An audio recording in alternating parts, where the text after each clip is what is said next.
Irish Breakdown Nation, Notre Dame fans, welcome back to another edition of the Irish Breakdown Podcast. I'm Brian Driscoll. That's Trevor Trowbridge. We are better. What is it? What did you say, Trev? Trowbridge? Is that what some people say? Trowbridge? Oh yeah, I Trevor get Trowbridge, I get Trollbridge, I get Throwbridge. There's no L's in there. Man, I know. I know it. I'm with my dude Trevor Trowbridge that I got right my first time talking to you, which I'm excited about. But we're here for our Notre Dame football mailbag. This is a fun day of the week because you all get to determine what we discuss. This is not for premium board members only. This is for our podcast, IB channel community. You all get to decide what we talk about today. All we ask is that you try as best you can to stick to college football, Notre Dame. It doesn't have to be just Notre Dame. We can talk college football playoff. You can ask our opinion about other matchups. We can talk recruiting, anything you want to talk about. Try to stay within the football realm, although there is the occasional history question that gets asked that we like to answer and bring up. But we're going to try to stick to football today because, Trev, a week from today, we're going to be sitting in the parking lot at Notre Dame in the Joyce lot, IB tailgate, freezing our booties off, but my parents are already hooking it up. They're going to have coffee. They're going to have hot cocoa. I'm still going to be pounding, honestly, Mountain Dew. Just not going to lie to you. My wife said I have until the 20th. That's the last day I can have Mountain Dew. So I'm going to have some fun between now and then. We're going to have some food. It's going to be a lot of fun. We're going to be tailgating in the Joyce lot. Can't wait for that. And then, of course, going to be going to the game that night, Trevor, and I'm excited about that. But today, you all get to determine the topics we talk about. Tomorrow at noon, we'll have our IB countdown to kickoff. And then Monday night, Trevor, we're going to go live on Monday night. And we're going to really dive into our Notre Dame, Indiana breakdown. And the whole week's going to be geared towards that. So can't wait for that. But if you guys have questions, go ahead and put an MB at the beginning of your question or a mailbag or like a mailbox emoji. And then that lets us know that it's actually a question and not just normal chatter, because we actually like when we're answering questions, we like when you guys also give your opinions on those questions. That kind of makes it more fun for us to not only give our opinions, but see what you guys think and read what you guys think, especially when we know, hey, they're actually paying attention to our show. That's always fun. We like that.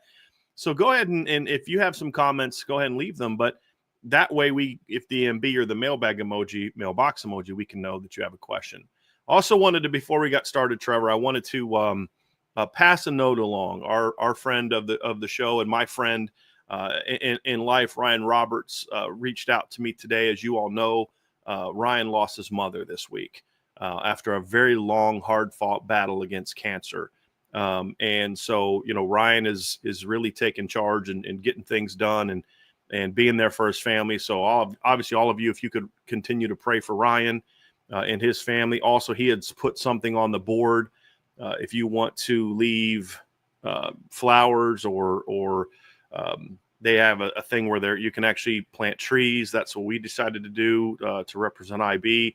And then they also have a GoFundMe to help with his dad, because obviously he accrued a whole lot of medical costs as his mom battled cancer. But Ryan asked me to let you all know how thankful he was for all the people that have reached out, all the people that have already provided their financial support as well. He is very, very thankful for that and very appreciative of that, and wanted to make sure that you all knew that. Obviously, he won't be doing a show today. He's with his family.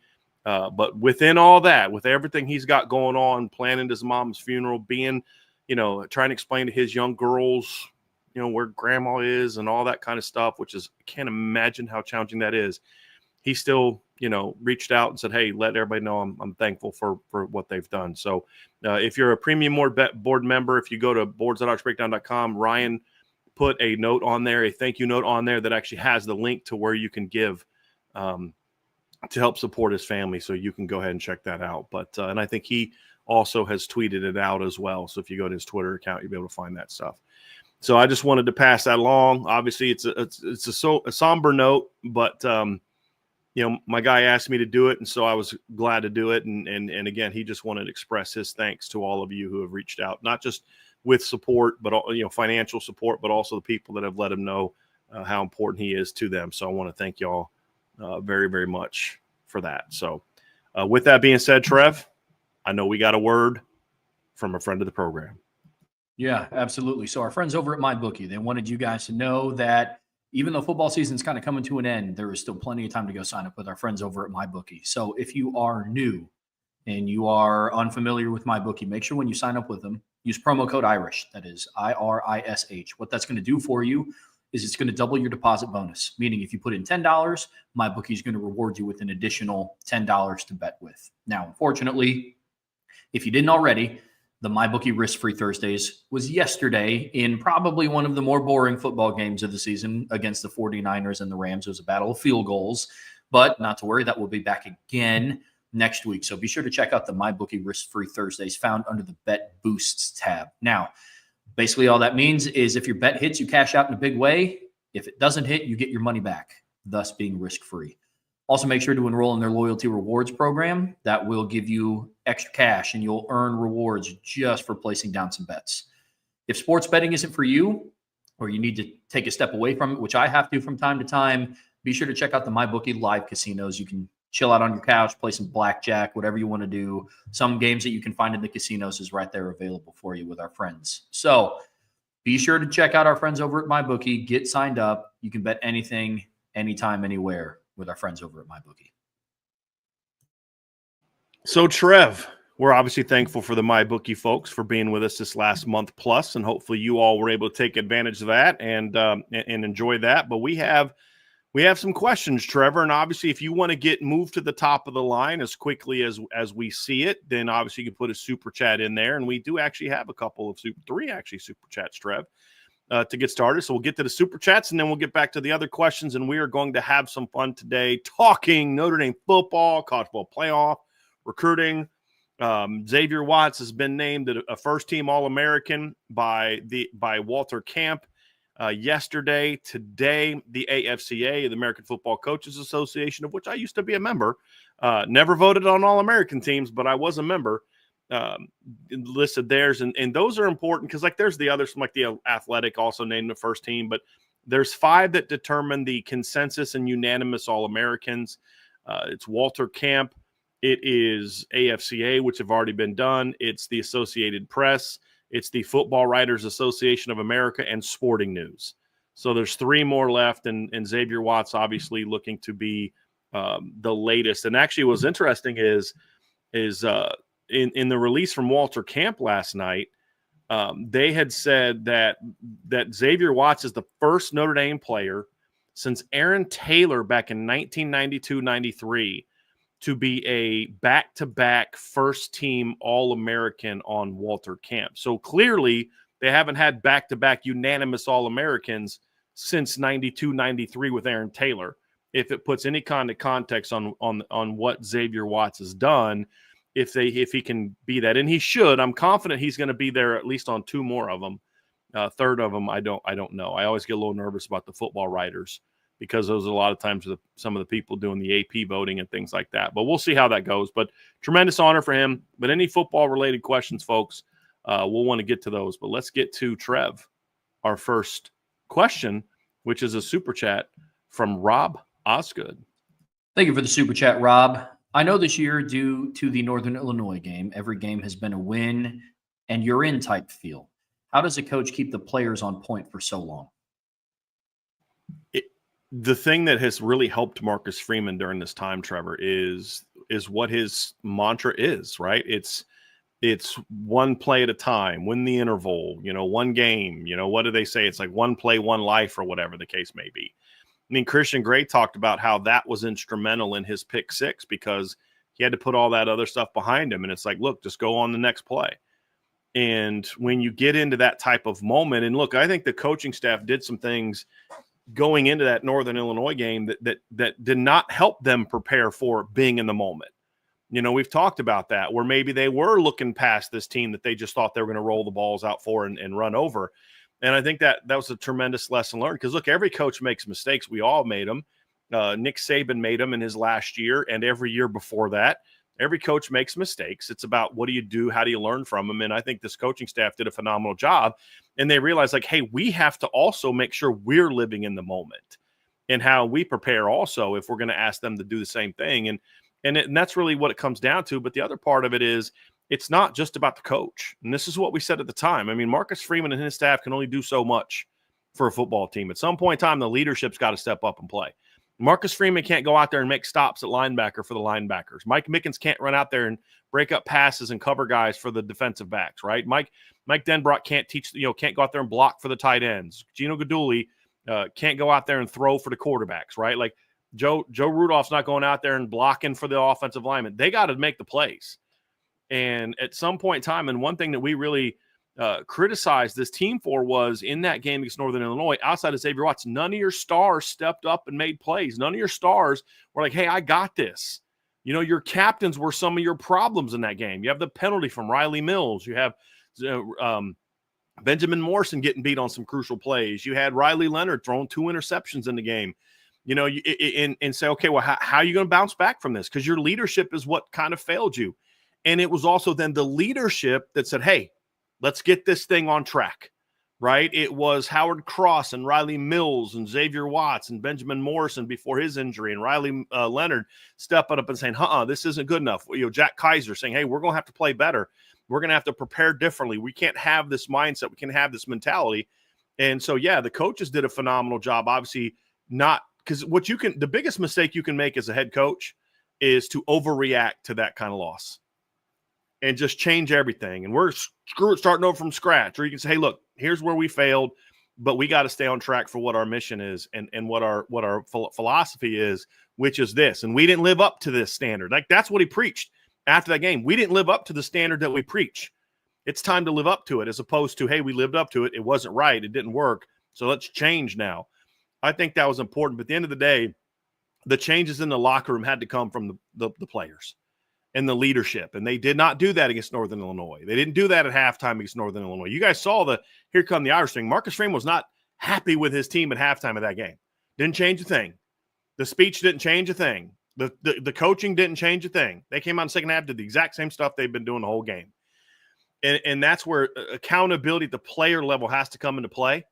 So huge pat on the back to Marcus Freeman and Al Golden and Mike Denbrock and Mike Mickens and Dylan McCullough and Joe Rudolph and Al Washington and all the assistant coaches, right? Max Bulla. I don't want to leave anybody out. Gino Guidugli, Joe Rudolph, Marty Biaggi, right? All of them. In case I forgot anybody, apologies. Huge shout out to them for doing a good job and doing their job. At the end of the day, the players had to step up and say, we're going to do this and we're going to make these changes. This isn't okay. Because they're the ones that have to go out and do it on Saturday. And I think the leadership of this football team really stepped up. And some new leaders emerged along with the captains.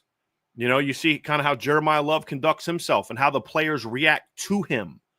You know, you started to see, other players on defense, Don Schuler, and how players would react to him. And those things I think were big for this football team. But at the end of the day, Riley Mills started playing better. Howard Cross started playing better. Riley Leonard started playing better, right? Jack Kaiser started playing better. And that's really what took this team, I think, over the top, is that combination of those two factors. Because that's the recipe to a championship. It's not just coaching. It's not just leadership from the coaching level, Trev. You also have to have leaders from the player level. I've never seen a good team that didn't have great leadership at the player level, ever, in my life. Either coaching, playing, or doing what I do now. I've never seen a team with poor leadership, bad locker room situations going on, win a championship at the collegiate level. Maybe at the NFL, but never at the collegiate level. And that is something that has to get discussed as well. Coach Freeman and his staff deserve a ton of credit, but so does the leadership of the football team for righting the ship. Yeah, I mean, they as a collective unit narrowed their field of focus. And that's how I look at it. I mean, it's a really daunting task to sit back after Northern Illinois and as a team look at it and say, well, boys, we got to rattle off 10 straight. And I really like the mentality of, hey, let's just go 1-0 this week. We got to win this week. Whatever happens next week will happen next week. We got to focus on this week. And I think that's a huge reason as to why the coaching staff and the players bought into everything that they were doing. It's kind of like losing weight. You know what I mean? Like if somebody looks at it and they're like, oh gosh, I got to lose 25 pounds. Like that might sound a little daunting, but then if you go and you say, hey, listen, I'm going to control what I can control. I can't lose 25 pounds tomorrow. But what I can do is, maybe at the end of this week, I lose a pound, and then you just keep stacking and stacking and stacking. And then we can do what we did with this Notre Dame football team and look back and think, wow, It really has been, including the bye weeks, 11, 12 weeks since Notre Dame lost to Northern Illinois. And here they are 11-1 in the number 7 seed, number 5 rank in the playoffs, So I think it's a testament to everything that Brian said, including just the overall team focus, Rob, being we just got to win this week. And that's what I guarantee the players and the coaches went into every single game. Good, great starting question. Set the tone big time for this show. Very well done, Rob. Super chat from Hulk Strongest. Thank you, Hulk. If a quarterback was to transfer, would they ask Tyler Buchner to be the 3rd or 4th backup? I think it would probably there's a chance they could do that anyway. We'll see. I don't know that they will. I think it would probably require 2 quarterbacks to leave for that to happen, Trev. Because if let's just say one of, and I'm not going to name the name because I don't even want to get into that guessing game, but let's just say one of the 3 quarterbacks slated to return leaves. So then you'd have 2 left, right? Then you'd have Blake Hebert coming in as a freshman. You'd have Anthony Rizak still there. So, you'd still be okay at quarterback. You could say, hey, listen, we'd like to have another guy there. Let's move Tyler Buchner there. But I really think it would require a second departure for them to say, hey, Tyler, we need you to step in and be that guy. And I'd be all for moving Tyler Buchner back to quarterback. Honestly, I would be fine with that. Y'all know my opinion on that. And I would coach him up because you never know when he might be needed. But I think that most likely it would require a second departure for them to make that decision. Now, that's not what I'm advocating for, but I just think that's kind of where they are because I think they're trying to avoid any drama in that quarterback room, and which is understandable. You want those young kids focused on the right things, and that to me is where I think you could see some drama coming if they don't handle that correctly. So I would do it, but it would do it with the understanding of Tyler. Like for right now, the intention is for you to keep doing what you're doing, right? Be a scout team quarterback, be an athlete that can do different things, and that would be his role, in my opinion. So, yeah. The way that I look at it is I would move him back to quarterback anyways. Odds are I don't know who it'll be, but most likely somebody will transfer to play next year, depending on who the starter is. Most likely, right? And so I look at that and say, I don't really know what he's doing for the wide receiver room where he's at right now because he's listed as a walk-on wide receiver. I think it would be a good conversion for him to go back to quarterback. He handles scout team. He was basically who Anthony Rizak was this year. He's helping signaling in the offense, which is, I think, also what he's doing this year anyways. So, yeah, I just look at what value would it provide the team if he were to move to quarterback, and with the understanding of hey, listen, you're going to be our scout team guy. You're going to help prepare us every single week. And we still need you to do that at the highest level. But you could make the argument that if he does that, Tyler Buchner will have the most starts of a Notre Dame quarterback in that room going into 2025. So I think that'd be something valuable to get your first team defense ready. I think he'd provide more value doing that than he would just being a wide receiver. That's just me though. Super chat from Tyler Evans. Thank you, Tyler. Who will have a better second stint? Rich Rod or Scott Frost? And will this be a trend of schools going back to old coaches when they had success? I'd say probably Rich Rodriguez because he's actually having success since he left that school. Rich Rodriguez has had a very interesting tenure since he left West Virginia. I think he learned I think that was a lesson. Hey, it's not always grass isn't always greener just because you're making more money or you're at a big time program. It's about fit. He went from Glenville State to West Virginia.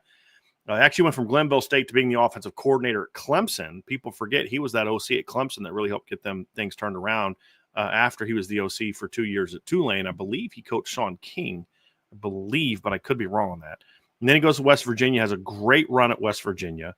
And then he leaves for Michigan. Actually turned down Alabama, which is a lot of people don't know. Turned down Alabama to take the Michigan job, went 15-22 in 3 years, got fired.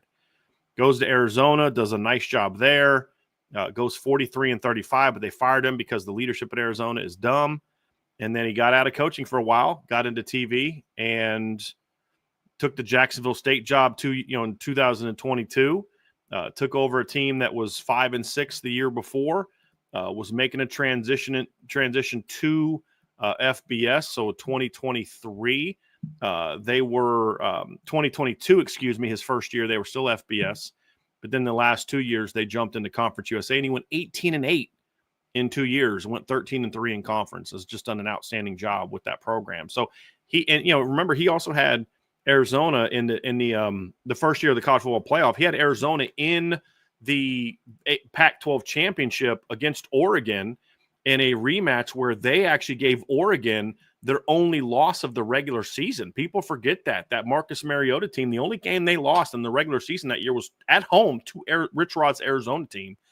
And then they obviously went and played for the national championship that year and lost to Ohio State. So he's done a really good job where Scott Frost went to Nebraska and absolutely flopped. And not only flopped on the field, but flopped off the field, right? And there's a lot more there that I could say, but I'm not gonna. But I don't have a lot of faith in Scott Frost being successful, and also he's not taking over the same USC team or UCF team he did before. He's not going to just go out talent the AAC like he did before. They're in the Big 12 now, and he's going to, can he win there? Sure, he can win there. UCF can win in the Big 12. I just don't have a lot of faith that he will. Whereas Rich Rod, I think, has shown he can win against a lot of those teams, because a lot of teams he's going to play now he faced when he was in Arizona. And he's had a lot of success these last couple of years. So I just for me personally, I have a lot more faith that Rich Rod is going to be able to go and be successful at this level than I do that Scott Frost will be. What do you think, Trev? Yeah, I'm in the same boat. I think Rich Rod's track record is better. Personally, I mean, Scott Frost, you can kind of look back and say, okay, the success you had at one school. But you can look at really outside of what he did at Michigan. Rich Rod was pretty successful everywhere that he went. All the stats that you had just alluded to. So if I were to say who would have a better one, I'd say it's Rich Rod. But I mean, I think historically more times than not, like teams that have like a head coach that's like kind of returning home and circling back for a second time, it doesn't like really work out that great. But I would say for Rich Rod, it's poised pretty well. I think he's a good fit at West Virginia.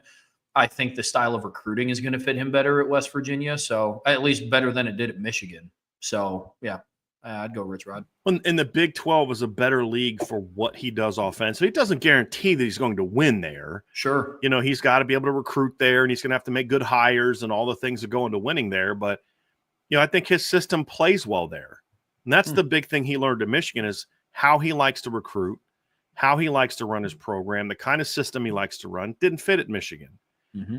And for a host of reasons. And it fits at West Virginia, obviously. And when he was in the Big East was a good league. I mean, you had Cincinnati, you had Pitt, you had Louisville, you had Virginia Tech. It wasn't like he was dominating the AAC, right? I mean, he was dominating a power conference, and the teams had to play. They had to play Rutgers. USF was in there. So he was playing a Syracuse, I believe, was in the Big East at the time. He was playing against good competition. And him and Brian Kelly's teams had some really nice battles that first year of Brian Kelly's tenure, because he left.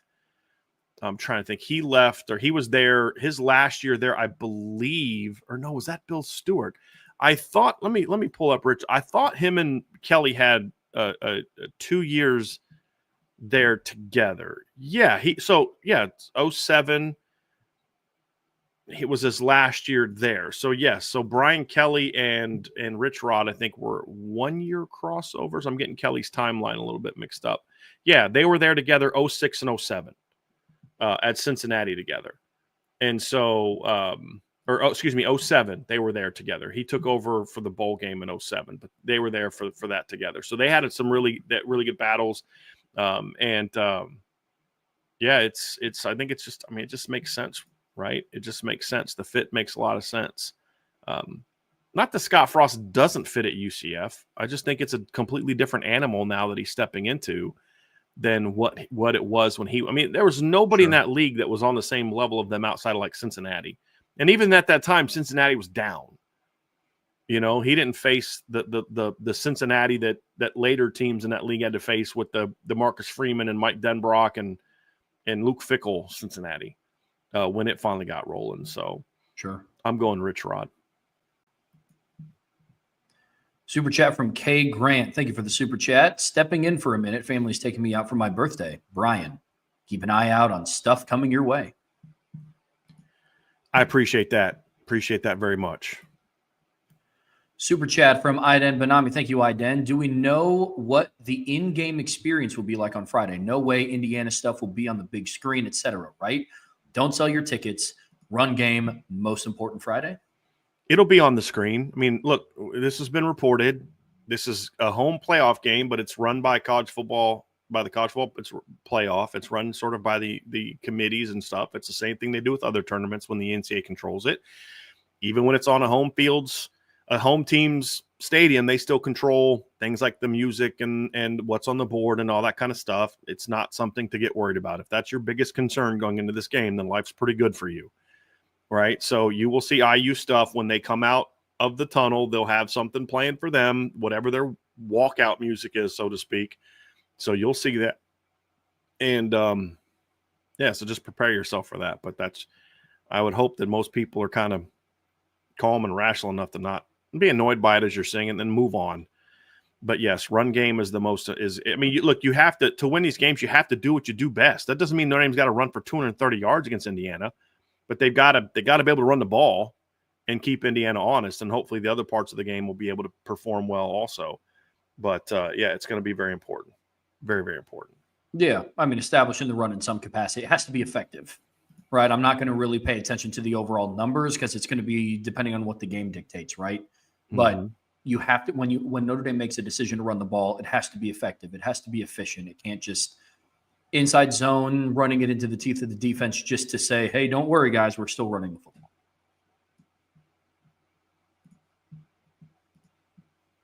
Super chat from Patriot Drew. Thank you for the super chat. Brian, a certain national guy is floating portal quarterback again and saying CJ has been notified and is okay with it. What are your thoughts? It's just not true. I mean, it's just, I don't know who this national guy is. I have no clue. It's just not true. Like, I don't know how many times I got to say it. I'm not going to keep talking about the freaking portal. I've said this before, but if you guys want to continue to believe every freaking clickbait rumor out there, you can believe every freaking clickbait rumor out there. You know, Notre Dame is not going to pay big money for a quarterback in the transfer portal this year unless they know something we don't know, that a bunch of guys are leaving. But I keep hearing these rumors, and I keep talking to my sources, and they keep saying 100% not true. Look, here's what you have to understand. This is a business now. It's a game now. It's just like in free agency, in the draft. You start floating rumors and to do what? If I'm an agent of a top quarterback and I know Notre Dame has spent big money on quarterback the last 2 years, I'm going to say Notre Dame's talking to my client in order to drive the price up. And then you have these people that do the bidding of their agent. Hey, can you say this for me to help me out? And I'll give you this info, give you that info, and then boom, people run with it. It's just like, unless I said this before, unless I'm being lied to by every source that I have at Notre Dame, they're just flat out lying to me right to the face. They're lying to their quarterbacks on the current roster. They're not going after a starting quarterback. Now, do I think, and I've said this before, that are they going to go to the portal for depth at that position because they may lose a couple guys? That's possible. But the starting quarterback is on the roster. And I'm not talking about what Marcus Freeman said at his press conference. Coaches have to say certain things. I will say this to you. Marcus Freeman has been very open about they're going to the portal for a quarterback the last 2 years. Very open about it. Why would he lie now? What's the justification for lying now? I don't understand. He was very open with Drew Pine 2 years ago. We're going to the portal for a quarterback. He was very open with Tyler Buckner last year and said, hey, we're going to the portal for a quarterback. Not Tyler Buckner. Steve Angeli and that group. We're going to the portal for a quarterback. Why lie now? Why lie now? Because somebody said so? Like, some of the stuff I'm seeing is like some guy said, oh, they're going after so-and-so. I'm like, that guy literally just said 2 days ago he's going back to the school he went to, and he's not even that good. So I don't know what else to say, but I'm honestly getting kind of tired of talking about it because I told you what I know. You can believe me or you can believe somebody else. I guess time will tell who's accurate on this one. But it's just, I don't know who's putting a rumor out. I don't know. I don't pay attention to other people like that. I have no clue. But I'm just telling you, it's bull crap. And if it's the person that people are saying in the chat, I even believe it less because I know that person has lost a lot of their sources in the program for posting similar crap like this in the past. So I don't know what else to tell you guys. Right? Just relax. Let the portal stuff play out. I don't understand. They're getting ready to play a playoff game in a week. I don't care about the portal right now. I don't. I care about the playoff game happening. That's what I care about. So that's what I'd rather focus on because I have no control over the portal. I can't discuss the portal. So I'm just telling you what I keep being told. They're not going for a quarterback. Why would the staff that's been very open about that the last 2 years start lying about it now? I don't understand that. So maybe they are. And if they are, I'm going to hammer them for it. But I don't think that they are. Super chat from Patrick James. Thank you, Patrick. This 3 weeks has felt more like 3 months. Go Irish. I feel that. Yes. Yes, it has. Thank you for the super chat. Super chat from James Costanzo. Thank you for the super chat, James. Was RG3's comment at the end of his interview with Love and Leonard about not working for a network and that he can root for Notre Dame a shot at ESPN and confirmation of their bias against Notre Dame?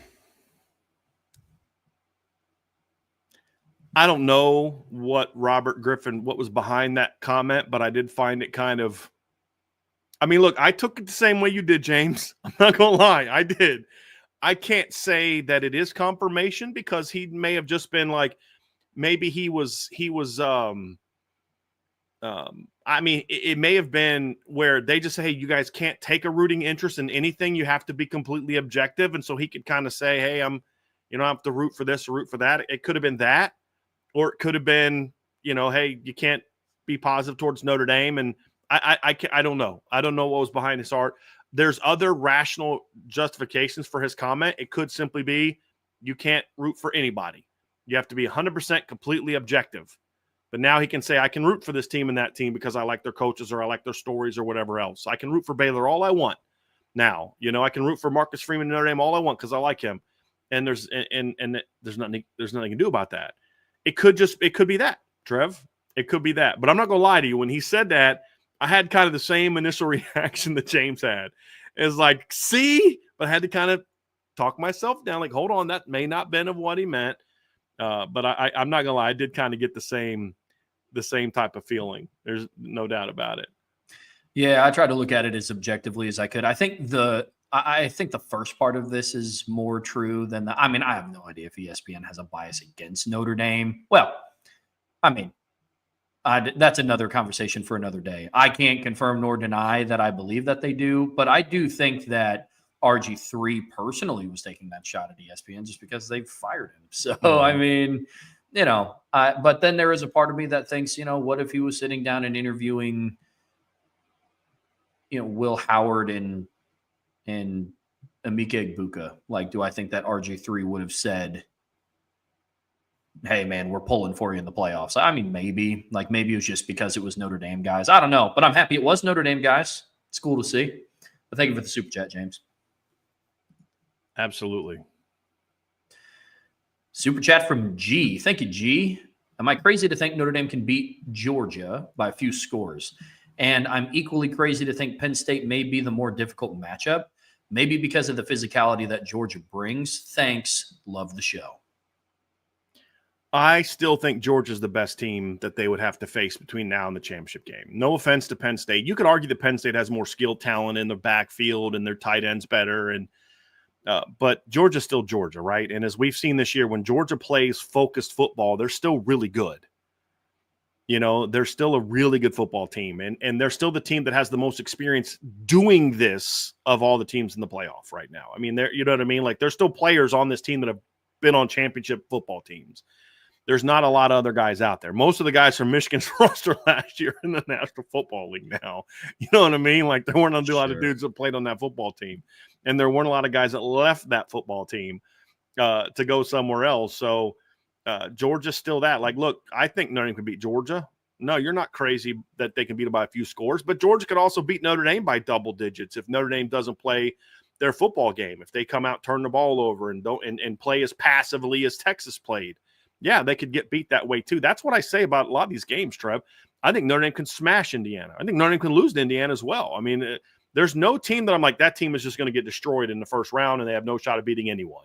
Yeah. Even Clemson, who I don't think belonged based on they're not one of the 12. They belong. They got it right because they won their league. They belong in there because they did what they needed to do to get the automatic bid. Sure. But if we were just picking the top 12, Clemson would be in there, right? That's what I mean by that.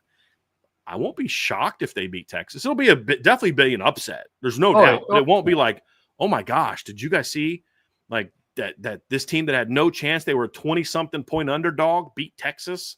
None of it will completely shock me. I should say it'd be a little bit of a surprise, but it won't shock me. You know what I mean? And that's true second round, third round. I mean, if it's like Arizona State versus Boise State in the championship game, yeah, I'll be pretty shocked by that. You know what I mean? But all those teams can win a game. Right. Maybe two. But I don't think I mean, I still think Georgia's a tougher matchup for Notre Dame. I do. A lot of it too, Trev, is there's people that only watch Georgia like 3 times, and it was like Texas, Alabama, or Tennessee and Texas, or Texas, Alabama, Tennessee, and Georgia. Sure. And they didn't watch them against Kentucky. They didn't want, and then there's people that just watched them against Georgia Tech and Texas in the championship game, and they're like, they didn't look that good in either one of those 2 games. True. So, yeah, I just don't think. I just don't think that we're going to get Georgia's best in the playoff. Not we as in Notre Dame. I mean, we as in college football fans. We're going to get Georgia's best. Yeah. Will that be good enough for them to win a title? We'll see. Could that mean they get beat in the first round? Possible. I mean, their first game, possible. But we're going to get their best. Yeah, I mean, I think one thing that makes this season so exciting, especially in the playoffs, is like historically before, Notre Dame specifically, if they wanted to beat 2018 Clemson, they were going to have to do things on offense and on defense that they had not done all season. You know what I mean? And you kind of had to hope that Clemson just didn't play a good game.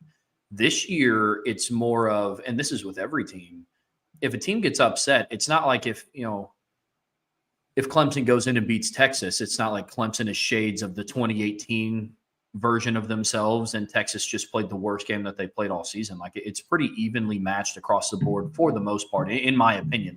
An upset is not necessarily a team just had the worst day ever. The playoff games won't look like a bunch of Vandy and Oklahoma's over Alabama's, or Notre Dame over, or Northern Illinois over Notre Dame's, or anything like that. These are 12 good football teams. So no, I don't think you're crazy by thinking Notre Dame can beat Georgia by a few scores. It's also not beyond the realm of possibility that Georgia could beat Notre Dame by a few scores. It's just so wide open this year. It's going to be a lot of fun. I think blowouts in any of these games would surprise me a little bit. You know what I mean? But it can. Yeah. I mean, anything can happen. I mean, you get a bunch of turnovers and all that type of stuff. Those things can happen. But I just, like you said, Trev, anyone can beat anybody at this point in time in the postseason. There's no doubt about it. Totally. All right, let's get to the next one. A lot of super chats today. Thanks, everybody. Super chat from Zach Martin. Thank you, Zach. I forgot the timing. If Caleb Downs came to Notre Dame, would Watts have been moved to safety, or would they have played together? He would have already made the transition to safety. So Xavier Watts made the transition to safety in 2020, late in 2021. Yeah, because he played safety against Virginia. Yeah, his first game kind of right. His first game was against Navy. And then he was in the rotation in 2022 and then started in 23 and 24. So they would have played together. Yeah, that's the timing of it. Mm-hmm. That's the timing of it. That would have been fun to watch. Holy crap. Yeah, that would have been crazy. Super chat from Aiden Benami. Thank you, Aiden. Is this season a top 3 to 5 favorite of all time? Love IB. No, I mean, it's like you guys ask a lot of these questions, and it's like, how can I possibly say that when the season's not over yet? Like, if I said yes to that, Notre Dame goes out and loses to Indiana, would we still feel that way? Right? Like, I won't. I mean, I may feel like it's been fun now, but I remember thinking that the 2014 was one of my favorite seasons until it wasn't. I'm like, man, you think about that, you blow out Michigan. Everett has that great performance on national TV against Syracuse. He completes like 20-some passes in a row. I'm like, this team, they go down to Indianapolis. They have those alternate jerseys against Purdue. And And you're just like, boy, this team's fun to watch, man. This team is really good. Everett was great in the opener against Rice. Had a great last second win over what we thought at the time was a really good Stanford team. And you're like, boy, this is a great win. This team is really good. Went toe to toe at Florida State. You're thinking, boy, this team can play with anybody. And then all of a sudden in November, the wheels fell off and they finished 7-5. Like, let's finish the season. And if I said no right now, then that would change if they go out and beat Indiana and beat Georgia and beat Penn State and play for the championship, right? I mean, there's potentially 4 games left to play. I'm not writing any like this is where this team ranks here and this ranks there. Let's see what they do. Let's see what they do first. Because right now, this has been a really fun season, but it's also a season where Notre Dame's best win is over Army from a ranked opponent standpoint. And they lost to a MAC team. Let's see it. Let's let it finish first. And then we can talk about it. Because as of right now, hopefully, only 3/4 of the way done. So I like to see things through first before I start commenting on how they stack up all time and all these other kind of things. So love you too, Iden, but it's just like a lot of you guys keep asking about where this team. Let's let this team finish the season first. And then we can talk about that stuff. I want to answer this question real quick. Joseph Barrett says, was more electric, the Rocket or Jeremiah Love? Guys, Jeremiah Love's a phenomenal talent. There is and was only ever one Rocket. And so Jeremiah is phenomenal. Rocket is on a different level than Reggie Bush is the only player I've really seen that is on the same level as Rocket Ismail because he could do it all. Return punts. He could carry the ball. He could run. He could catch. He could return kicks. He was special. Love Jeremiah Love. Love him as a player. He's not Rocket. And Jeremiah's fat, like 4.4 fast. Rocket was 4.2 fast. So love the guy. Love the guy. Love the guy, but he's not Rocket. Maybe he could eventually be, but he's definitely not right now. Super chat from Charlie Weiss, last belt loop. Thank you for the super chat. I saw a rumor, B. Driscoll, to Notre Dame, all jokes aside. I will be in Vegas at Circa watching the game on the big screen there. Got my tickets last night. I'm hyped and look forward to Notre Dame curb stomping IU. Well, that means if Notre Dame only wins by a touchdown, Charlie's going to be in the chat afterwards all mad because they only won by a touchdown. No, I'm just kidding, Charlie. Enjoy it, man. Enjoy it. I hope it's a fun one. That's the thing is to come back to that last question, Trevor. It's like we're all excited. We're all in a great mood right now, but Notre Dame goes out and loses that game, and then we're all in a bad mood. And now all of a sudden we're all talking about, yeah, well, see, we should have known this team wasn't that good, and they lost to this team and this team, Or you could be like, hey, they're not that good and they haven't beat anybody, and then they go out and win 4 in a row, and you're like, wow, maybe this team was really good. Let's let it finish first. Sure. Go ahead, Trev. What were you going to say? I think it's weird because I look at it a little bit differently. Like as of right now, like based on the Notre Dame teams that I've watched in my lifetime, this would be a top 3 to 5 right now. I think about that. Like, I mean, I started watching it in 2005. The last time they've made a run into the postseason, they lost 49-14 to Alabama in the national championship. They lost 30-3 to Clemson in the playoffs, and they lost whatever they lost to Alabama. I forgot what that score was, but I know that it wasn't close. So, like, literally, if Notre Dame plays IU closer than that, win or lose, it will have been the best season that I have watched Notre Dame have in my lifetime of following the team. Now, I do agree with you that we should wait to finish it out because, like, it would alter it. But, like, I mean, for me personally right now, it'd be in the conversation of somewhere in my top 5. And you were born when? 97. That would explain a lot. Well, that's why I said I look at I'm agreeing with you. I'm agreeing with you. I just got to see him play. I mean, you were 8 when Brady Quinn had his year in 2005. Mm-hmm. It's like I just need let's let him finish. Because again, we could say it's top 5, but if they go out and lose to Indiana, is it still going to be in your top 5? Probably not. In comparison to the other years, probably. Well, you had, like you said, you had 20, you had 18, you had 12, you had 05, you had 06. I mean, they're going to get beat by Indiana. It's not better than those seasons. But my point is, like, let's let them finish the season first, and then we can start ranking things. I just want to enjoy the moment for 5 minutes before we start talking about where it ranks amongst all-time this or that or the other thing. And, you know, how a team finishes says it's like I've said this before, Trev, like the 2014 season ended with a lot more positivity than the 2015 season ended.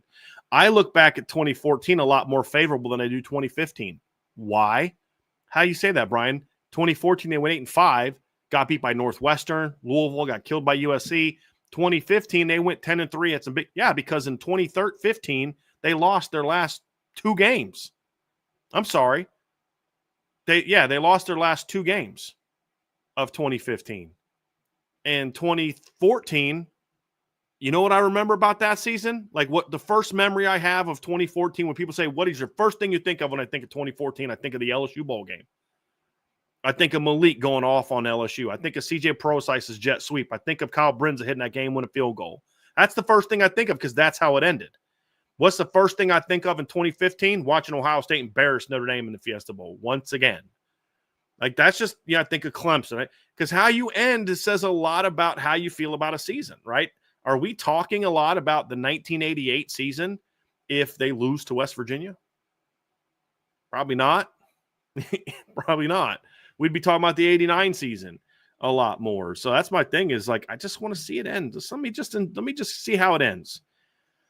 I'm going to read this one, Trevor. This is a super chat from Patriot Drew. Thank you very much. Just want to know how good Trevor is at golf. And if you two played, how many strokes is Trevor giving Brian Go Irish?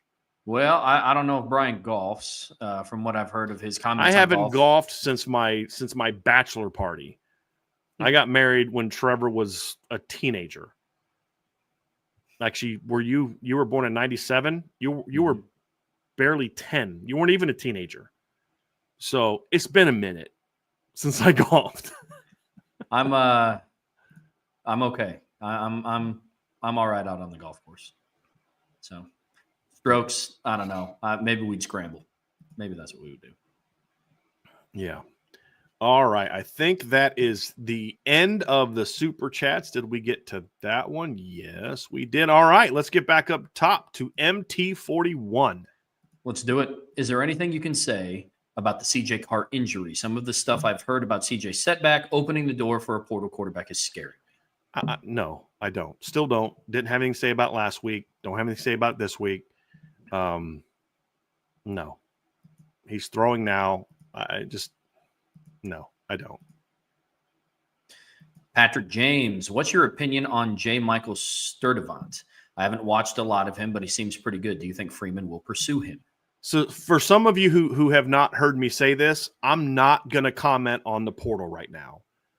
I'm not, as far as what Notre Dame will do. You want to ask my opinion, J. Michael Sturdivant? I'm going to give it to you because I like him a lot as a player, but I'm just not going to dive into the portal stuff right now. I've said this before. There will be a time and a place to talk about the portal. Right now, with this team focused on trying to go win a championship, that's what my focus is going to be on. Yes, we can walk and chew gum at the same time, but I'm just not gonna. There's a whole lot of reasons why. I've explained some of them on the premium board. I'll explain them all when it's all said and done, but I'm just not going to dive into Notre Dame's specific targets in the portal, other than just continue to push back on the quarterback rumors that are out there. But as far as J. Michael Sturdivant, I think he's a heck of a player. My issue with him, so let's talk about kind of what we like, because he's a guy that I think has had some success in the past. He's a veteran player. He was a pretty good player for Cal in 2022 and 2023. Liked him quite a bit. Had a touchdown catch against Notre Dame in their matchup in 2022. Haven't had great quarterback play, to be honest with you. Went to UCLA this past year. Didn't get the kind of opportunities he should have. Had a great game against USC. Was banged up a lot. I don't think they did a good job coaching him this year. I think they kind of wasted him, to be completely honest with you, because they were a horribly coached offensive football team this year. He's a very talented player. I tend to have an issue with guys who have transferred a bunch. I don't know how much I want that kind of guy, because I wonder, are you really in this for what Notre Dame is in this for, or are you just trying to make a buck or build your draft status? His situation is a little different, because I think he's looking to leave because of just how horrible the situation he was in was. Like that's my thing. If they would have thrown him the ball the way they should have, he's probably going to the NFL and not in the portal at all. So you got to take every case as its own. But Trev, I tend to look at that just from my own point of view. I don't like these guys that have jumped in year after year after year. You don't win championships with mercenaries. Well, isn't Indiana because they took half their portal guys, over half their portal guys were from the school where the head coach came from. They followed him. They weren't mercenaries. They followed him.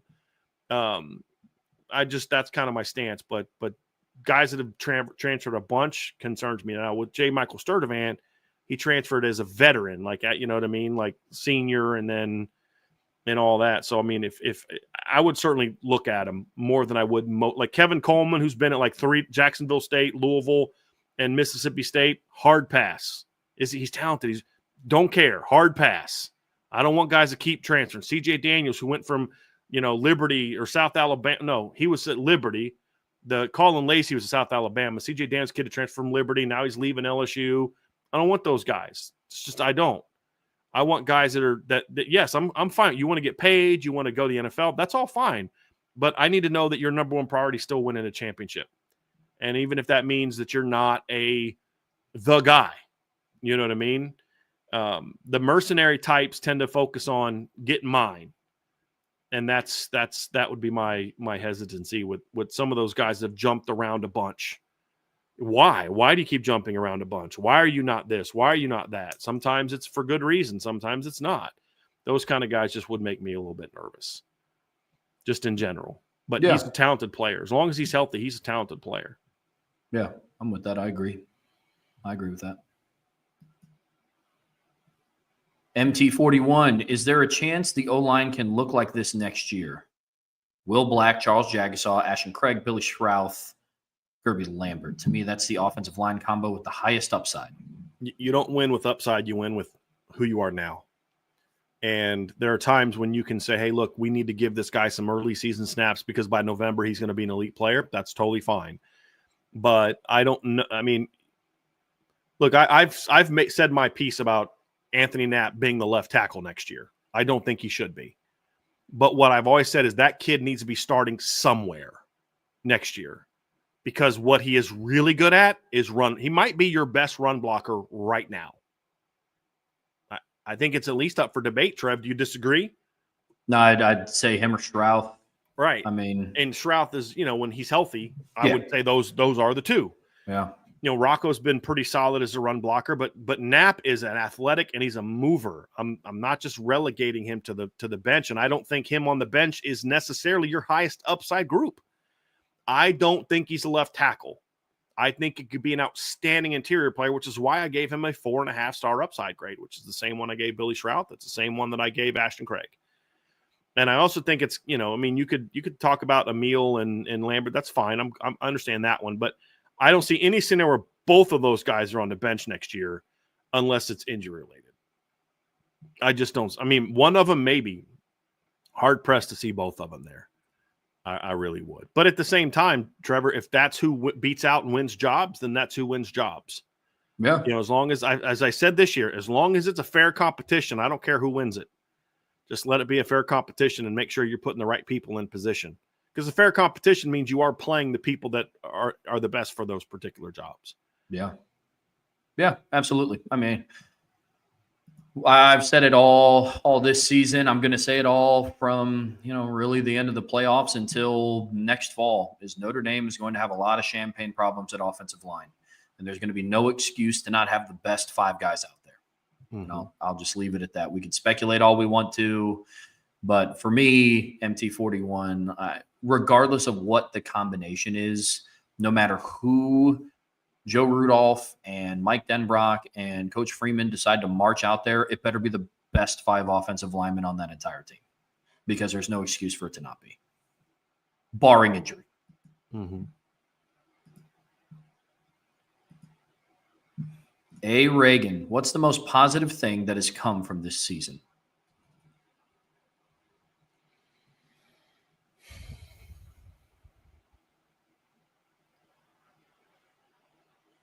I mean, it's hard to say that there's one. The big thing for me is we saw a huge jump from the ability of the head coach to improve in who he is and what he does. Yeah.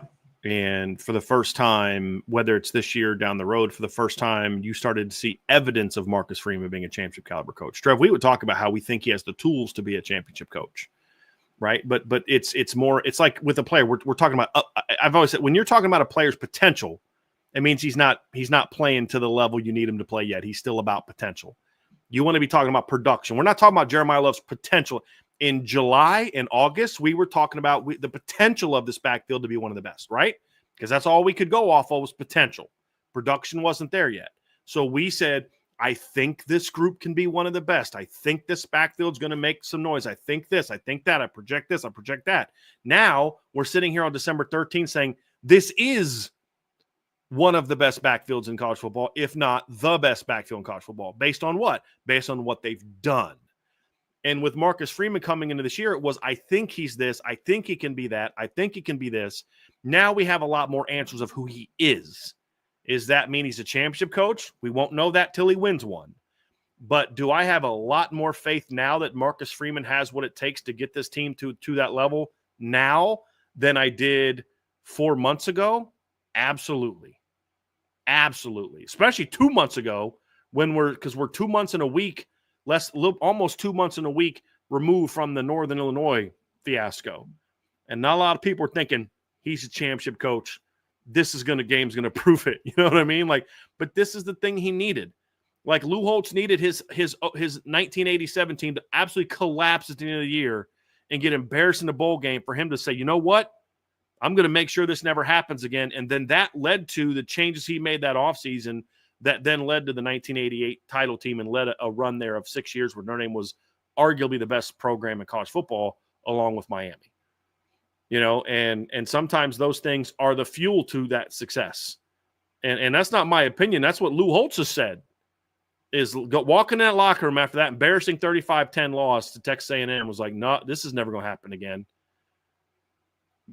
Does he have the same reaction if they lose 35-34 to barn burner? I don't know the answer to that because all I know is what happened and how he responded to it. And that's why I say the biggest thing for me, Trevor, if I had to put it into one thing, one big picture thing, is that Marcus Freeman, I have so much more faith and belief that Marcus Freeman can be that guy based now on what he has done as opposed to what I think he can do. That's the biggest difference. But again, that's got to now get carried out in the postseason. But no matter what happens next Friday, I still say we know a lot more about that now than we did before. It just says, okay, but they're not there yet. That's what I would say probably the biggest thing for me is.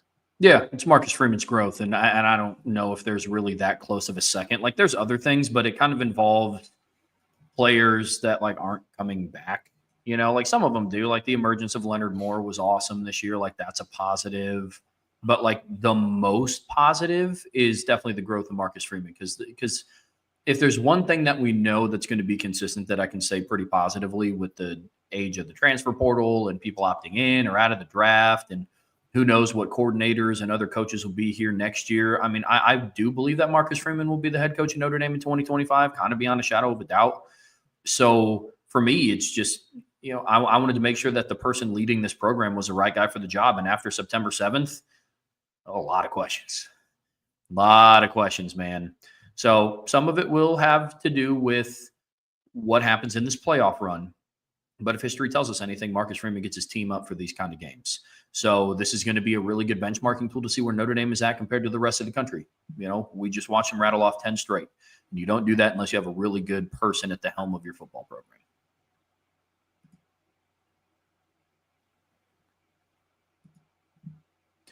Aidan Benami, what do you guys think about Aaron Taylor's comments about us Notre Dame fans at home games?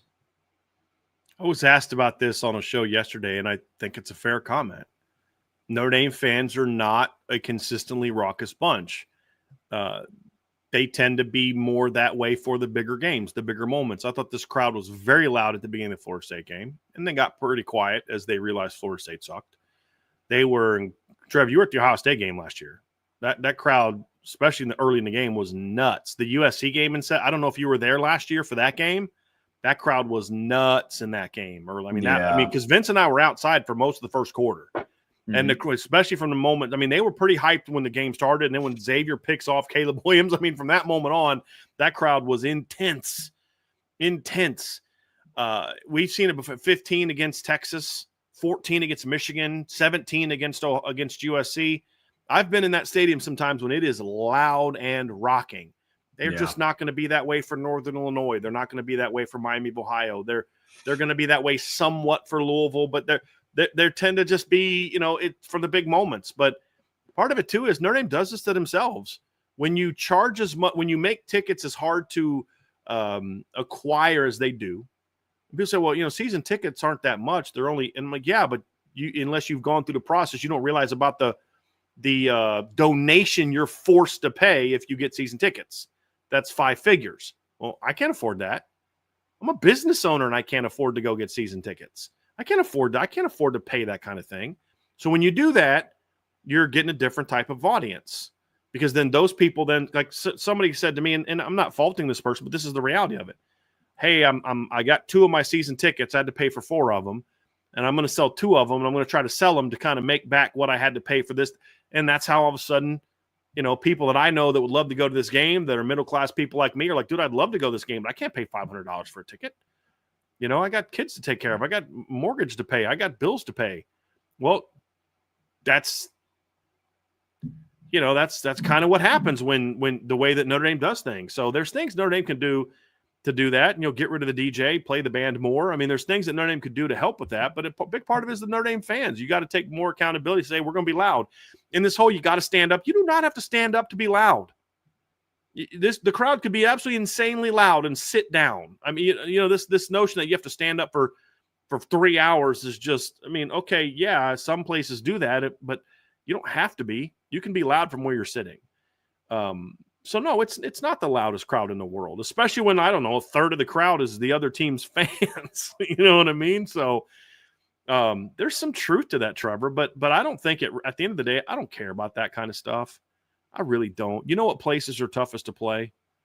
Places where the opponent's the best. Was Alabama a real tough place to play during the Mike Shula era and the Mike DeBose era? No. Was Georgia the toughest place to play, in the Ray Donnan era? You know what I mean? The Jim Donnan era, the Ray Goff era? No. Was it a tough place to play during the Mark Richt era? Sometimes it was a real tough place to play. Is it an incredibly tough place to play now? Heck yes. Why? Is the crowd louder? Is the environment different? Same freaking stadium. Is it because of the lights they play at the end of the third quarter? No. It's because that's a really good freaking football team that doesn't lose at home. You know what I mean? Like, LSU's a really tough place to play when they're good. When they're not good, they lose there all the time. So I think that stuff can be overhyped. It's great storylines. It's great talk. I mean, I've literally listened to an ESPN show this year where they've talked about 5 different stadiums as the toughest place to play. I heard it about Texas A&M, Kyle Field. I've heard it about Tiger Stadium. I've heard it about Penn State's stadium. I've heard, what was the other one I heard? It was another SEC. Oh, Arkansas. This is one of the toughest places to play in all college football. Well, not when they suck. It's like when they're good, sure. But, I watched a lot of teams go into Fayetteville this year and beat Arkansas. It's about that. I just think that stuff gets overhyped a lot. If Notre Dame loses this game, it's not going to because the crowd wasn't loud enough. It's going to because Notre Dame didn't execute and play well enough. And can the crowd help with that stuff? To a degree, yeah, you can. You can. But it's not, oh, wow, we would have otherwise not played well. We weren't really focused. We didn't really practice well. We weren't locked in all week. But, man, when the crowd started cheering, all that stuff didn't matter. Our poor preparation didn't matter. We were locked in and ready to go. Rarely happens, if ever. But yeah. It's also true that their Notre Dame home crowd is not the most raucous. Yeah. I mean, Lauren and I had season tickets last year, and it was, some games were really hype and others were I think a little indifferently about the standing up thing for me. I think that's just personal preference. Like, I like watching games standing up. Like if I'm watching a game at home, I'm not just sitting on my couch. Like, I agree, you can still be loud. It's just think when people get excited and have a tendency to get excited and they're watching a pick six or a fumble recovery or a deep touchdown, I think people just naturally want to stand, not just kind of sit. So, yeah, that's just me. I mean, I think a lot of it just goes into the stigma of being like a tough place to play. And I agree with you that, it's at the end of the day, a place is tough to play because of how the team prepares. Right. So Right. I agree with you there. It's just coming from somebody who has been in the crowd for season tickets, it does get frustrating when I get asked to sit down in a football game. Right. I get that. It's well, if you wanted to watch it sitting down, then why did you pay $300 for this ticket? You could have sat down in your living room. Like that. That's the way that I take it. I get that. You're in your 20s. My dad's 69 years old. You know what I mean? He's not going to be able to stand for 4 quarters. Right? Sure. He's going to be loud. He's going to cheer, but he's not going to stand for 4 quarters. They need to honestly really think about having a standing section. Seriously. Like this part of the stadium is the standing section, and this part of the stadium is you don't. I mean, but again, it's kind of like because you can't stand doesn't mean you like when what bothers me is when people say, hey, look, you need to be quiet. Like that I'd have a problem with. Like if somebody like some 70-year-old dude sitting behind me and he, it's like, my bad, buddy. But I'm going to still cheer and be loud and do all that stuff in front of them. That would bother me. But again, Trevor, if Notre Dame would have beat Northern Illinois the same way they beat everybody else at home this year, we'd be having a different conversation about, is Notre Dame a tough place to play? And it's not because of crowd noise. And guess what? If Notre Dame would have done what they needed to do, if they would have not given up that long touchdown pass, forced a deep punt out of their own end zone, put another one on the board, 14-0, guess what? That crowd was primed to be loud for that game. You know what I mean? And all of a sudden they beat Miami, Ohio by 25. They go beat Louisville at home in a game they led the entire time. They beat Stanford by 42. They beat Florida State by 49. They beat Virginia by 21. All of a sudden we're talking about, well, that's a tough place to play. Sure. Right? I mean, because they're just blowing people out. I mean, and then you go back to last year. I think their last home game, they won 45-7. The last home game before that, they won 58-7. The last home game before that, they won 48-20. You beat Ohio State, and you're like, well, that's a tough place to play, right? Like, it's not look, the crowd was wild at the end of that Ohio State game. They were waiting for the defense to make a stop. They didn't make a stop. Did they give up that pass play on 3rd and 19? Did the safety sink into the end zone instead of squatting like DJ Brown did on the backside? Because I've said this before, if they'd have thrown a seam at DJ Brown as opposed to Ramon Henderson, DJ Brown breaks that pass up, and it's 4th and 19. Notre Dame probably wins that football game, right? Was that because, man, it's not like I watch a lot of Christmas movies this time of year because my wife loves Christmas movies, and a lot of the themes of the ones that have Santa in it is like the sleigh is fueled by Christmas spirit, right? Like these Notre Dame players aren't fueled by Notre Dame spirit, right? The louder you are, the more energy they have, the more excited they are. I mean, it's not like that. You know what I mean? Like one of my favorite books to read is a book called This Present Darkness. And the really cool thing about it is like, it's a battle between angels and demons, right? And it's like 2 stories happening at the same time. It's like our realm, like what's happening with us, and then like the spiritual realm where there's like angels and demons plotting and all this kind of stuff. It's a really fascinating book. The second follow-up to that was called Piercing the Darkness. But one of the cool things is like prayer fuels the power of the angels, right? And this one lead angel, Tao, is having this big battle with like the demonic spirit of that area. And all of a sudden the church starts praying and he starts getting this extra energy, right? That's a cool story. It's a cool fiction story. That doesn't happen in real life with football players where, I don't know if I can handle this cover, this zone drop here. I'm not sure what I'm going to do, but now I know what to do because the crowd's loud. No, that's not how it works. You know what I mean? Like, it's like, yes, the crowd can give you certain things, but if you execute, the crowd will be loud. If Ramon would have properly handled that particular play, the crowd was loud. And at 3rd and 19, that crowd was loud.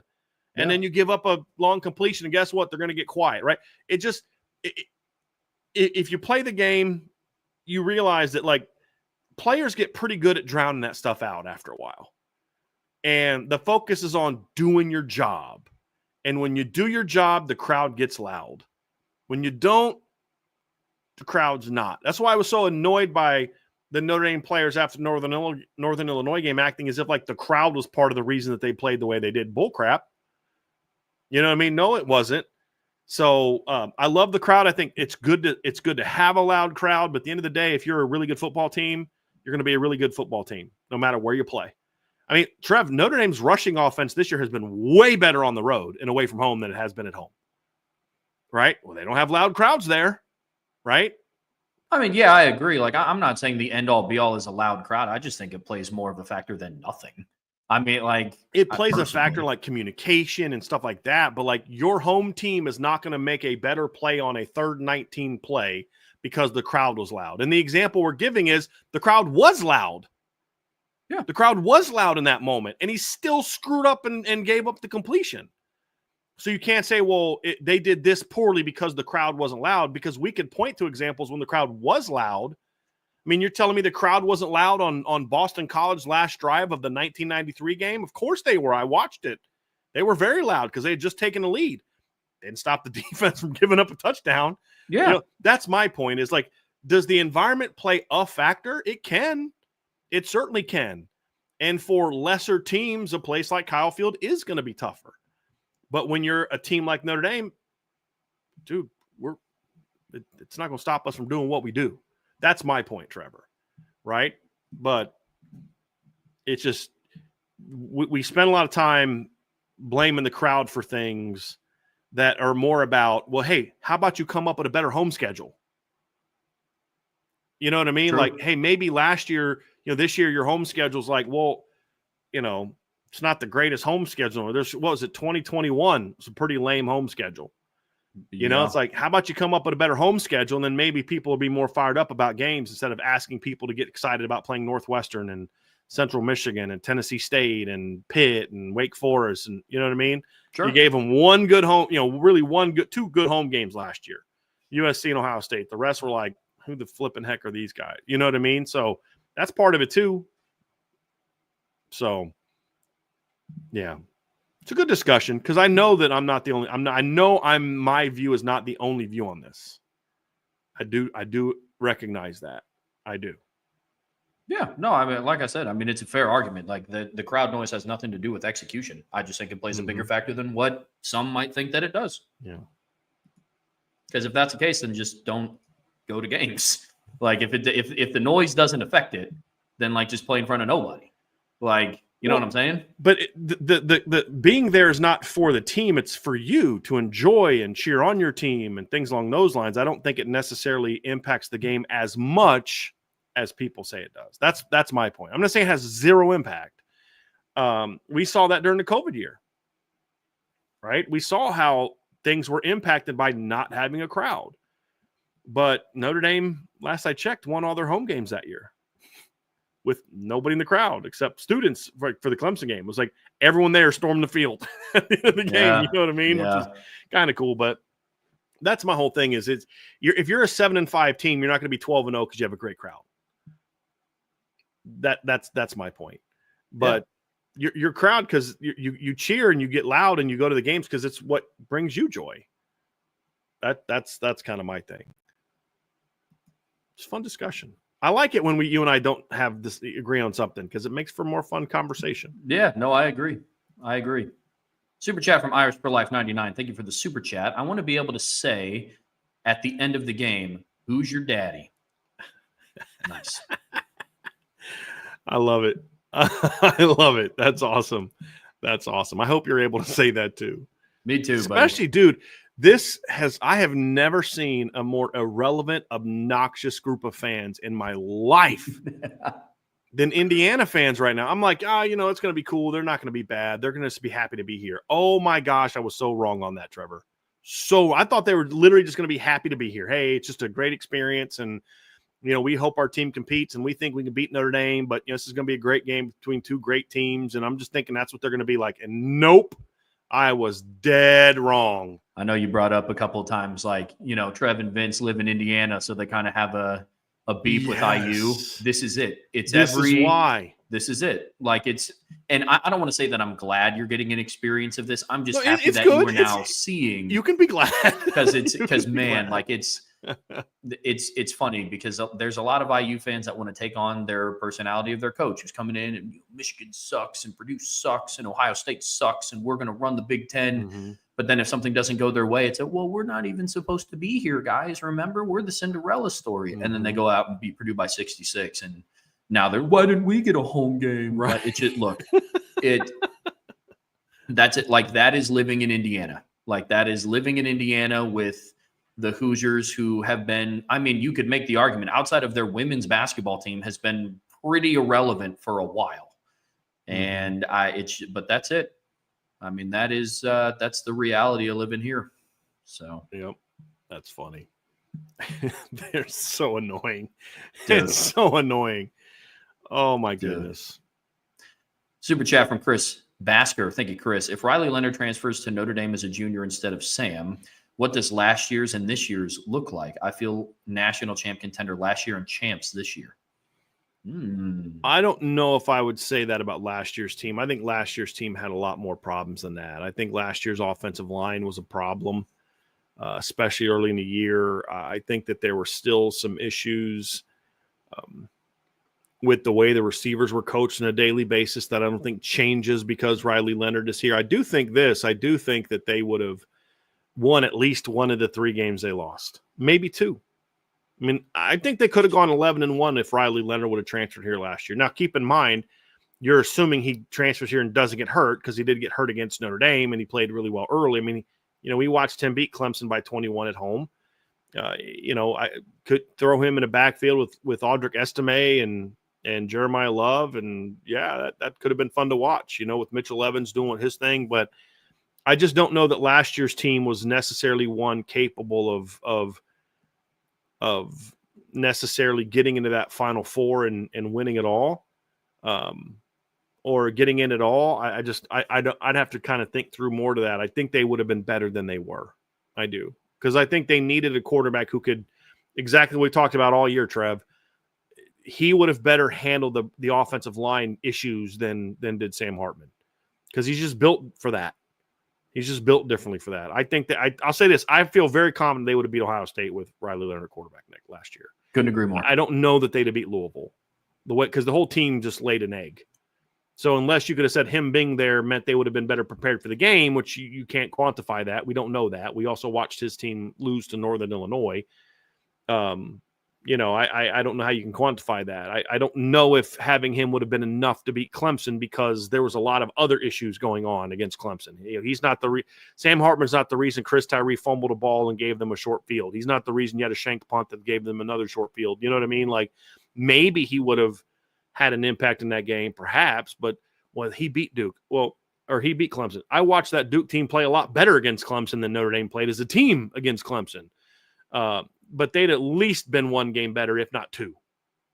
I think the one game for sure, I'm like, they're not winning that game with him at quarterback. It doesn't matter, is the Louisville game. That team was just not prepared that day. They were not there.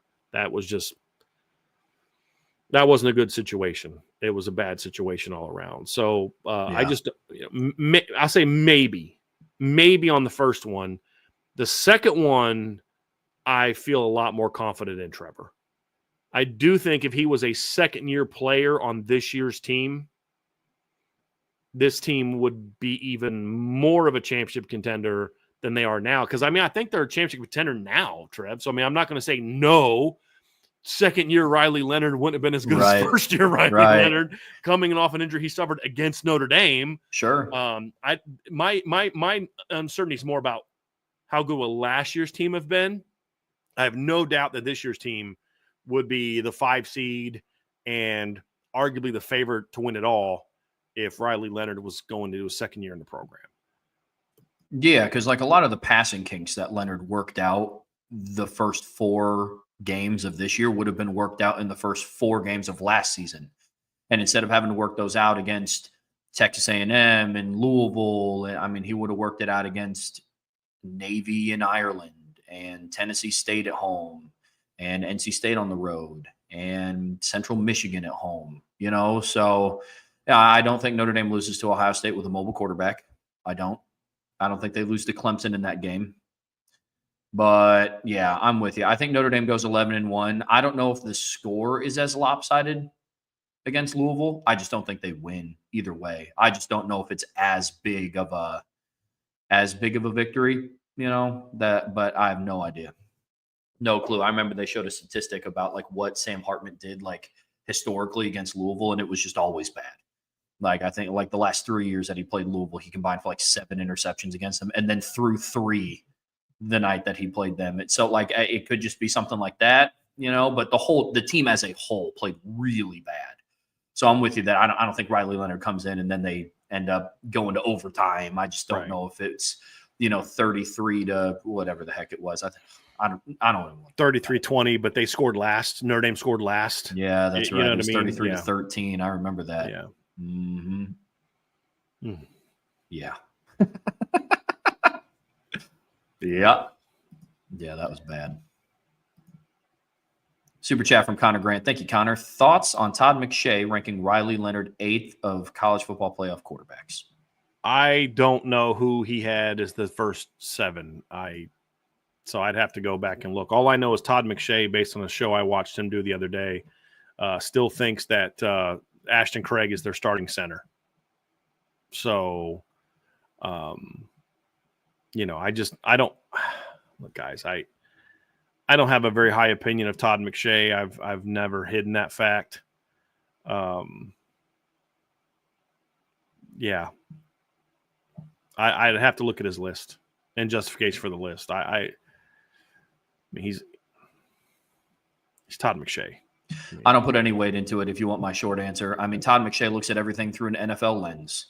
So if he's going to sit there and rank Riley Leonard as the 8th college football playoff quarterback because he doesn't know if he would perform as well as Jaden Daniels on the Washington Commanders, then yeah, sure, I guess. But I think it's hard sometimes to evaluate college players through an NFL lens and say, like, I think they're good or bad in college because this is how I think they would be in the league. Fair. That's just not fair. You know what I mean? I also don't think Todd McShay watches as much film as he says he does. No, I think he looks at 2024 stat sheets and then makes his decision on it. And he'll watch like a little bit of film and then act like, because again, if you've watched Notre Dame play, then, I mean, bro, Ashton Craig hasn't been Notre Dame starting center since September 13th. You know what I mean? Like, come on, my dude. So whatever. And I also think he looks at it when evaluating quarterbacks more from a passing standpoint. Oh, yeah. And as you and I were saying before the thing, Trevor, if you take out Riley Leonard's scrambles and sacks, so any pass game related rushing statistics, because in college football, scrambles and sacks count towards rushing yards, Riley Leonard actually leads his team in yards per carry. He's a 7.33 on designed runs. And Darian Price is 7.31, and Jeremiah Love is 7.10, I believe, or 7.13. Right? That's something that has to be looked at as a significant impact that I don't think enough people quantify when breaking down Riley Leonard's impact on the game. And that's why you hear people say, well, this guy is really good or that guy's really good. And you're like, well, yeah, when he's on, he's really good. But if you can dominate them up front, he's like Quinn Ewers. If Quinn Ewers can sit back in the pocket, have time to throw, he's really good. We saw him do that in Tuscaloosa last year. But if you pressure him, he is not that good. Why? Because he can't do some of the things after the snap that are, kind of off schedule that Riley Leonard can do. That's what makes Kevin Jennings so. Look, Preston Stone was a really good quarterback last year, but the reality is SMU's offensive line wasn't great early, and when they made the move to Kevin Jennings, that was part of the reason why he fit the personnel better, and he made for a more dynamic player. If you put those two guys on a different team, Preston Stone might be the better fit for what they're trying to do than Kevin Jennings is, or vice versa. Right? I mean, if you're going to go have those two guys go play for Lincoln Riley, Preston Stone is going to be the better player. If you're going to have those two guys go play for Rich Rodriguez, Kevin Jennings is the better player. Right? I mean, so all those things factor into it, and I don't think enough people that evaluate quarterbacks take those type of things into consideration when they're evaluating the play of a quarterback. And that's something that I think a lot of people miss. But we're going to see, he's going to get a chance to prove them right or wrong here in the postseason. Yeah, I've been saying it since like week 3. Is Riley Leonard's a quarterback, you have to pay attention to total output. And I think it's funny that, if Riley Leonard was going into the playoffs riding a 10-game win streak and had, what does he have, like 3,183 passing yards and 30 passing touchdowns, people would be like, dude, this is the best quarterback in the playoffs right now outside of maybe Dylan Gabriel. But you split those numbers in half, and he has 16 passing touchdowns, 14 rushing touchdowns, and 2,096 passing yards, then all of a sudden he just can't throw the ball at all. He's just a runner. Like it's funny. It's just interesting how that factors out. Super chat from Zach Nichols. Thank you, Zach. Calling my shot now. If Notre Dame makes it to the semifinals this year, even if they win it all, they're winning a national championship next year and maybe a repeat. I mean, I love your enthusiasm, and I'm not going to do anything to talk you off that ledge. Enjoy that feeling, my man. Enjoy that feeling. I think speaking to his actual point, right? Like, let's take the fandom out of this because, like, it's a fun comment. If they do get to the semis this year, it means they beat Georgia. That could be the type of program-defining win that you need that Dabo Swinney has said Notre Dame was for his team back in 2015. That's the moment that his team knew we can play and beat anybody. That's how they knew they could go out and beat South Carolina. That's how they knew they could go out and beat Alabama and beat those teams. Is that it was that he said this multiple times. That was the game that turned the corner for his team. Not beating Ohio State in the 13 Orange Bowl, not beating LSU in the 14 Peach Bowl, not finally beating Florida State, not finally beating Steve Spurrier. He said it was the 15 Notre Dame game is when they realized they can beat it. They can play with anybody. They are a great team. Every team has that moment. Sometimes it's just within a year. Sometimes it's a program-defining game. Right, so like for Notre Dame in 2012, Trevor, I've said this before. If Notre Dame doesn't beat Stanford in overtime, they lose 3 games that year, at least. But that Stanford win told that team that had struggled against that team that, hey, if we can beat them, we can beat anybody. Because Stanford was that team back then for Notre Dame. And so it's like Oklahoma, we beat Stanford. We got Oklahoma. You know what I mean, Trev? It's like it was just kind of that moment for them. And you know, sometimes it can be a truly program-defined changing type of victory. And, you know, I mean, that's kind of where it's at. You got to slay that dragon, right? I mean, Kirby Smart couldn't win a title till he learned how to beat Alabama. Now, for him, that happened in a championship game. But that next year, boy, that Georgia team was not going to lose because that game had kind of sparked them into the, hey, we can be this kind of team. That wasn't their first playoff appearance. They had been in the playoffs, 4 years before. And that playoff run did not completely turn them around, right? It wasn't until that 21 season. Why? Because they kept getting beat by Bama. You know, and so once you slay that dragon, then all of a sudden you become a different program, man. You can. And so to his point, Trev, I do think that kind of victory, that kind of run could be the thing that announces Notre Dame's presence, not to mention the impact it's going to have on their ability to acquire talent and all those other type of things. So I could see a run this year could certainly set them up for something special next year. Yeah. Repeating championships, that's going to be real hard, but hey, we'll take it. Yeah, I was about to say, I love the enthusiasm. Like I kind of have to share some of my expectations and my emotions and look at things realistically. And Zach, I hope to God you were right. I do. I mean, that'd be fantastic. But again, coming from, we talked about it earlier in the show, looking at my Notre Dame fandom specifically, I've yet to watch them win or even come close to. Well, I guess technically they were close in 2021, but watching your team blow a 28-point lead hurts really bad. But, you know, I have yet to really watch Notre Dame come close to winning a New Year's Six Bowl. So, you know, I think Georgia could be that win. You know, like that could be the one that shows it ends the narrative that Notre Dame can't win the big one. It'll end the narrative that Notre Dame just can't, you know, because as much as I want Notre Dame to move on in the playoffs and what I believe that they're going to do to Indiana, I don't think that's going to be that's not going to be the one. I don't think Notre Dame beats an 11-1 IU team who is 0-1 against ranked teams this season. And they're like, yo, let's roll. I think it's a good start, you know, but to Brian's point, I definitely think it's Georgia. Because that right now is, you know, people have said it. And I kind of don't really disagree. Like in the playoffs and the postseason right now, like that's like kind of the team to beat.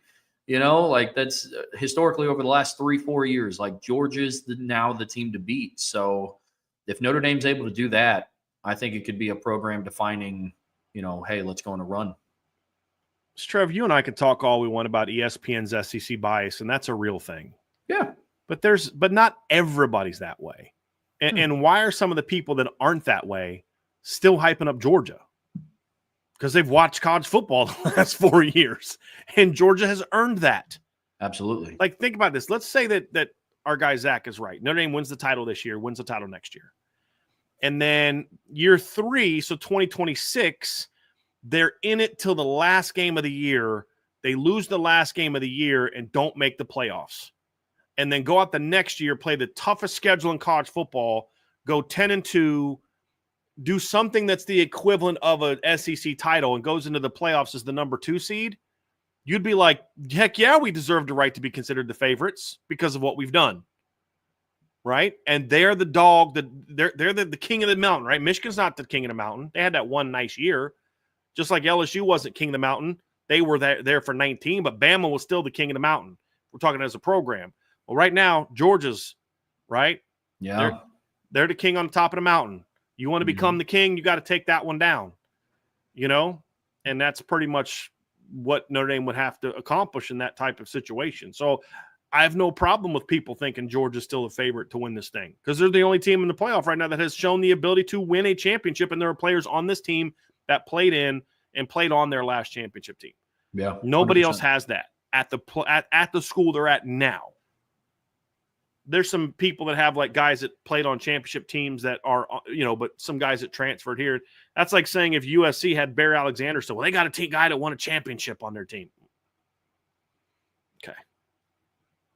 Right. Okay. This is a team that still has all of that. Right. And that's the difference. Yeah, absolutely. Good stuff. You guys got some really great submissions today. Oh, yeah. Super chat from Nova 2015. Thank you for the super chat. How do you see tomorrow's Army-Navy game playing out? 2 teams with winning records, and the game is almost always close. Honestly, Trevor, I have so given up on trying to analyze the Army-Navy game because it is just one of those rivalries and one of those games where it is so irrelevant what those teams are coming into the game. I mean, it is just absolutely irrelevant what those teams are coming into those games. And I mean, I think back to some of those years when Navy was really good, and some years an Army was really bad, and some years you'd see that in the results, and other years you didn't see that in the results. I mean, there's other years where Navy looked like they were a pretty good team, and then they go out and lose to Army, and then there's other years where Navy's like, wow, that like I think of that team that Navy had or Army had in 2016, the team that beat Notre Dame, that Will Worth led team. And I'm like, boy, they're going to smack Army. You know what I mean? Like Army got killed by Notre Dame, and Navy beat Notre Dame, and Navy lost to Army that year, lost to Buffalo, lost to Duke, lost to North Texas, got blown out by Air Force, right? And Navy beat Notre Dame, and they're a 9-3 team. Navy's 6-5 at that time, and you're thinking easy. And who won? Army did, right? I mean, it's just I've long since given up trying to analyze that game. You know what I mean? Like it's just man, it's just it's a tough thing to do, dude. It's a really tough thing to do. But Army has definitely controlled that rivalry in recent seasons. I think they've won the last 2. I believe, and 4 or 5 or 6 of the last. I mean, they've really controlled that series for the most part. I think Army has won. I'm actually looking it up now. I think Army's won 1 or 2 times or Navy has. Yeah, so since 2016, Army has only won that game twice. Navy has only won that game twice. So, I mean, based on that, you'd think that Army kind of has the advantage. And here's where I think Army does have an advantage. If I did have to analyze the game, Trevor, Blake Horvath has not been healthy since the Notre Dame game. And actually, he got hurt before Notre Dame game, but Notre Dame banged him up even more. Didn't play in their last game. I think he played 1 series against Tulane before he got knocked out of that game. They're a very different team without Blake Horvath. Yeah. And this Army team is very physical. And so I just have a feeling that that's going to play a big role in this game, a very big role in this game. And so if I had to predict based on just analyzing the game, I think Army wins, and I think Army wins convincingly. But as you and I know, Trev, You take all that analysis and it's not worth the paper you wrote it on. You know what I mean? Like, because this is just a different animal with these two schools, man. Completely different animal. I feel bad for Air Force because they never are counted as like as important as either one of those teams. You know, it's like, oh, they're like they get treated like the Coast Guard. You know what I mean? It's like, you know, when it comes to the football program, you know what I'm saying? Even though they've had some great teams, but they're just it's Army Navy. Nobody cares about Army Air Force or Navy Air Force. It's Army Navy. You know, they get their own week. It's Army Navy week. Like literally the only game in town, man. I know. Them and a bunch of D2 and D3 schools playing this weekend. That's it. I know. And then Air Force plays both of them in the regular season. Yeah. They're just standing around like, beat them both, and they're just like, who cares? It's Army Navy. Yeah, you killed both of them. It doesn't matter. You're Air Force. I was like, what the heck, man? Hey, man, I'll call my shot for this game. I have Army winning big. I think so, man. I think Bryson Daly and Kanye Udo go crazy. Like Bryson Daly, he has been legitimately since I started watching like film on him a couple weeks before the Notre Dame game. It's when he really kind of popped up on my radar specifically. He is fun to watch. He is fun to watch, man. And so I have, especially because of the injury with Blake Horvath, and he hasn't been healthy in a while. I got the Black Knights. That's where I'm at. So, but again, like we've always said, respect both programs very deeply. So, but who knows? I mean, Navy could come out and who knows? But I got Army. Want to send a note along that we just received from Notre Dame. And essentially what they're telling us is that our Indiana will have a video that plays when they come out. Okay. Their band will be allowed to perform at halftime along with Notre Dame's band. Nice. And there will be some college football playoff spots that are run during the game. Outside of that, Notre Dame will operate it like a game experience, typical home game with music and videos and crowd prompts and things like that. Message we just got from Notre Dame. So just to let people know that's how that's going to go. Because I know that's been asked a lot this week. MT41 is Joe Rudolph, a championship caliber offensive line coach. Some of his decisions are head scratching. Coaching is good, but could be a lot better. Same with recruiting. I don't know if anybody at Notre Dame right now is a championship caliber coach because none of them have won a championship. I think Joe Rudolph right now is coaching the run game like a championship coach, but I still don't know that he's found the answers he needs to find in pass pro. Yeah. Why? Because I watched the USC game. So right now I would say no, he is not coaching like a championship caliber coach overall. Hopefully that changes. But like Trev, we've seen people become stars in the postseason. I mean, we've seen coaches do things in the postseason they had never done before. I mean, we're going to find out. That's going to be an important part for Coach Rudolph. I mean, he has as much of a burden on a championship run as anybody outside of Marcus Freeman. Because I don't care how good of a job Dylan McCullen does and Gino Gaduli does and Mike Brown does, and of course as the O coordinator Mike Denbrock does. If Joe Rudolph doesn't do a good job, none of that other stuff matters. So he has a huge burden on him, but also would deserve a lot of praise if Notre Dame does go on a championship run because it will be fueled by what he does with his group. Yep. And so, I mean, my answer right now is Joe Rudolph a championship caliber coach? I'd say no as of right now. I hope that the story in a week and 7 days or a month and 7 days, a week and 7 days. You mean 2 weeks? A month and 7 days is we're having a different story, right? But as of right now, going into the 1997 playoffs, is John Elway a championship caliber quarterback? Well, I think he is, but he hasn't won one yet. And he's in year 15, right? And then that changed. And then he won 2 in a row. So you're never a champ till you become a champ. And then it becomes about, well, now you got to do it again. You know what I mean? So as of right now, I'd say no. And that's not just because they haven't won one. I mean, like there are things that he needs to do a better job of also. I'm not 100%. Even being like patronizing. Oh, he's never won a championship, so he doesn't belong. It's not what I'm saying. Because I would argue that there's a lot of reasons that John Elway played like a championship quarterback, but he didn't have a championship team around him. Sure. You know what I mean? And that's what I was going to bring. That's what I was going to bring up because it's like, and I'm glad that you pointed that out because like Harry Heestand never won a national championship at Notre Dame. Right. But if Notre Dame had Harry Heestand this year, and we were asking if Notre Dame's offensive line coach was championship caliber. It's like, I believe that he is, Right. like, based on the track record that he's had in South Bend. But again, you kind of have to put yourself in a position to play in those types of games. Yeah. Because it's how his units played championship caliber football at least twice, 15 and 17. Oh, yeah. At least twice. So you weren't not winning a championship in 17 because of Harry Heastand's group, or 15 because of Harry Heastand's group. Right. That's the difference. And so my thing is, we aren't seeing Notre Dame playing like a championship caliber line right now.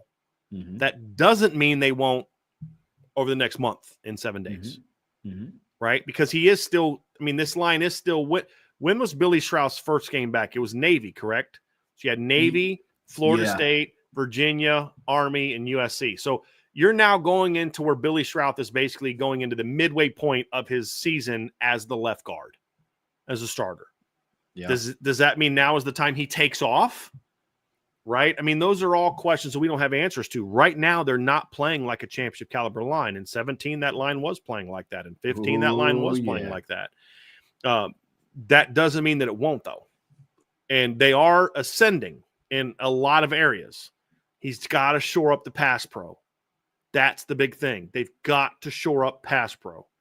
Now, not all that's on the offensive line. Sometimes quarterback gets drilled. It's because he set the protection wrong, or he didn't account for the guy that the line wasn't blocking, or the running back didn't get his guy. Mm-hmm. I've seen that before where a guy comes running through the line, and you're like, why are those offensive linemen just they both saw him because they think the running back's picking him up. The running back didn't do the right thing, and it looks like the line's a bunch of idiots who didn't see a guy running right at him, but wasn't their guy.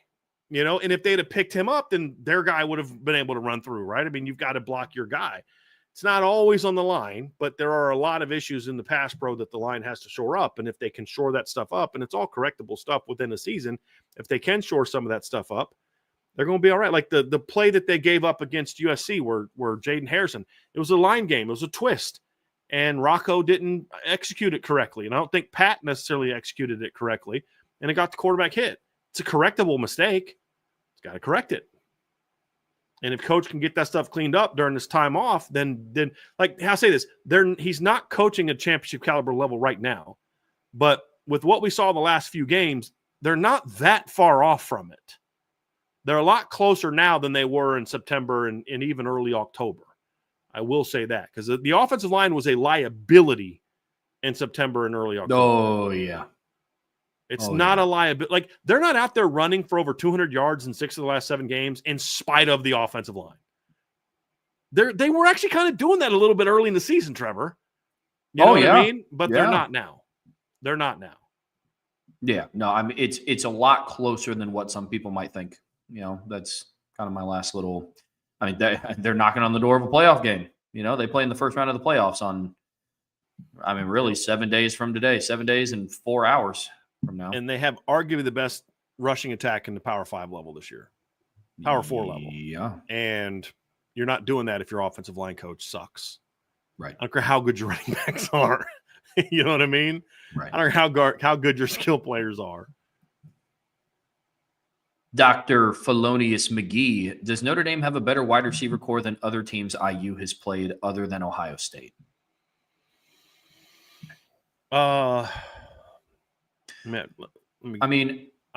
leaning towards yes, but that's not saying a whole lot. I was about to say, yes, I think they have a better – I mean, it depends on what you're talking about. Like, production, I'm not sure, just because Notre Dame's wide receiver production from a number standpoint is really low. From an athletic standpoint, I definitely – Talent standpoint?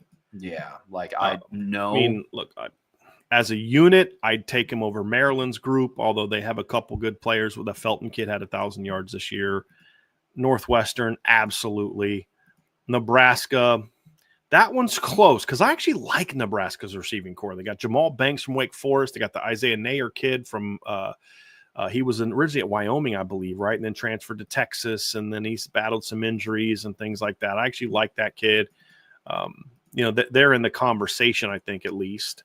with Notre Dame, although I think Notre Dame is deeper, certainly deeper than they are. I'll take Notre Dame's receiving core over the Washington receiving core, although Jeremiah Hunter's a good player and Denzel Boston's a good player. I think Notre Dame talent-wise is probably better, but they're close. Certainly better than Michigan State. No question about that. Certainly better than Purdue. Certainly better than Michigan.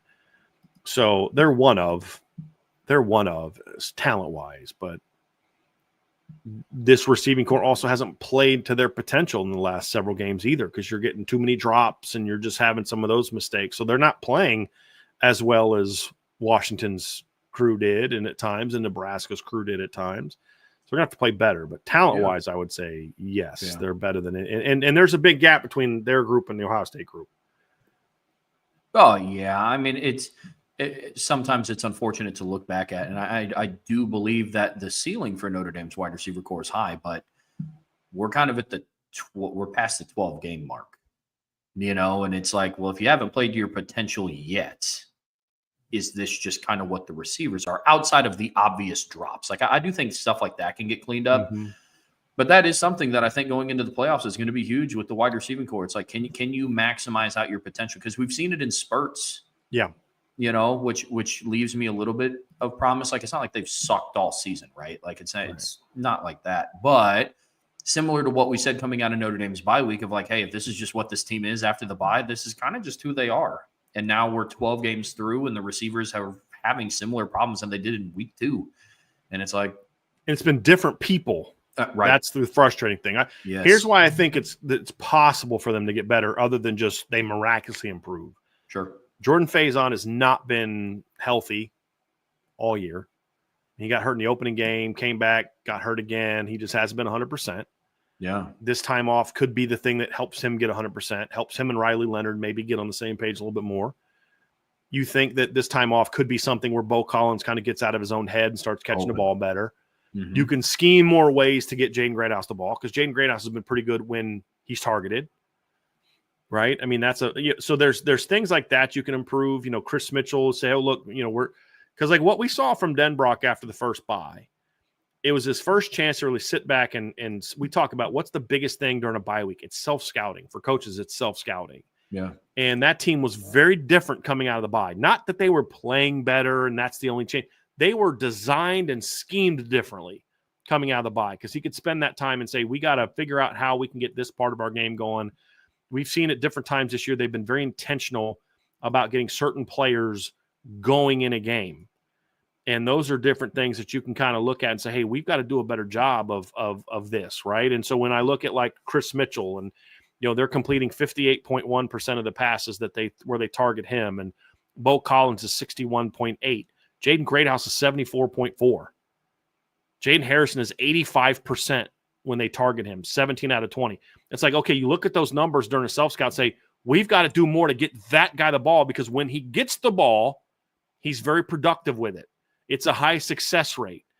And those are things to me that I look at. And I think those things are very important. Like yards per target is like some people can get annoyed with the emphasis that that analytics people put on yards per target, because they don't include context at all into that. But there's times when you say, okay, this is what the data says, but the film shows something different. And that is when Jaden Greathouse is targeted, he's effective. You talked about your breakout player during the playoff could potentially be Jaden Harrison, because your point is when they target him, he's been very good. They just don't target him a whole lot. Those are the things that you can correct during this kind of time off, as you're able to sit back and self-scout more, which is very hard to do during the season when you play on Saturday and by Sunday night you formulated your game plan for that next week's game.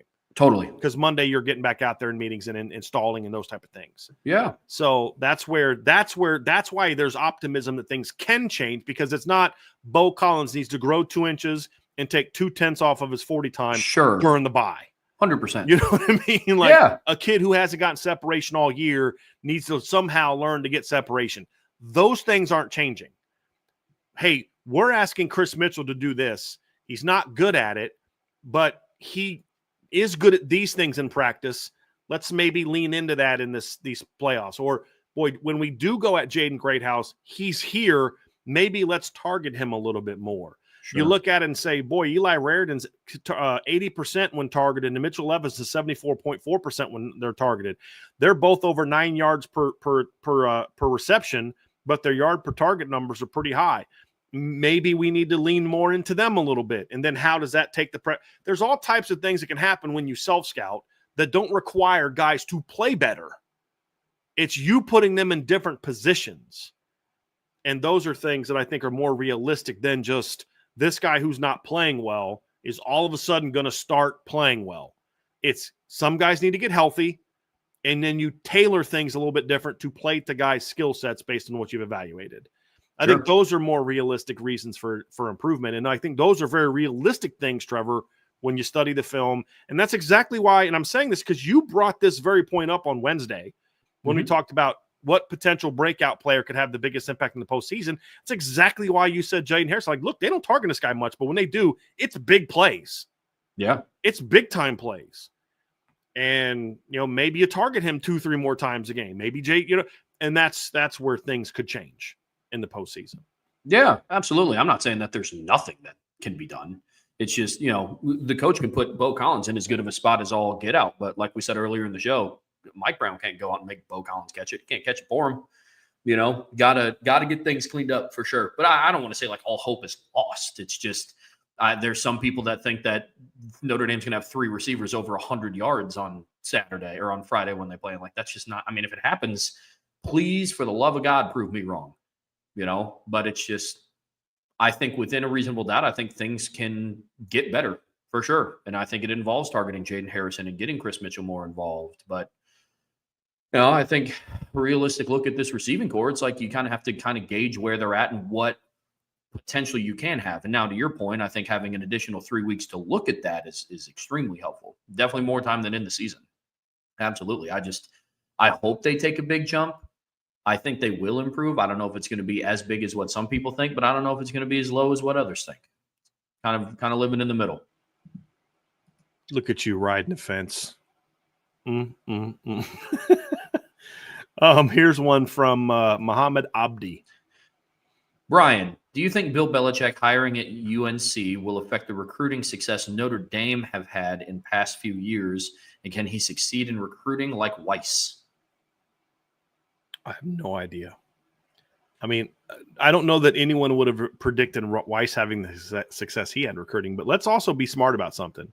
Charlie Weiss had great success recruiting on offense. Yeah. He had some players here and there. The 06 DB class was really good with Darren Walls and Rayshawn McNeil. You got Gary Gray in 07. But then in 09, it was like EJ Banks, and that was like really it. You got RJ Blanton in the 18 with Jamore Slaughter. You had years where you had really good linebackers, years where you didn't have very good linebackers, some years we got a couple good D linemen, and then not. I mean, it was offense where he kept piling up 5 stars outside of his first, year or two. There's a couple guys here and there, Ethan Johnson, but overall he did really well on offensive recruiting. It's a different era, though. I mean, now it's about managing the salary cap more than it is just convincing. Because like Tim Beck was talking about this, the Coastal Carolina coach, and he's spot on. He goes like, you call kids now, and it's like you're not recruiting the way you used to. They're saying, hey, talk to my agent. It's like that's not where we should be. That's not where we should be. Is Bill Belichick going to thrive in that situation? Yeah, probably, because he's used to that. Is he going to have an initial bump? Maybe. Like, guys, this isn't like Deion Sanders, where like this is a guy that's younger. They watched him play. They can relate to him more. Deion, for all the things that people complain about Deion, no one that has any clue about Deion Sanders would ever say, I don't think this guy cares about young people. He does. Sometimes it gets masked like he only cares about his kids. I don't think that's accurate based on his history. But, my thing with Bill Belichick is I don't think he treats people well. I don't think he cares much about developing people. Is he going to all of a sudden at 72 take that as a priority, or does he look at this as just another version of professional sports where I'm just here running a program trying to win championships, and if you can't help me, then you got to go. And if he does that, he's not going to succeed. Yeah, I mean, I think he's going to have more success as a recruiter than he's going to have as a football coach. I genuinely believe that, because now the landscape of college football is you're running it more like NFL free agency, which is weird. Like I'm seeing all this stuff with the transfer portal open is, Jalen Daniels at Kansas agrees to a new deal to stay with it. Like, that's so weird to see from college students. Like, I don't like it. I know that's the world that we're in now. But in this world, not to get too deep here, but like in this world where like all these kids are kind of being brought up that, they're the best at everything and nobody can tell them otherwise and everything has to be equal. It's going to be a rude awakening when you go and you play football for Bill Belichick and he asks, why aren't I playing? And he just straight up blankly looks at you in the face and says, because you suck, get out of my face. That's going to be a rude awakening for people. I think he's going to do a great job recruiting. I think his turnover rate in the transfer portal is going to be astronomical. That's not even an exaggeration what you just said, Trevor. It's not even hyperbole. Like, that's going to happen. Yeah. Because you're a bad football player. Now get out of my office. Yeah. It's like, Coach, what can I do to play more? Get better. Transfer. Literally go to a school that cares. Like, that is, maybe he'll treat kids differently, but there is nothing that he did in his NFL career that shows otherwise. Agree. Mark 1, thank you for the super chat, Mark. Hi. Thanks, guys. Hello, Mark. You're welcome, Mark. Thank you. Thank you. Do you think our pass catchers are healthy? There are now. I think rest has been good for them. I don't think anybody had anything that was so damaging that 2 weeks off, basically, or a week off isn't going to help them get back on track. So, yeah, like KK Smith isn't, right? I mean, he's out for the year. But, like, the guys that are playing are healthy now. And if they don't play well in the postseason, it won't be because they're tired or because they're not healthy. Right. It's because they just don't play well, and maybe they're not good. And then you got to rethink your future at the position. So, yeah. Aiden Benami, would you say Xavier Watts is the best safety at Notre Dame, while at Notre Dame, not in the NFL, since the early 90s? In my opinion, he is, that I can remember, since mid to late 90s. I would say yes. Somebody on Twitter today I made this comment. They said, Harrison Smith was really, I saw on the message board. So Harrison Smith was really good early in his career because I said, he's the best safety. He's better than Harrison Smith or Kyle Hamilton in college. Harrison Smith was really good in 2008. He had 9 tackles for loss and 3.5 sacks. He was playing linebacker. Wasn't playing safety. Harrison Smith was, to me, the way I rank them for their careers, it would be Xavier, Harrison, Kyle Hamilton. Kyle Hamilton had one great year. Like in Kyle Hamilton's All-American season, played half the year. Yeah. He was named All-American because he had some highlight reel plays and because of reputation. He wasn't a guy that you look at and you're like, oh, wow, that guy was just, he missed the last couple games. I mean, he missed a good chunk of the season and still got all that credit for being a great player. I mean, he was a very talented player. He played 7 games. Had 3 picks and 4 interceptions. He would have been an All-American if he played, but he wasn't as good as Xavier Watts was. And if you remember, I was critical of Kyle Hamilton that year because I felt he was doing a lot more highlights, but wasn't consistently as good. Kyle Hamilton in 2020 was awesome. I mean, 2020 Kyle Hamilton was a dude. And 2021 was still really good, Trev. Don't get it twisted. I'm not like he was a mediocre player. But like I think of him getting torched for a touchdown in the end of the first half against Cincinnati. I mean, there was more. He got getting the ball thrown over his head because he wasn't staying disciplined within his technique. Which, he was learning a new system. Because you were going from the Clark Lee era to the Marcus Freeman era, and that's going to be part of it. But boy, he made some phenomenal plays that year, and like the Florida State pick and that's kind of what got him on the radar. 21, he was brilliant. Harrison Smith, his last 2 years of safety in 2010 and 2011 was brilliant. Man, but I just think Xavier Watts is an all-around player. Is just better than both of them. It's not by a ton, but he's better than both of them. I think that Harrison and Xavier were both great leaders.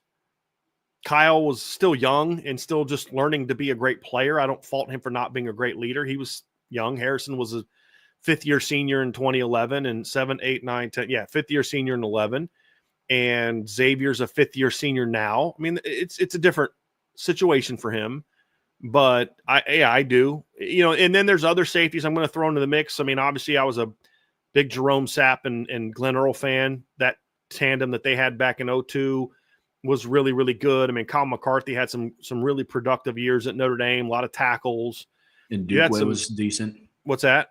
And Dukeway was decent. And Dukeway, Alohi Gilman in his 2 seasons at Notre Dame was outstanding. Jalen Elliott is a tandem. I mean, there's been some really good – Matthias Farley in 15 was a really good football player as part of that 3-man rotation that they had with Elijah Shoemate and Max Redfield. Yeah. Zeke Mata as a thumper, as a downhill alley safety that was a hitter, was a big part of that defense in 2012. I don't mean to take away anything from the safety. And Jamor Slaughter, I've said if he doesn't get hurt in 2012, that defense might look a little bit different, in late in the season. But they've had some great safeties. I just think Xavier Watts, when you look at production, overall level of play, leadership, impactability, like it's not that Xavier just racks up interceptions at the end of halves. Xavier's interceptions are crucial, like important. The most meaningless interception he's ever had, in my opinion, was the one against USC 2 weeks ago, where it's honestly, like the game was basically over. I mean, he ended it, but it's like every other pick he's had has been like a crucial, like, wow, that changed things in this game type of moment. And that's what defines his greatness. Is he's just he's a playmaker, but he's a clutch player. And that's why, like, I love clutch players. That's what I love about Khalid. I've always said that Khalid Kareem is one of my favorite defensive linemen to play at Notre Dame. Not the most productive, not the most talented. I mean, he was talented, but he wasn't like, Justin. But the dude was money. When you needed a pass rush to hit home to win a game, Khalid was going to get it. I mean, that's just what I loved about that guy. And I love money players. I love clutch players. I love guys that are at their best in the biggest moments. And that's what I loved about Alohi Gilman. That's what I loved about Khalid Kareem. That's what I loved about, a lot of different players over the years. And that's what I think Xavier's been. And that's what makes him special. Not that Harrison Smith wasn't a great player. Harrison Smith had one of the most brilliant interceptions I've ever seen a Notre Dame player make against Utah in 2010. When he undercut a deep over route and you're just like, the ball's gone and you're like, that's going to be a big play. I remember looking right now, it's like at midfield up in the press box. I'm like, that's going to be a big play. And then he just kept going and undercut and I'm like, oh, how did he get to that ball? I mean, and then of course he just poor Jacoby Harris or Ja'Cory Harris in that whole game. That guy's still having nightmares about Harrison Smith. But I just think Xavier, week after week after week after week, just the way he plays has just been unlike anything I've seen from Notre Dame safety. Oh, it's insane.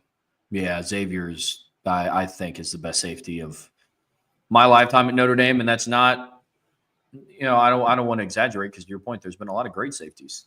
Been fantastic safeties. But there's got to be a best of them. You know what I mean? And I think it's got to be X, man. He's crazy. I mean, just simply put, you look at what he did last season. It's like, there's no way he could get better. And he got better. Well, what's funny, Trev, is I actually said this. I said he could be better, but he won't be as productive. And I was wrong. Now, he doesn't have as many interceptions, but he has more passes defensed. He had 7 picks and 4 breakups last year. That's 11 in 13 games.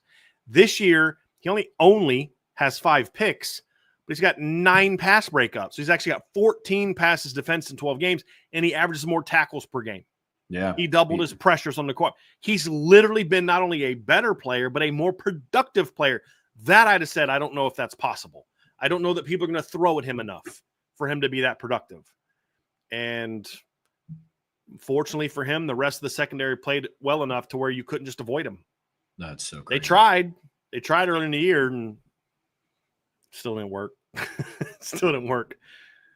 He's been special. Real quick, Muhammad Abdi followed up. He goes, correction, Notre Dame's success in North Carolina recruiting. No, I don't think it's going to have an impact on that. I don't. If Notre Dame wants a kid in North Carolina, they're still going to have a pretty good shot to get him. Yeah.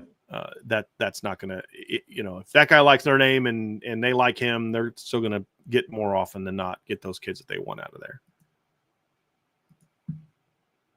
Coach Bent 574, out of all the head coaches in the playoff, Marcus Freeman aside, whose legacy is impacted the most by a national championship? Ryan Day. Yeah, yep.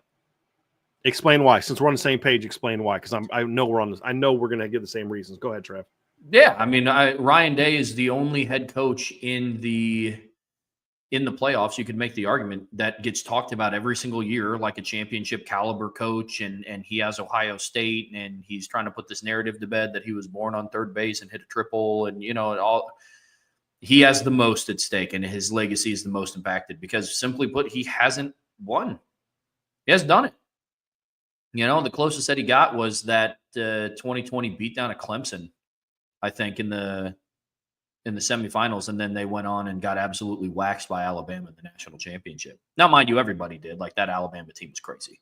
But, for Ryan Day, his legacy is just, right now, it's kind of, you're always on the outside looking in, Like, you tell all of your friends that you're the cool kid, and then when you get to the party, nobody lets you in. You know, like that's kind of Ryan Day's legacy so far at Ohio State. And winning a national championship for him would put a lot of that to rest, because he did go out and win it. You know what I mean? Like, that's, especially after dropping their last regular season game to Michigan. I think Ryan Day is by far the most impacted, because you go through and you look, Kirby Smart's done it twice in the last 4 years. Dabo Swinney did what he did. I'm trying to think of the others. I mean, you have just so many new ones. I would say if I had to rank it, I'm not going to rank all 12. I would go Ryan Day 1, James Franklin 2. Yeah. Because like Freeman and Lanning are still young. They're both, I believe, still in their 30s. They're going to, like, any kind of run is going to be like, these guys are on the verge of great things, right? Yeah. I mean, that's the other one. I think you nailed the top two. I think Sark is in that group a little bit as well, even though he's only in year 4 at Texas, but he's been a head coach over 10 years. Yeah. And I think he has an impact. He'd be in my top 5. I mean, Signetti's kind of there too. Like, are you just that small school guy, or, can you kind of get to that point? Although I'd say he's still Indiana. I think if he just wins a playoff game, he's a legend there. You know what I mean? Like, if they beat Notre Dame in the playoff, he's a legend there, even if they get stomped by Georgia the next game. You know what I mean? He already is. He just led the best season in Indiana football history. Yeah. I mean, Right. And yeah, I agree with you. I mean, the guy Spencer Danielson, just getting there is there for him. I mean, guys like that, of course, your legacy is going to be impacted by that. But as far as when I think most impacted, I think you nailed it. It's the guys who, if you win it, you become a legend. But if you don't, you're in trouble, or you're starting to get to the point where, like, people just don't believe in you anymore. Yeah. And that, like, if Ryan Day goes one and done, or let's say like one win and then done, right? So not one game and done, but wins one and then he's done. He will be looked at as more of a failure than if Marcus Freeman does the same thing, wins a game and then loses. Oh my goodness. Yeah. Oh yeah. I mean, look, Ryan Day and James Franklin, they have the opportunity to either become legends or fulfill a stereotype. Like, that's literally what, because I think if they don't make it at least a run, maybe not even win a national championship, but if they don't make a run at it, if you're looking at it from an Ohio State perspective, what hope do you have that they will again with him at the helm? You know what I mean? Like, and you can't even say, well, maybe if there's another down year in college football. Like, this is kind of a down year in college football, like, in comparison to other years, how there's no clear-cut 1 or 2 best teams. Like, you look at James Franklin and it's like, okay, well, like, if not this year, then when? You know, like, you're the same recruiter. You're going to keep having the same type of teams. Your record in big games is atrocious, you know? So, Ryan Day, if after going out and getting who they got in the transfer portal, who they got an offensive coordinator, who they convinced and paid to come back, if they don't make a run this year, when?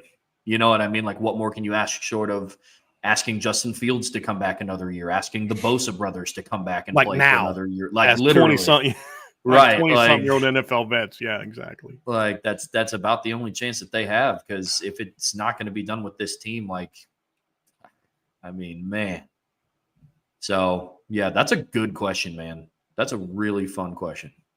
I like that. But, yeah, Ryan Day, James Franklin, 1 and 2.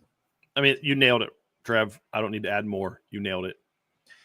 Aidan Benami, with Sig getting $8 million or so, what do you think Marcus Freeman might get? And should Notre Dame wait until the season is over? Obviously, that first part is up in the air. I think we'll pay him well.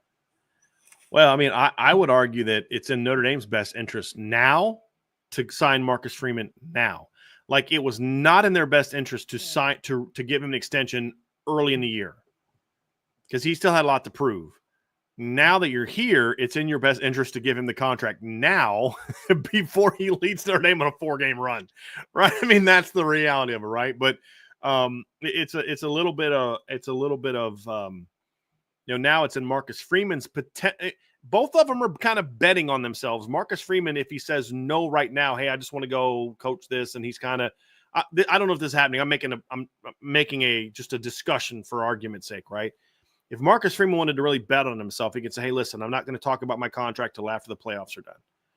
And you say, guys, I just want to be focused on my team, focus on this. I don't want to have to deal with all that.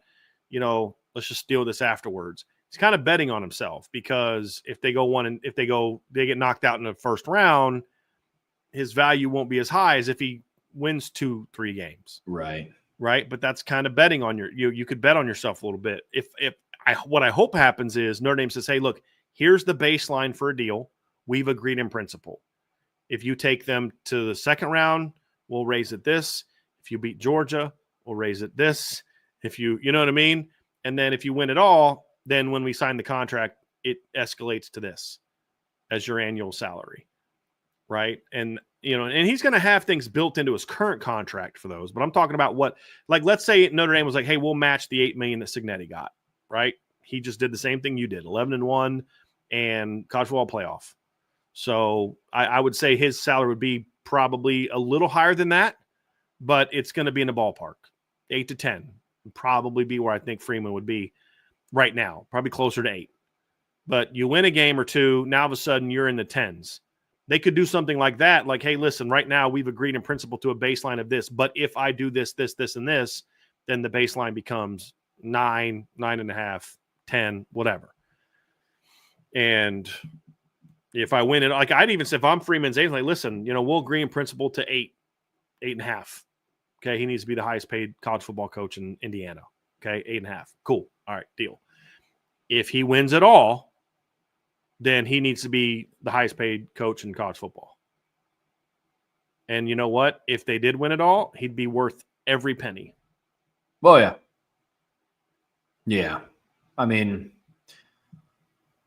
yeah, I don't have much more to add. I mean, just the more games you win, the more you should pay that man. I mean, I hope Notre Dame is already kind of laying the foundation for it because if, the Cincinnati Bengals learned anything with not getting a deal done with Jamar Chase, if anybody paid attention to what he's done so far this season, you pay somebody earlier before, you have to go out and kind of shovel out more money.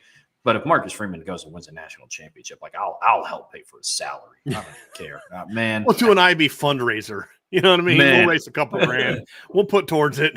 Listen, dude, I'll throw you something. I mean, you come to Indianapolis, I'll tell you, there's some good food places down here, man. Marcus, I got you, dude. If you sign this contract, stay at Notre Dame. Yeah, and just so we're clear, to respond to one of the comments from Outbound, I'm not talking about building in escalators for when he wins things in the future.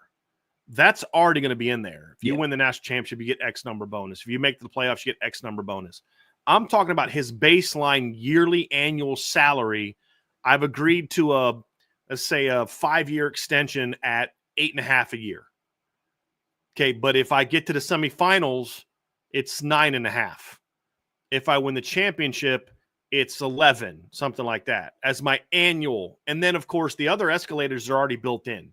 Right. If you make it to the playoffs, you get 200,000, whatever it is. If you get to the semifinals, you do this. If you win a championship, you do this. If you have the number 1 ranked recruiting class, you get whatever. And those things are already going to be built into that, right? I'm talking about what the baseline salary would be for the new deal would be impacted by the run that he goes on. That's what I'm referring to. Not future escalators or we're not talking about future escalators if he were to win, the bonuses he would get. I'm talking about his base salary would be that, is what I'm saying. That's what I would do. So there's already going to be the incentives and the bonuses already structured in. That's not what we're talking about. That won't change with what they do in the postseason. The thing that changes now that you would haggle on now would be what's the base salary that he's going to make annually for what length are you re-signing him to a contract, and what's the buyout number? That's going to be a big part of it as well. And that's going to just depend on how bad Marcus Freeman wants to stay at Notre Dame for the future. Right. Aiden Benami, are Heinish's numbers mainly due to Mills being double-teamed, or has he made some good plays, affected play himself? It's mainly he's made good plays and affected things himself. Is he getting a lot more single teams? Sure. But he's making a lot of plays. It has more to do with what he's doing than it does. Like anytime you have a player that's playing the way Riley Mills is, which I believe to be kind of all-American caliber type of player, yeah, you're going to benefit from that. I'd be a fool to be like, no impact whatsoever. Like I'd be a fool to say that. But There's watching guys that are clearly just benefiting from not getting blocked. And then there's guys that are like playing really well. Donovan is playing really well on top of getting some bonuses from he's getting a lot more single coverage or single blocks than he would if Riley Mills wasn't there. Sure. If he was their best player, he'd be getting a lot of those double teams and he wouldn't be as productive. And then the guy beside him would be, but he's still playing at a high level as well. Yeah. Yeah, absolutely. It's both, right? Mm-hmm. Yes, he's seeing a lot more one-on-ones, but also you have to win your one-on-one matchups, right? Like there's very few players in the country that can go out and win double teams. And, Donovan Heinisch has benefited from that from just a schematic standpoint, but then you also have to go out and perform. So yeah, I agree. I'm with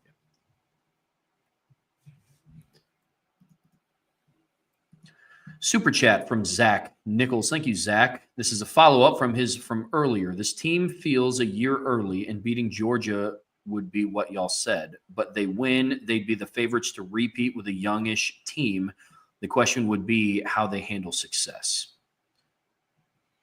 I'm be honest with you. In regards to the last part, I think if Notre Dame wins a national championship this year, I don't think they open up next year as the favorites to win it. I don't. It'd be frustrating, but they would talk about how they lost Riley Leonard, they lost Xavier Watts, they lost Riley Mills, they lost Howard Cross, they lost Mitchell Evans. It's like, not that I'm saying I don't think that they would deserve it. I just think that it would be a Georgia, it'd be a Bama, it would be a, like if we're talking about like national lines, that's what I think personally. Not saying that I don't believe that they should be. You're saying what the narrative would be and what the lines would. No, your point is understood and very fair. I'm just thinking whether I agree with it or not. I don't agree with it, and I think everything you said is valid. But here'd be my pushback. Some of it's going to depend on, does Georgia go get a portal quarterback, sure, or not, right? Because I think Carson Beck is done after this year, right? I don't think he has another year left, or does he? What year was Carson Beck? Does he have another year left? Because if he does, he's probably going to come back now. I'm not sure. Carson Beck was a 2020 player, so he's got 20, 21, 22, 23, so he's done. Yeah. And yes, he was on the COVID season, but you can't get double red shirts in 1 year. So he either redshirted then or he got the COVID year then and played. It still doesn't count. He still would have 5. The only guys that got 6 were the guys that had a red shirt before the COVID season. So he's likely done. And if the injury is what people say it is, it may not matter, but is Jaden Rashada a guy that's going to make the media say they're the favorites? Is Gunnar Stockton, if they also lose to Notre Dame? I don't think that it would be. I don't know that the traditional great teams would have that kind of proven quarterback. Like even if Jalen Milroe comes back, I think we'll hear a lot of talk about Bama maybe being that team, Trev, depending on what they do in the portal. So Bama could be there.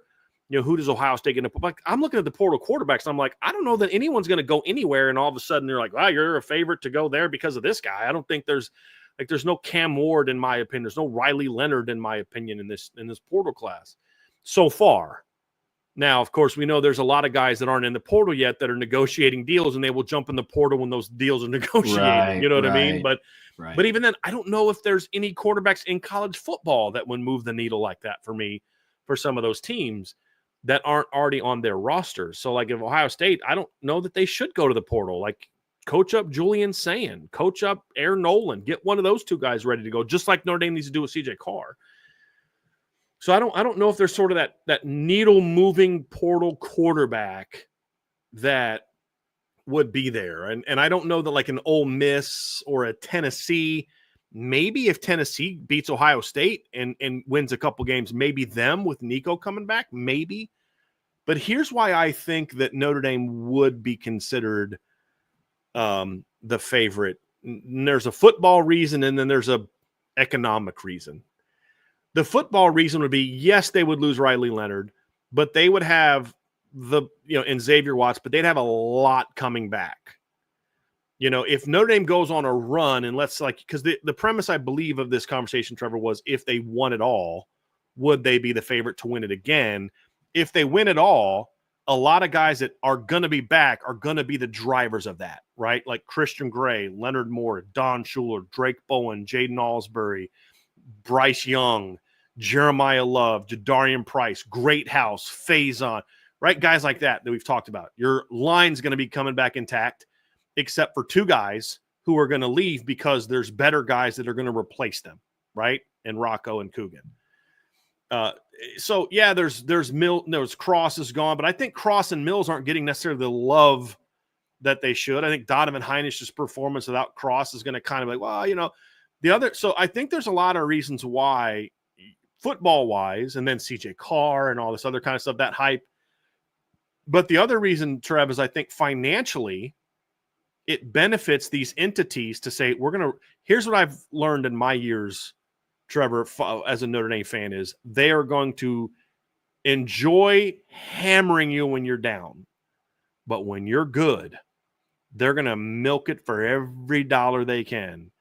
And I think of like the 06 season when Notre Dame was the Sports Illustrated preseason #1 team. Why? Because they're going to make as much money off Notre Dame until they lose a game. And then they will crush them. Oh, last year was a fluke. Like, so that would be my thing, is they would then say last year's a fluke and this, that, and the other after they lose a game. But in that offseason, they're going to milk the Notre Dame storyline for every single dollar that they can, because they know that Notre Dame fans are going to listen to you talk about Notre Dame, whether you're hammering them or you're praising them, because Notre Dame fans don't turn off the TV. They don't turn off the YouTube channel. They don't turn off the podcast because they love Notre Dame. They love hearing about Notre Dame. They love talking about Notre Dame. This isn't an insult. They know it's a very loyal fan base that is going to be around, win or lose, of the real fans that are that engaged in sports. Yeah. And they're either going to listen to you because they want to get mad that you're ripping on their team, or they're going to love to hear your team get praised because they don't get it a whole lot. Either way, Notre Dame sells. It's a lot like what we said about Deion Sanders. Until Deion loses a game this year, he's going to, first year Colorado, he's going to be the storyline because they're going to milk him for every dime they can. And then when he loses, they're going to use him to crush him every week and rip him apart, and then milk every dime they can on his way down. Yeah. And that's how Notre Dame is going to be treated. So in that regard, I think that's why I could see Notre Dame be in that conversation on top of the stuff they'll have coming back. Sure. At key positions. So that's my reasoning why I could see. I'm not saying it will happen, Trevor, but that's the reason I would be a little bit more, I don't even want to say optimistic, but thinking that yes, they could be that, because it's a great story that makes a lot of money. And the minute Notre Dame loses to a Miami, a Texas A&M, a USC, it's up. Last year was a fluke. Yeah, sure. And now look at Bama. Now that they're in year 2 of Kalen DeBoer, they're lucky that Saban, right? Then the storylines come in. Trust me, all the things you just said, they're holding on to until Notre Dame loses. Oh, yeah. Those things, they flood the airwaves. So that's kind of why I think that we could see them continue to ride that Notre Dame wave into the offseason. Because this Notre Dame team won't be like Michigan last year, where their whole roster just gone, basically. Right. They're going to have a lot of their best players are going to be coming back next year. Super chat from Fighting Mike 87. Love should 100% be a college football 26 cover athlete, right? Well, if they're smart, EA Sports is going to do what Athlon Sports and Lindy Sports and a lot of those preseason magazines do. Regional covers. That people can order a regional cover. I'm a Notre Dame fan. I want a Notre Dame cover, right? And I can order it and I can pay $10 extra to get a Notre Dame cover. That's what they should do. And then they could have a national one, but the national one should always have I actually kind of liked what they did this year, where you had like 3 players on it, and then you had all the. I hope that's what they always do. I don't want to see one guy on the cover. I kind of like what they did. Now I'd say different guys every year, and you don't repeat the same thing, but I like the idea of having a few others.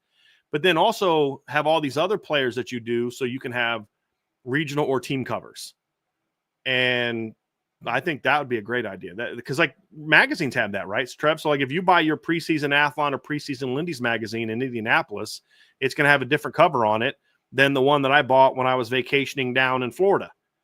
You know what I mean? Sure. It's same magazine, different cover. I think if they were smart, they could make some money off that. Now, look, you got to pay an extra $10 to get that game with and I would do that. I'd pay for it with the Notre Dame player on it. I think you'd probably pay the extra $10 for the Notre Dame player on it, on the cover. A lot of people would. But, you know, that's just, well, you may not because you'd probably just do it digitally. But the old people like me that still like having the case and all that, we would get that. We would pay the extra for that. Look, I'm going to take this in a completely opposite direction. And this has nothing to do with money or logic. I am a superstitious person when it comes to sports. And I look at the 3 cover athletes that Notre Dame or that College Football 25 had on it. You got Quinn Ewers, who did not live up to expectations. You had Donovan Edwards, who I think has been on vacation since last national championship. And Travis Hunter worked out pretty well. So 1 out of 3. Yeah, so I'm a superstitious guy. I don't need any other little thing. Like, honestly, I kind of love that Jeremiah Love flies under the radar. Nobody talks about him. Now people are because of the playoffs, but like nobody talks about him. You have all those Madden cover curses. Like Gronk was on the cover on it, and then the next season he tore his ACL. Like you got all this that, look, man, it's superstitious, and I have nothing else to back it outside of that. But no, I appreciate the super chat fighting, Mike. I'm good. It's not just them. Quinshad Judkins had his name on there. Mm-hmm. Carson Beck had his name on there. Look, man. Jalen Milroe had his name on there. Look, man. Here's all I'm saying. That's all I'm saying. It's superstition. I'm not superstitious. I'm having some fun with you. You'd have to say, but J Love is in the position that Travis Hunter was in. He's in the middle on the 3 guys, and then he's on the right of the 3 main ones when they have their back turned, and then you won't have to worry about it. That's fine. That's cool. Look, if he gets put in the same pose, that's cool with me. I just look, man. I don't know what it is. I get superstitious about that kind of stuff, and I just, man, that stuff specifically. Like I said, nothing to do with sports or logic, or I just, you know what? If they want to go and put up there, I don't even know it's going to come back next year. Like on other teams, you put Jeremiah Smith on there. We have the whole offseason to talk about that kind of stuff. Yeah. Mark 1 with another super chat. Thank you, Mark 1. With the best backfield, 24, 4, and 22, what's your thoughts on play calling? Well, I don't know that I would put 22 in that conversation. I put 20. Yeah, 13, 20 or 21. Yeah. I mean, I think to a degree, Trev, I'm a believer that when you get to the postseason, you keep doing what you're doing, which is build your game plan around the things that you think give you the best opportunity to hurt that team. And it's not going to be it's not going to be a whole lot different. They're an inside zone team.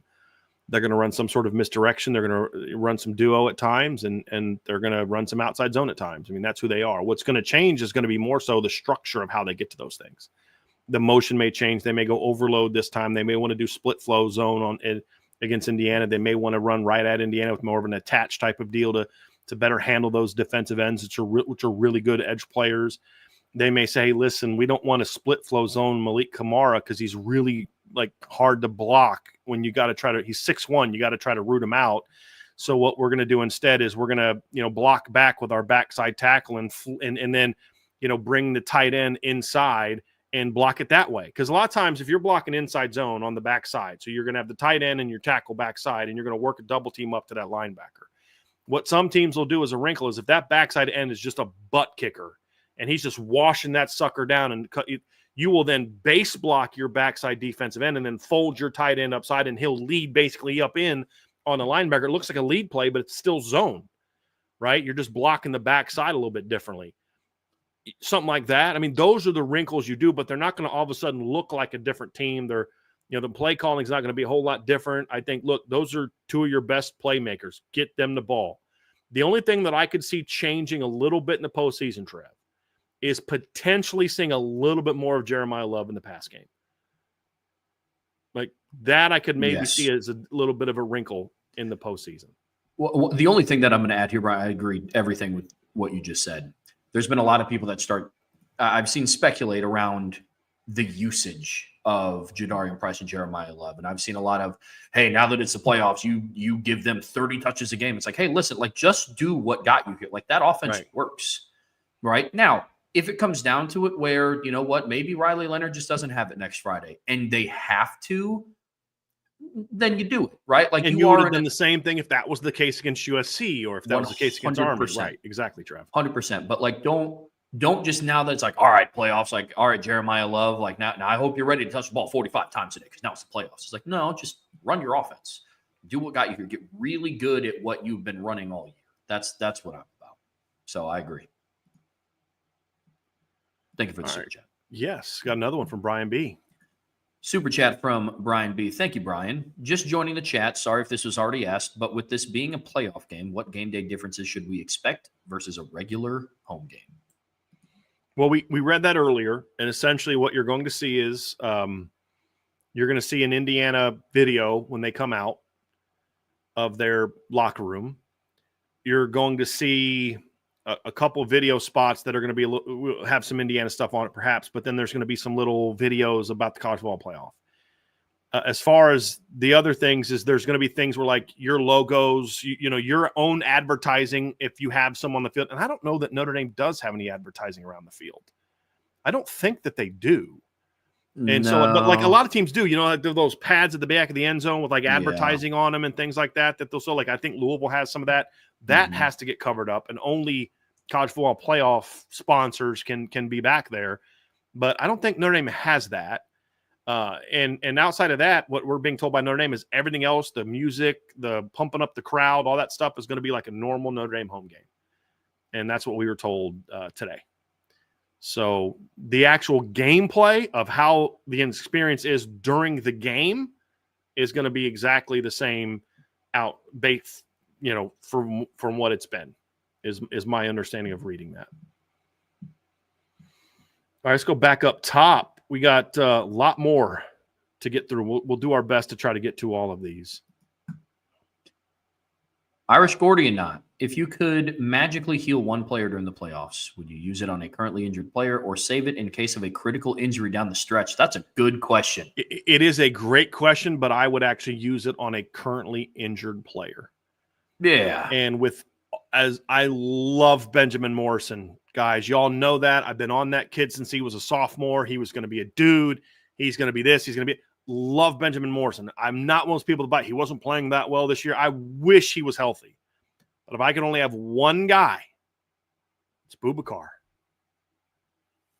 It's Boubacar. I mean, that's the one. Because like you could say Jagasol, but I think an offensive lineman needs time to get on the same page with his teammates. I don't know that he would have the immediate impact that Boubacar, which is like, dude, just if he was healthy, just go get the quarterback. Like that would be my one. If I had one magical heal potion and I could use it on one current player, I would use it on Boubacar. And it'd be tough because I'd really wanted to use it on Benjamin.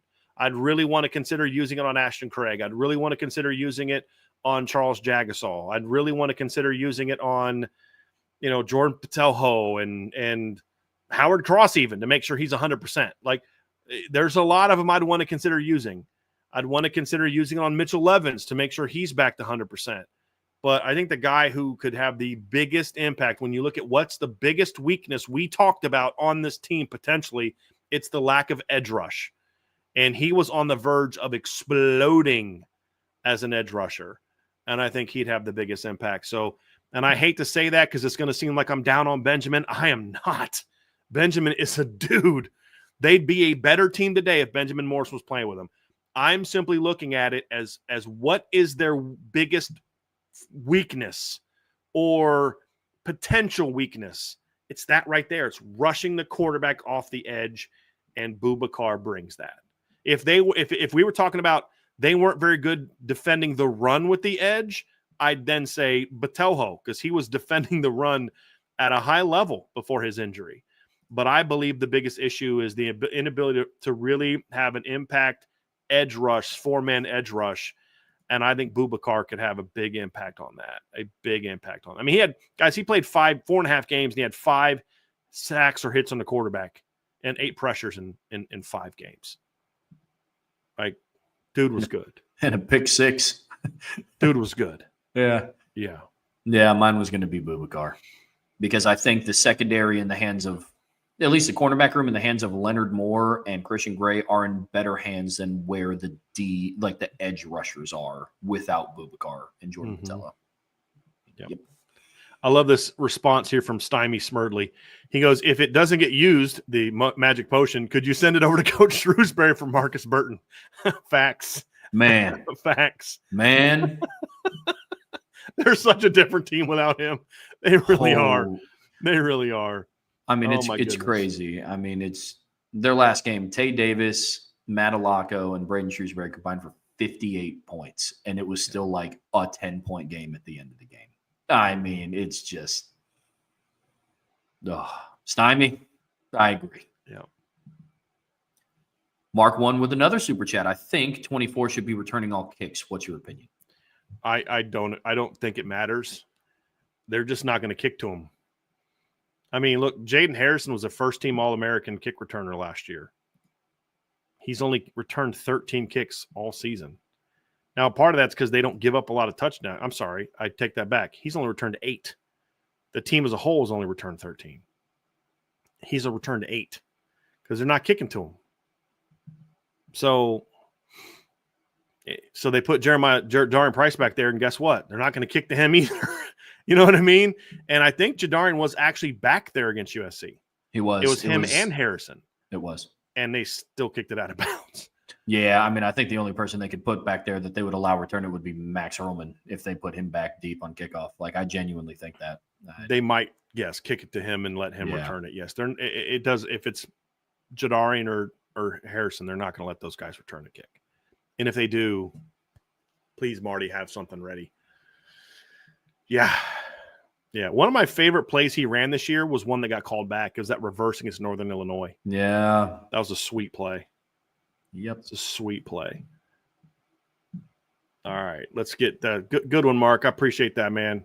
Let's get up here to Tyler Long. Call me Ty Long Break. All right, Ty. If you had to pick a head football coach to coach game 1, so don't take into account recruiting or team building, but 2 weeks to prepare, who do you pick right now, Freeman or Cignetti? Freeman. Yeah. Yeah, Freeman. Yeah. Irish Gordy, not does Greg McElroy have his finger on the Notre Dame pulse better than any national non-Notre Dame beat reporter? If not, who does? He does, and he's been that way all season. Yes, he has. He was the guy that before the season started said that I think Notre Dame might have the best secondary in college football. And nobody else was saying that. And I think he's been pretty fair. I mean, now, does that mean I agree with every take he has about Notre Dame? No. Do I think he's been, I don't even say fair, just right about Notre Dame? Yeah, I think Greg McElroy has a Bama and an SEC bias because he played in the league. It's a different type of bias for him. He's seen that daily. So he understands the type of athletes running in that league. But he's been a guy that doesn't get too caught up into that SEC stuff when he's evaluating teams. He doesn't automatically discredit this team because they're not in the SEC the way that Cam Newton's does in his ridiculous takes he's had this year. I think Greg is very fair. I think Booger McFarland's another guy that I can't believe I'm saying this, has had some really rational takes recently about non-SEC teams. Yeah. Which I'm blown away by because I usually am very hard on Booger for his takes. So there's some people out there that have been that way. But Greg McElroy now for a couple years has been coming around to this, guys. This Notre Dame team is really good. It's because what Greg is willing to recognize, because I think that what helps Greg is he's one of the few that does games. And I don't mean the prime time game where you're pretty much getting the same teams all the time. And he doesn't do college game day. Like, I don't think Kirk Herbstreit studies teams the way that he used to. I don't. When I listen to him call a game, he's not as prepared and knowledgeable about teams as he used to be. Greg McElroy does like the Syracuse, like Virginia Tech game where he's like actually seeing all these different teams and he has a different perspective on things. And so when he looks at these teams, I think he's one of those guys that does a bit more studying. He does a bit more. I'm going to watch film of these teams. I just think he does because he has a lot of fair takes. Some I disagree on, but you're like, I can see where he's coming from on that, but I just don't agree with him. And I think some people think he's a little bit arrogant. I just think he's really smart and he knows it. I mean, I think he was like a 4.0 student. I mean, he's a really smart guy and he knows it. And I have always said I can't get mad at guys for being arrogant. It just would make me a giant hypocrite. I try not to be, but it's just my personality. I think Greg's got a little bit in there, but I think he's been very fair to Notre Dame because what I was going to say before I got off tangent, he's someone who has recognized that this is not 2012 Notre Dame anymore. What Greg has recognized that a lot of other analysts don't recognize is the athleticism that Notre Dame now has that they didn't used to have. There's a lot of people that just still lazily talk about they don't have athletes, don't have athletes, don't have athletes. And Greg is one of the few people that looks at Notre Dame and is like, dude, they have athletes. Like, they have really good athletes. And I think that's why he's come around so quickly on Notre Dame, is he actually looks at them, studies them, and is like, doesn't hold the what they were 10 years ago thing against them. He looks at them for what they are, and he recognizes, dude, they got some athletes on this football team. Yeah, he just does a really good job of removing the logo. Like that's what he does with all football teams for the most part. Like, he's not perfect. Nobody's perfect. But he does a good job of evaluating football teams. And you hear it all the time when, Reese Davis or Chris Fowler, Kirk Herbstreit, or one of those big name broadcasters go into. It's like, well, what'd you expect? It's Alabama. What'd you expect? It's Georgia. And it's like, they're not really paying attention to who's actually playing on the field. Alabama would beat this team by 20 if they played on a neutral field. I'm like, well, okay. Then why didn't they beat Vanderbilt and Oklahoma? But it's that type of lazy stuff that you're talking about, Trevor. Georgia would be a 10-point favorite if they so what does that mean? Yeah. You're absolutely correct. You're absolutely correct. It's frustrating, isn't it?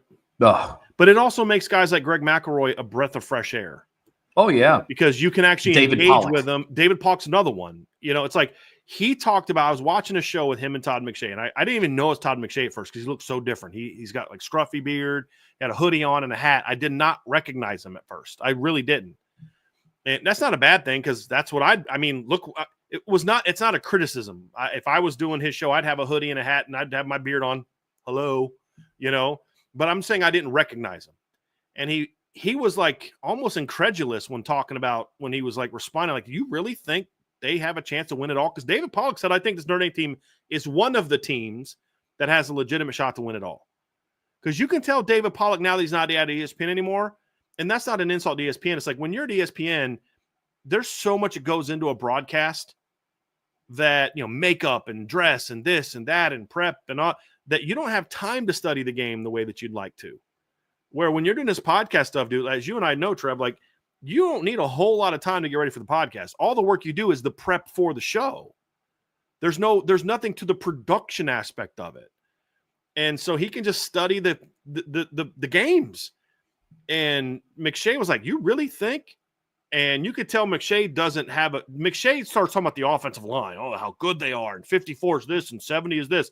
He's not playing anymore, and all this, and 74. And it's like, that's the part of the team you're going to focus on, not Jeremiah Love and Jadarian Price. And, and then he saw, Riley Leonard's not a very good passer. Oh, okay. But David Pollock was like, Leonard's dynamic and they've got these, and you're like, dude, this guy actually watches film. Imagine that. Because about a month ago, he had a little bit of a different take on Notre Dame. He was kind of one of the ones that was like, but as you could see, as he watched them more, to your point, Trev, his opinion started to change based on him watching the film. And dude, I don't need you to tell me that you think Notre Dame's great. I just need to know that you're coming from it from an educated standpoint where you did your homework. That's all I care about. Yeah, 100%, because it's the same thing on the flip side. Like, if you're going to tell me that you have worries about Notre Dame in the playoffs because their wide receivers have underproduced or because they don't have proper edge rushers right now, it's like, yeah, those are all valid, and fair. I know you know what you're talking about. But if you come at me and you're like, Notre Dame's not going to win a natty, why? Well, they never win the big game. If the first thing that you resort to is a program's history as to why they're not going to do well this year, right? I know that you don't watch the team. That's fine. Like, right. and let it be what it is. Your opinion's your opinion, and my job isn't to change it. But if you're going to engage with me in conversation about the football team that I follow and watch and study every single day, and your lead is going to be something that's not about this current team, you're automatically what you tell me right. is invalid immediately. Because if you're going to go off history, then why isn't Clemson favored to win it all? That's what I'm saying. Yeah. Why isn't it Clemson versus Georgia is what we're predicting to be in the college football playoffs? Right. If we're going back to history, like why is SMU in and not Bama? Like, you know what I mean? Like if we're going to go down this road of, well, Notre Dame's not going to win it because you remember 2012. Yeah, dude. Like, what are we talking about, man? Yeah. Agree. Mohammed Abdi, Brian, isn't it odd that Christian Gray is more likely to be tested more than Moore in the playoffs? Do you think it's because he's taller or is the better player? I think it's just they watch film and they see that Christian's had some issues at times. And I think some of the teams that Notre Dame is going to play, like USC, just was willing to go to the field more with their throws. They weren't willing to go into the boundary. They liked their field matchups with the slots and the outside receivers. They liked those matchups. They thought it's because it's not always just about I'm going to go after that guy, but it's, hey, my best. Like, I think Indiana is going to go after Christian Gray, but they're going to absolutely go after Leonard Moore. Why? Because their best player is their boundary receiver.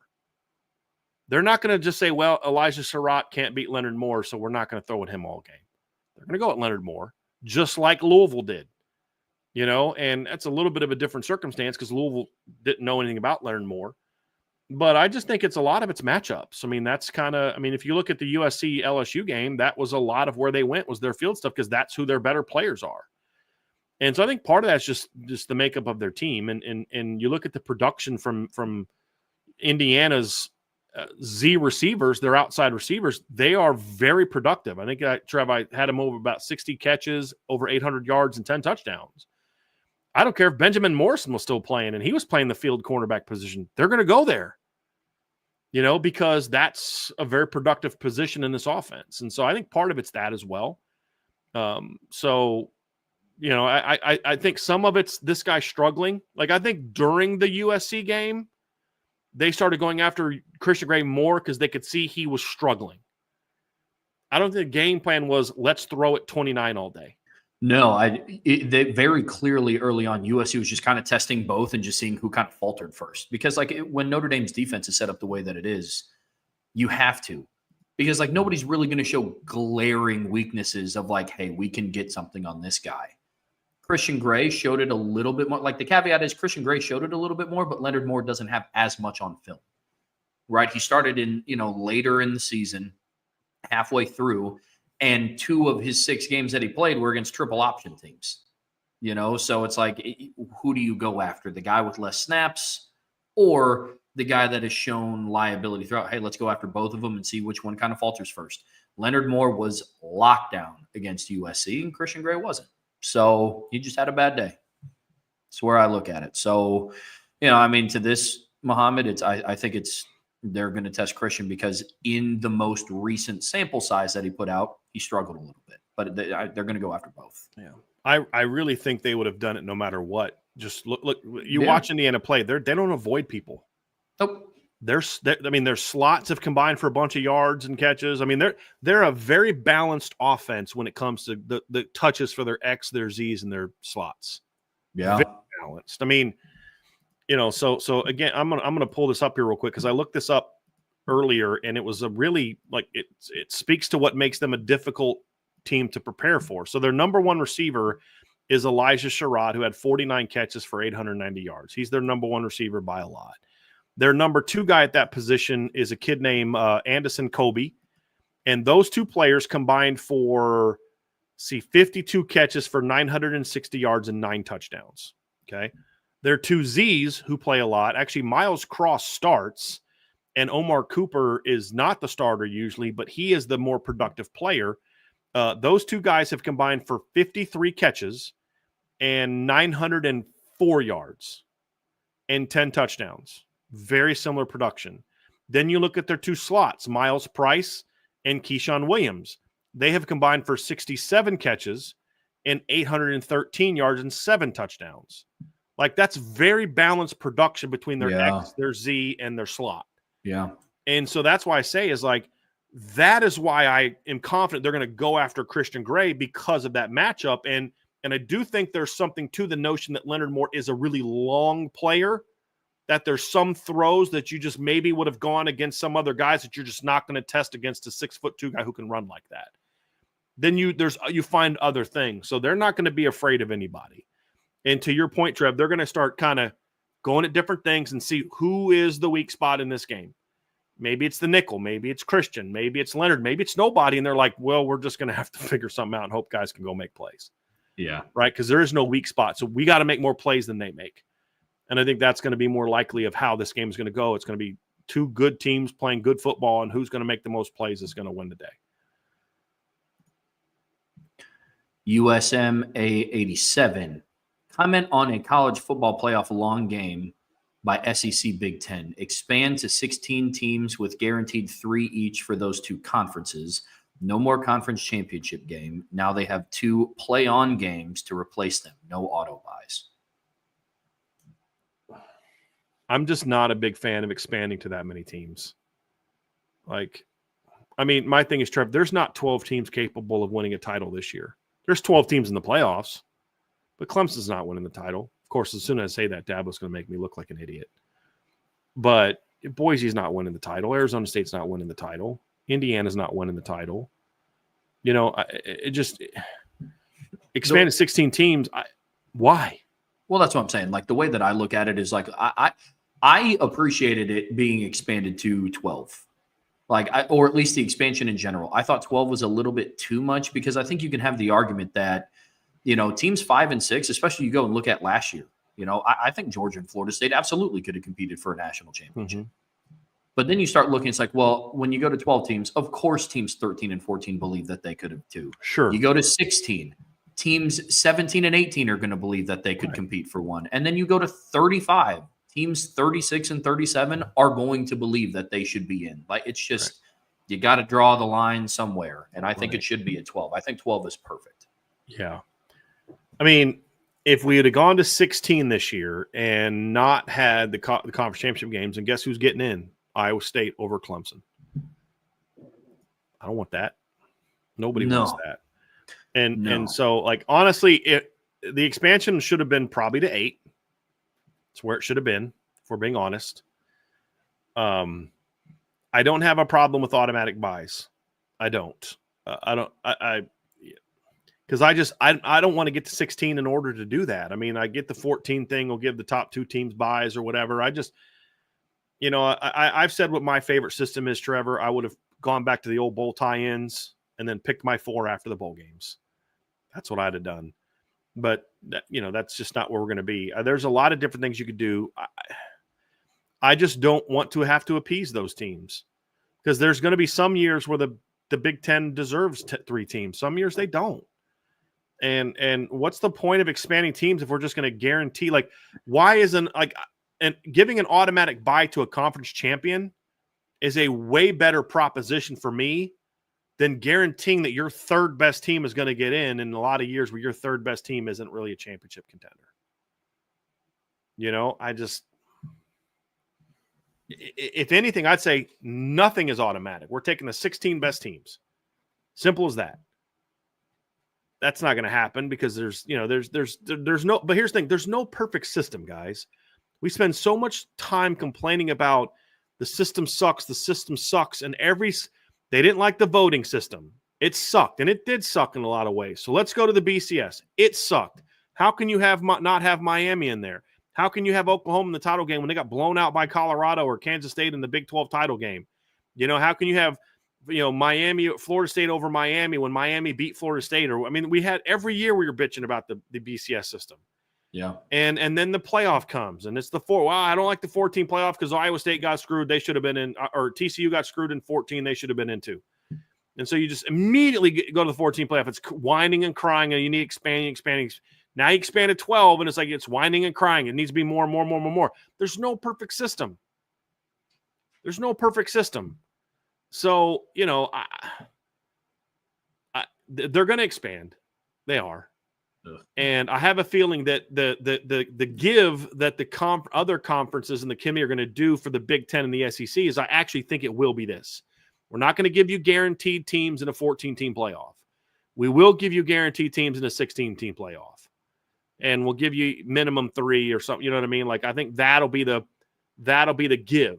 If the only way you're getting guaranteed teams is if you expand the playoff to 16 and then go from there. That's what I think we're going to see.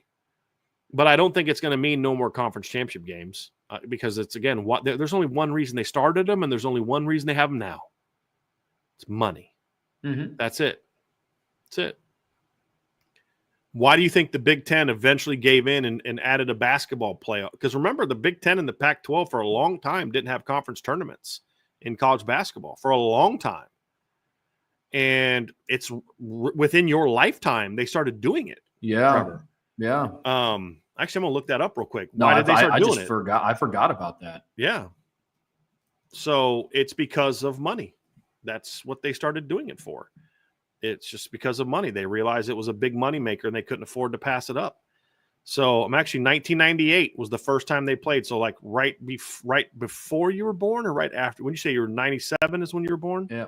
Yep. So it was when you were 1. So I was close to not being in your lifetime. But most of my life, I was a freshman in college the first year they had that. So it's a moneymaker.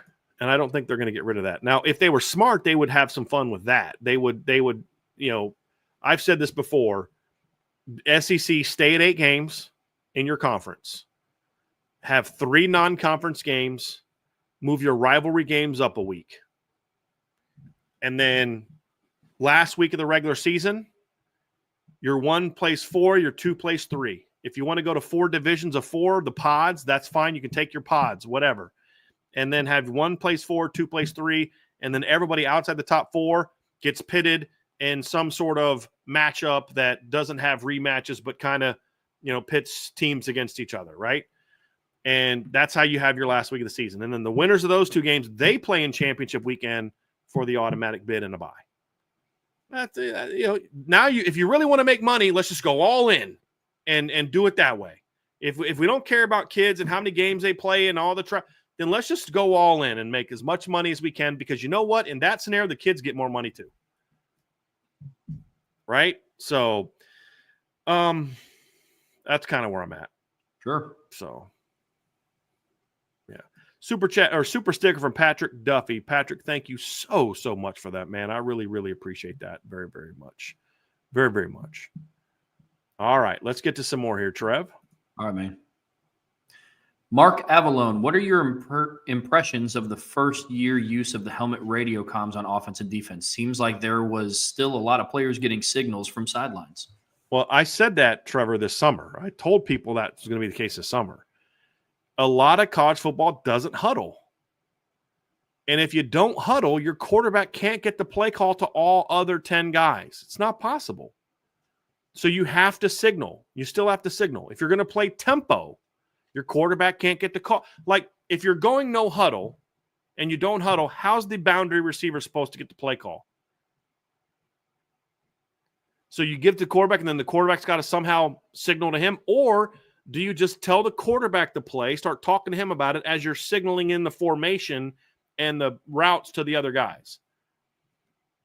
I mean, that's what they're doing, and that's what they're going to have to do. Until you go to huddling, and then the quarterback gets a call, and then he can tell everybody else what they're doing, and they can signal any checks, there's going to be some level of communication from the sideline. Now, what I do think is happening is a lot more dummy stuff from the sidelines.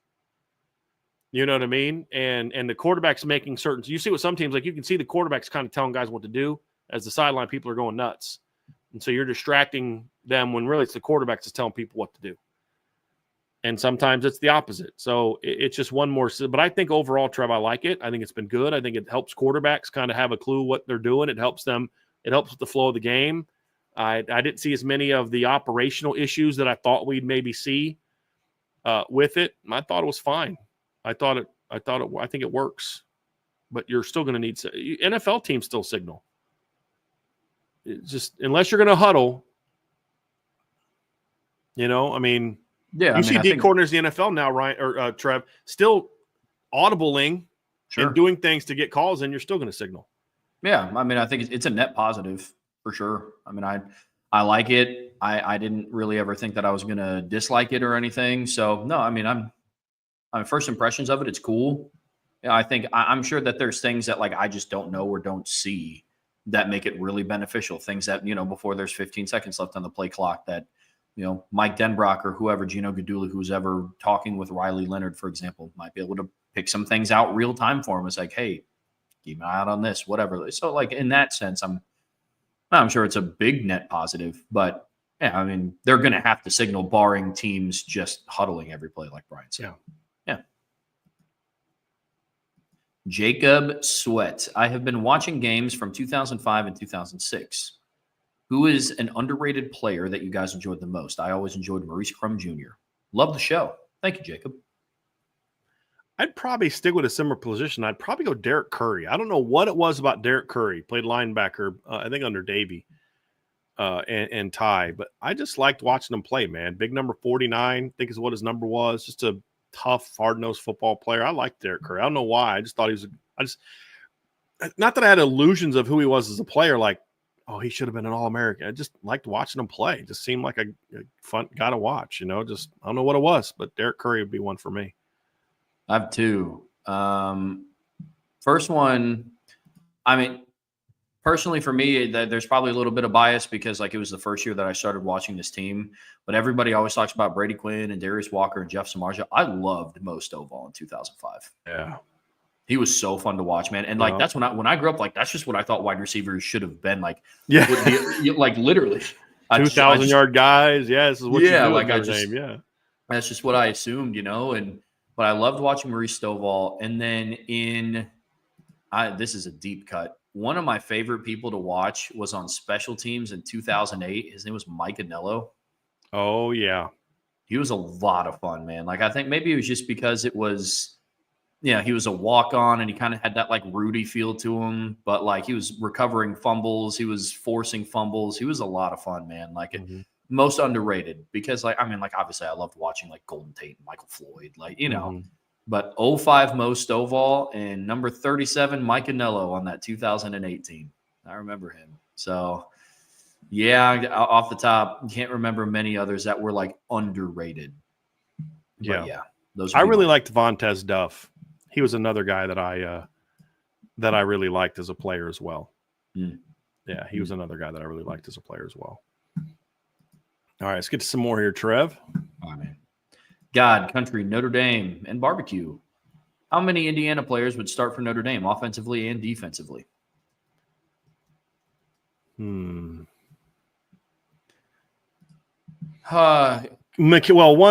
one guy that's a no-brainer. Mikael Kamara is starting a defensive end for Notre Dame. That's a no-brainer. Yeah. Especially with Howard Cross out, CJ West at nose tackle would be starting right now at nose tackle. He'd be a key part of the rotation. He'd be there. The running backs wouldn't start. Elijah Srirac, Notre Dame's boundary receiver. I'd say that. He'd be their boundary receiver. None of their offensive linemen. Well, their center. I like Caddick. I think he'd start over. He wouldn't have started over Ashton Craig, but he'd start over Pat Coogan, in my opinion.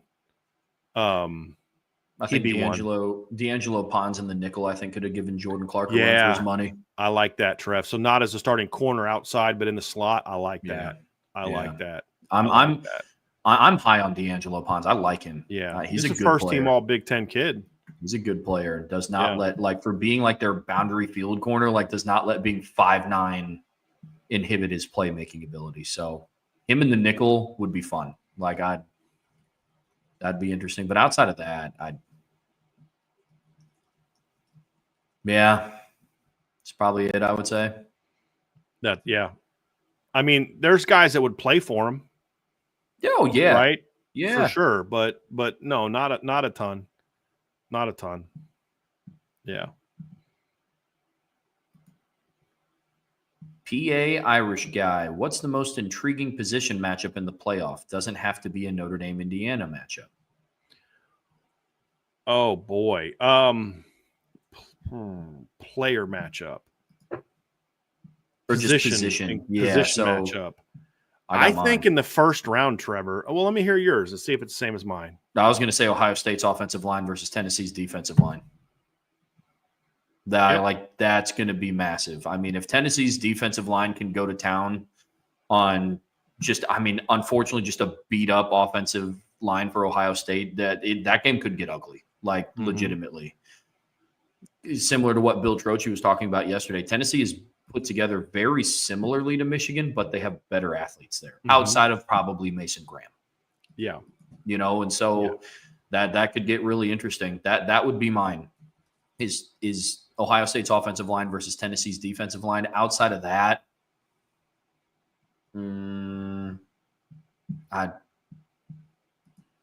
that's all I got. I think the Notre Dame it's not a position matchup, but the Notre Dame rush offense against the Indiana rush defense is the best unit on unit matchup in the first round. Yeah. I like that. It's a real good one.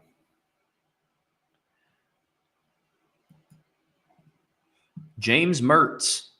If Notre Dame's run game does struggle to start the game, what are the adjustments that you'd make to spark the run game? I mean, it's hard to say that, James, because it would depend on why. Right. Like, why would they struggle? Is it because they're getting beat up front? Is it because they're being out leveraged? Is it because, there's a lot of different reasons why that could be the case. Yeah. So anytime you talk about adjustments, I'd have to know what the struggle is. If let's say they're doing like a bear front, and they're lining up over both guards, and they bring a backer up off the edge, and they're just like they're killing the inside zone in the duos because they just got you outnumbered and out leveraged. All right, cool. Then I'm gonna maybe put an extra edge there. I might go 12 personnel, see if they stay in that. Put an extra edge there, and then I'm gonna do some pin and pull stuff to get the ball outside.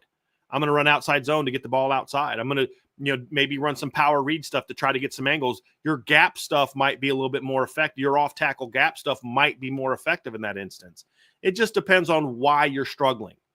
If you're getting just whooped up front, it's a different type of adjustment than they're out leveraging you to one side, or they're outnumbering you to one side, or they're crashing the backside edge really hard. And so now you just maybe need to do some more pin and pull stuff. Okay, well, can't do that because they're crashing the edge, and then they're twisting the linebacker over top. He's just coming right off that to take the quarterback. All right, cool. Then I'm throwing some RPOs behind it.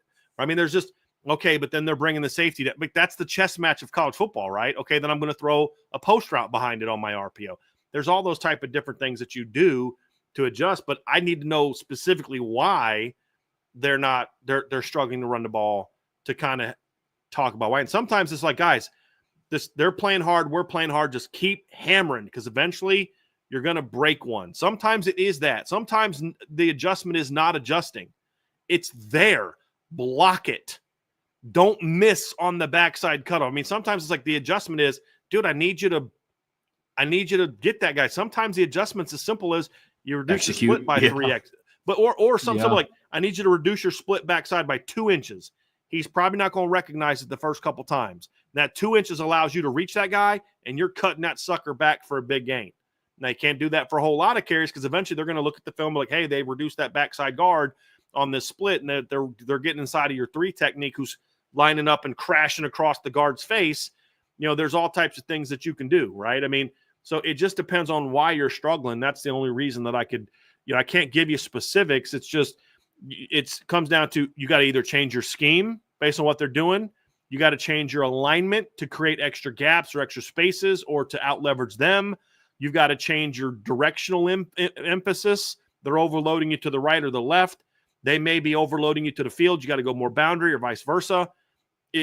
Or it could come down to you got to soften them up with your passing game and get them out of the box because the numbers are just too great there. And you got to there's a lot of different things depending on what the reason is.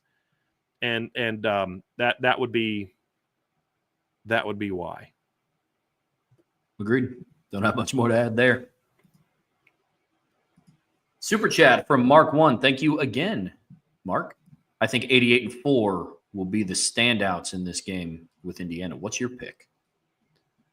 I dig it. I mean, look, what I love about this team, though, is that you could very well be right. And I got nothing to say against what you're going to say, but I could see it being 24. I could see it being 2. I could see it being 1. I could see it being 10. I could see it being 6. I could see it being 5. I could see it being 9. I could see it being 13 takes the game. I was about to say, if you want one specifically for me, I think it's 13. Yeah. It's a style of quarterback that IU has not faced all year. And yeah. I think Riley Leonard's going to give him some problems. Yep. Agree. Super chat from Andrew Berg. Thank you, Andrew. In honor of Bill Belichick going back to college, if Marcus Freeman left Notre Dame, what current NFL or previous NFL only coach would you want to coach at Notre Dame? I got mine. Go for it. Dan Campbell. I love Dan Campbell. I think he's a player's coach, and he's one of the biggest reasons why a lot of people don't think that Bill Belichick is going to do well in college is because he's not going to go into it with the right mindset. And he's not going to go into it with the mindset of developing young people and developing young men to play at the best of their abilities and creating like a family-oriented environment. I think it's going to be kind of cold. I think it's going to be very business-oriented. And that's not something that an 18 or 19-year-old wants to come in and experience. But from everything that I've seen about Dan Campbell, his passion for the game, his passion for his team, he loves his guys.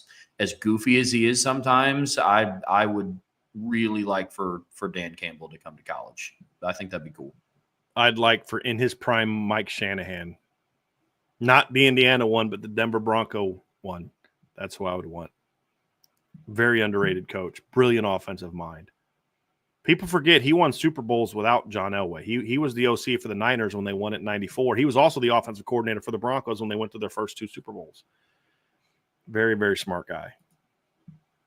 Super chat from Connor Grant. Thank you, Connor. Is Indiana the best team Notre Dame has seen this season? How do they compare to A&M? Best team, yes. They're 11-1. They've beat all the teams they're supposed to play. Are they the most talented team? No. They're not the most talented team. They're the best team.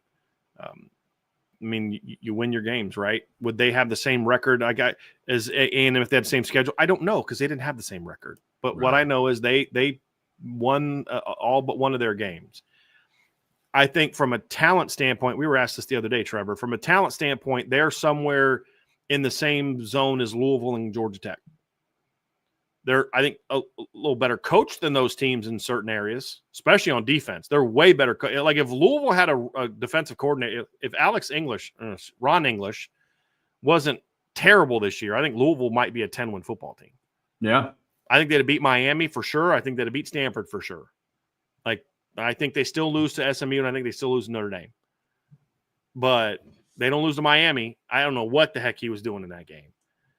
So, so they're comparable to those two teams roster-wise. They have more talent than A&M does at the skill positions on offense.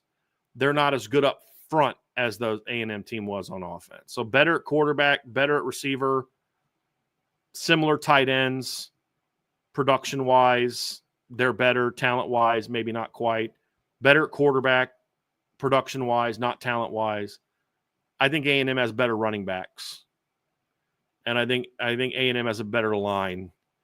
Defensively, A&M has way better talent than Indiana on defense. Especially up front and a corner.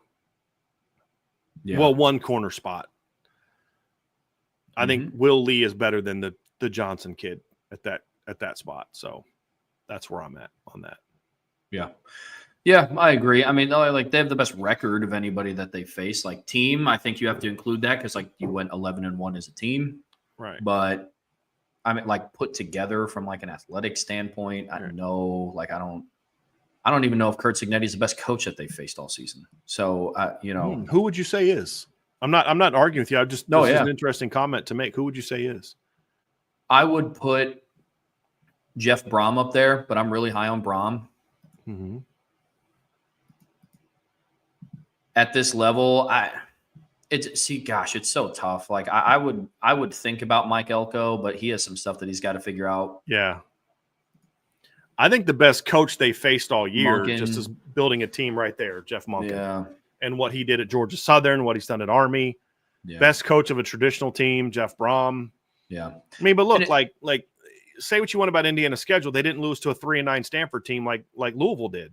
Sure, totally. I mean, so that's the thing is like they didn't lose those games. Would they have still lost to Notre Dame and Miami and SMU in the regular season? Possibly. But I know this team wouldn't have lost to 3-9 Stanford. And they deserve credit for that. Like I'm not sitting.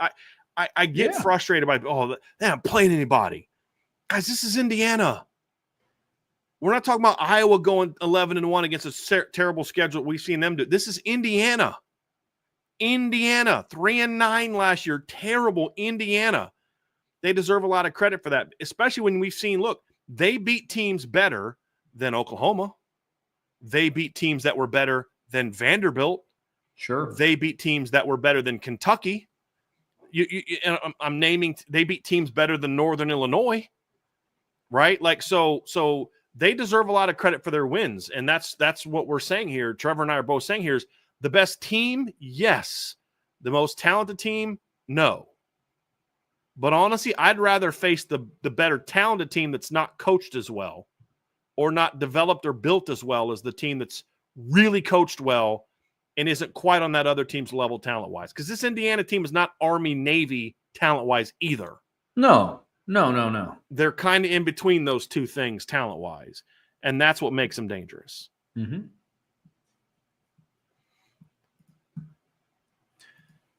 Throwing hands Irish.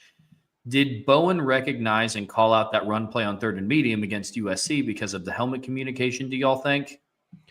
I went back and watched that play, Trev, and he started barking at 10 seconds. Yep. So it was like several seconds after the I think that's just good preparation. Yeah. Now, they might have said something at the 15-minute mark. If they do this, be ready for that, maybe. But that was just him kind of picking out, this is their short yardage stuff they do, or this is their run game stuff they do when they do this. And it could have been something as simple as, because like he starts barking when they made their adjustment. So he saw something from the line.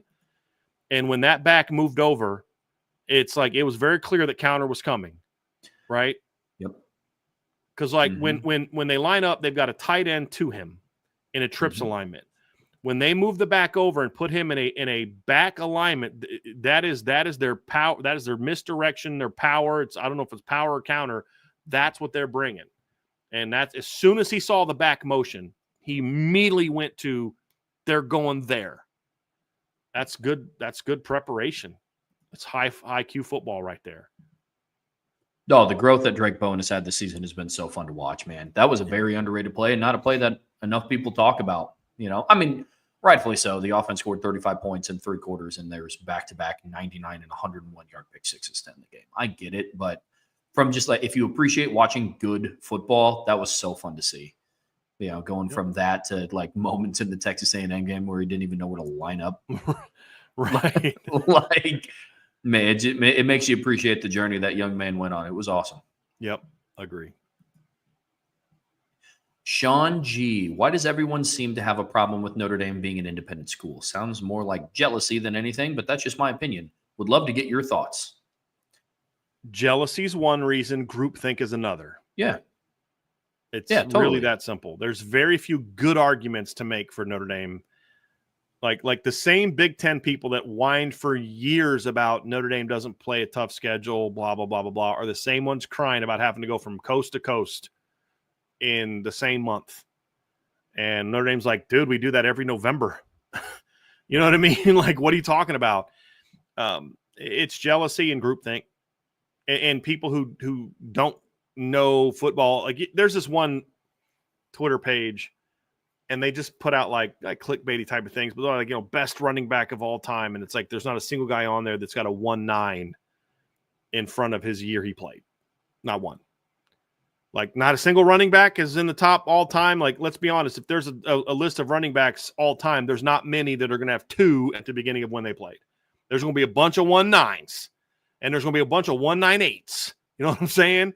Because that's the glory period. I mean, that's Herschel Walker, Bo Jackson, you know, Charles Rogers, Marcus Allen, Barry Sanders, Thurman. I mean, you know, I could go on. Billy Sims, Marcus Dupree. I could go on and on and on and on and on about just the glory era of college football when it comes to running backs in the 1980s. And, you know, and then so there's some people that just don't realize football started before 2000. I've literally talked to adult people that are a little younger than me, but still adults, that had no idea that more independent teams won championships in the 1980s than teams from a conference. They had no idea that Miami and Penn State and West Virginia and Florida State were all independents for most of their history as college football programs. In the big picture history of Penn State, they've been an independent way longer than they've been in the Big Ten. Same thing for Florida State. Same thing for Miami. And so those teams didn't join leagues till the 90s. So, you know, they don't know what a Southwest Conference was. And so that's part of it too, is there's just some people that have no interest in knowing the history of the game. It's the same reason that people are destroying Major League Baseball. The clown that runs Major League Baseball talking about, have you seen the new stuff he's talking about wanting to do? Like, where you can just his new stupid rule, and this is why I can't watch the sport anymore, is that once a game or something stupid like this, you can bring whatever batter you want up to the plate. So, like, bottom of the 8th, you can just say, okay, Aaron Judge, we need you to go hit because it's a clutch. I'm like, that's not baseball, dude. That's gimmicky crap.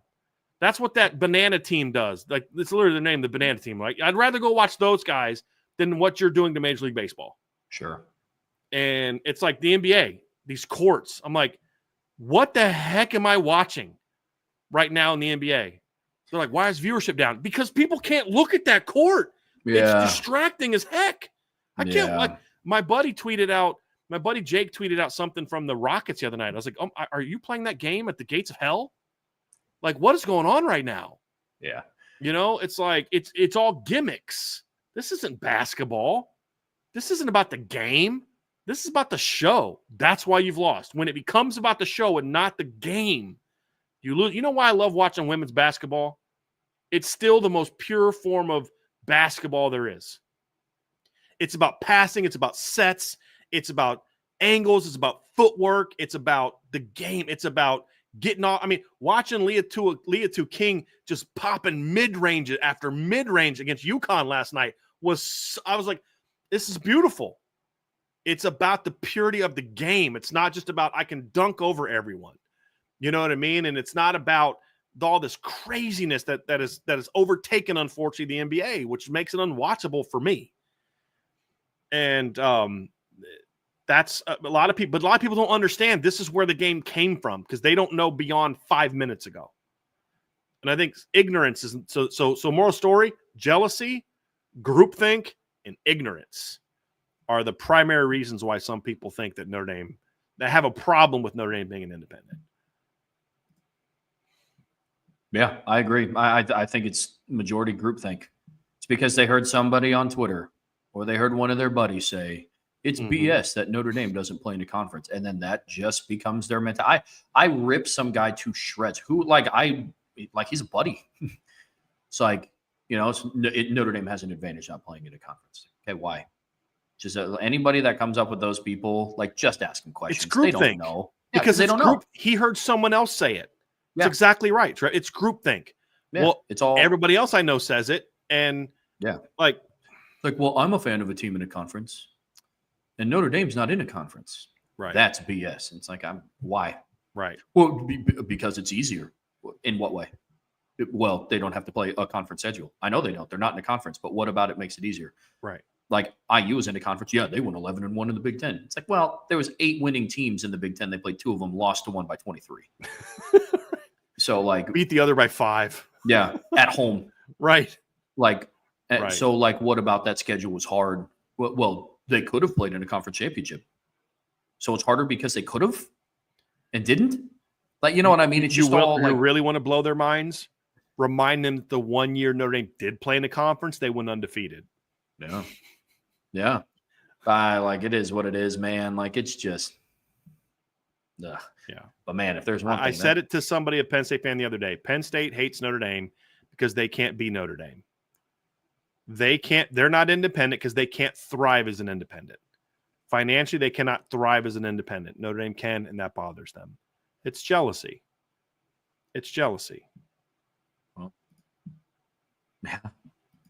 Super chat from, oh gosh. Reliq. Thank you for the super chat. It was incredibly impressive how the offensive line went from an assumed liability going into the season to one of the best units going into the playoffs. Where do they rank against the rest of the field? I don't know that I agree with the premise, Trevor, that they were assumed liability going into the season. I guess it would depend on when do you mean by the season, because going into the regular season or going into the fall camp, I actually thought that the offensive line was going to be good, and I kept making this argument. You had your entire starting offensive line from the bowl game back. Your interior was going to be, if everyone is healthy, what you did to end the season with, essentially, except maybe one guy got beat out. I mean, you know, Billy Shrouth and Ashton Craig played had 3 starts, and they ran for like 250 yards a game with those guys as your starting linemen, right? We saw Tosh and Charles Jagsall. I didn't think it was going to be a liability. It became one when they lost Jagasol and did some of the camp shenanigans that resulted in the starting lineup that we saw start, right? Where you chose to put a redshirt freshman left guard who'd never played a meaningful down next to a true freshman left tackle who'd never played a meaningful down and thought that was going to work for any period of time. You put those kids in position to fail. There's a reason why the line started playing better the minute they brought Billy Strouth came back and they put him at left guard. There's a reason why that's exactly when Ashton Cray. It's not a coincidence. That's the minute Anthony Knapp's play started to improve. It's not a coincidence. You know what I mean? And so, but it is impressive that they made these. But look, it's impressive. I can rip Joe Rudolph for doing what I just said. Why did you put Sam Pendleton and Anthony Knapp next to each other on the blind side of your quarterback? Why? You should have immediately, as soon as you knew you didn't have Jagasol and there's a chance you were going to start Anthony Knapp, you should have immediately, forget who the other starting guard was going to be. You should have immediately put Billy Strouth to left guard. Immediately put him to left guard so he could work with the young kid. And then if you wanted to let Sam Pendleton battle for the job, let him be between the other two guys. At least Emil is young, but Emil's still a junior in college. You know what I mean? He's been in the system for 3 years. I can criticize him for that, but then say, I'm going to praise you for recognizing your mistake and moving Billy over there when he came back from injury. Right? So I thought he was going to just put Billy in for Rocco and call it a day. But he recognized that what he had decided to do wasn't working. And I feel bad that Sam Pendleton was kind of the guy that got punished for that, but that's what it should have been. It should have been Billy at left guard and Rocco at right guard with Ashton to center to start the season. That's what it should have been. And then if you like Sam Pendleton, then work him in every third series and let him get his feet wet. But you threw that poor kid to the fire, and he held up in that opener, but he progressively got worse and worse and worse and worse because he had a guy younger than him next to him at left tackle. He should have been sandwiched in between guys that had played. But he recognized it, and then when Billy came back, they put him at left guard. Props to him. A lot of the issues they were having early in the season, some of them have been cleaned up completely. Some of them are still an issue. Like pass pro is a problem. It's not nearly as bad as it was against Louisville and Miami of Ohio. It's not. It's a concern based on who they're going to be playing moving forward, but it's not nearly as bad as. I mean, they couldn't do a full slide against Louisville, Trevor.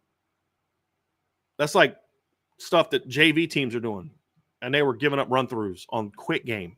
Oh, I know. They couldn't pick up stunts, easy stunts. I'm not talking about, they're disguising blitzes, like just some long looping where the defensive end loops around and goes to the opposite B gap. They just couldn't, for the life of them. They couldn't figure it out. Not a one. So the offensive line just came a really far way. I mean, where do they rank amongst the rest of the field? Run game, I think they're in the top, if not the best. I think pass pro, they're somewhere in the middle to the bottom-ish. Which puts them top 5-ish, in my opinion, in the playoff as a line as a whole. Would you agree with that? Yeah. But not at the very top.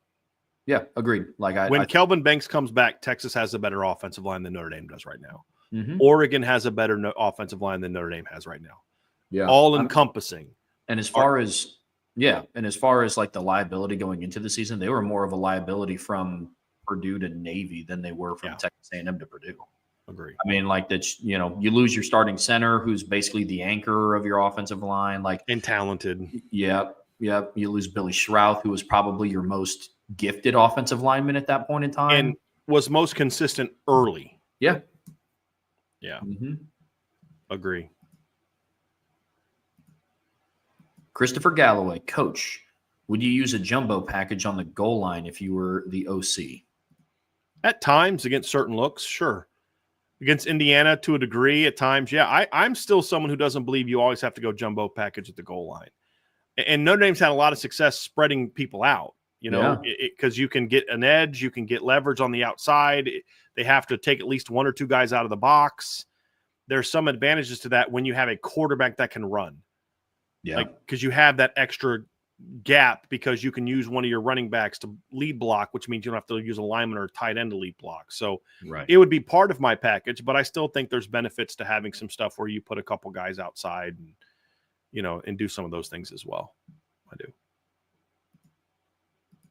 Patriot Drew, will we improve on third down efficiency in the playoffs? Don't know, but I know they need to. I hope so. I can't predict the future. I don't know if they will, but I know that, as you and I talked about the other day, Trev, it's something that has to improve if you're going to make a run. You can win one game by going 3-12 because you have a bunch of big plays, but you're not going to win 4 games doing that. Yeah, I mean, it's the lack of consistency. I mean, they went 1 for 12 on third down against Virginia, then they went 3 of 5 against Army, then they went 3 of 9 against USC. Like, it just can't be like that in the playoffs. DJ, if the score at the half is 14-14, how confident are you for a win? Very. Because I feel like at that point in time, Trev, and tell me if you agree, they will have taken Indiana's best shot. I was just about to say, like, if it's 14-14 at halftime, Indiana kind of just rolled out they got everything that they had. They gave everything that they had. Mm-hmm. I agree. I mean, it's the same thing that happened against Ohio State. It's IU gets a 3-and-out for Ohio State, goes on a 70-play-yard drive to go down the field and punch in the first score. Mm-hmm. And then, like, you so clearly saw, like, that was it. Like, that was IU's, like, that's all you were going to see from them. And that's how it was the rest of the game. Real quick, Camden Hirschberger says, which role player for Notre Dame will have a big impact in a win over Indiana? Camden, I would encourage you. We did a breakdown of this yesterday or on Wednesday's show. I'd encourage you to go listen to that. Trev and I on offense both went with a receiver. We think either a Jaden Harrison or a Jordan Faison or a Chris Mitchell type of guy could have an impact. Defensively, he went with, I think you went with Junior, right? Junior Tuihalamaka? Bryce Young. I went with Christian Gray. Not really a role player. You could look at a Donovan Heinisch. You could look at a Jaden Ausberry for role players. You could look at a Junior Tuihalamaka. Those are guys to keep an eye on that. But I would encourage you to listen to that segment. It was a fun segment. And we actually have the video pulled up and as its own video you can check out that we put up yesterday. But that was a fun discussion. And we'll give you a lot more there than we could give you here as part of a mailbag. I want to bring this up too, Trevor. Andre Tonsel said, I know this is not college football, but man, our women's basketball team is so good. Oh. Not wrong, dude. They had that weird little hiccup in the Bahamas or wherever against TCU and Utah, which is weird. Got outscored 19 points in the fourth quarter by TCU to lose that game, which still pisses me off because I cannot stand Haley Van Lith. I don't know why. I just can't stand her. But they've beaten number 2, number 3, and number 4. Number 2, UConn. Number 3, USC. Number 4, Texas. There was a video, Holtz's Heroes Foundation Twitter page got real fired up about this. They had a picture of like it was like Caitlin Clark and Aaliyah Boston, but Aja Wilson and some of the great college players of recent years. And then underneath it was like the next era, and it was like Juju and Paige Beckers and the girl from Texas. I can't remember her name. And it was like 5 of them, the girl from UCLA who's really good, and no Hannah Hidalgo, and that pissed him off big time. And he kind of reminded him of that last night because Hannah and Notre Dame has now beaten Juju and USC. They have now beaten Paige and UConn, and they beat that girl from Texas and Texas all by double digits, although the Texas game wasn't overtime. But they control. UConn made 2 really good runs last night, and UConn's a good basketball team. They made 2 really good runs, and every time they made a run, Notre Dame would answer and go right back to double digits. And the thing about this team is I said this to Stiers after the game, I said they can all score. Yeah. There's not a girl they put on. I mean, when Cass Prosper's hitting baseline threes on you, you're toast. Because she can score. She was a 5-star recruit, but they just haven't asked her to do that yet. And then Liza Carlin comes in and she hits 2 buckets in her first time on the court all year. So first game she's played all year. She's a Big East Player of the Year last year. You know what I mean? At Marquette, it's just like, she wasn't the Big East. She was the first team all Big East last year, not Player of the Year. She's first team all Big East last year. And you're just now getting her back. And they haven't even had Maddie play yet. Maddie Westball hasn't played yet. It's like Sonia's but we know she can score when she needs to. She had a big game the other night, not last night, but a couple nights ago. It's like everybody can score. You know, Hannah goes off in the first half. They're balling up in the third quarter, and then Olivia hits a couple big shots and hits a couple big drives to the basket. And you're like, how do you stop this offense when they're moving and they're actually staying within the system? Like, I don't know how you stop it. Now, especially now that you're starting to get healthier. You know, it's like, good night. Oh, that team's nasty. Kate Caldwell didn't score the whole game until the fourth quarter. She hit back-to-back buckets to help put that game away. You're just like, I don't know how you stop this team, dude. I really don't know how you stop this team. No, Hannah Hidalgo and Olivia Miles, that's so nasty. That's just Yeah. Don't know how you stop it, dude. I really don't. Hope they have an off night. Yeah, that's exactly right.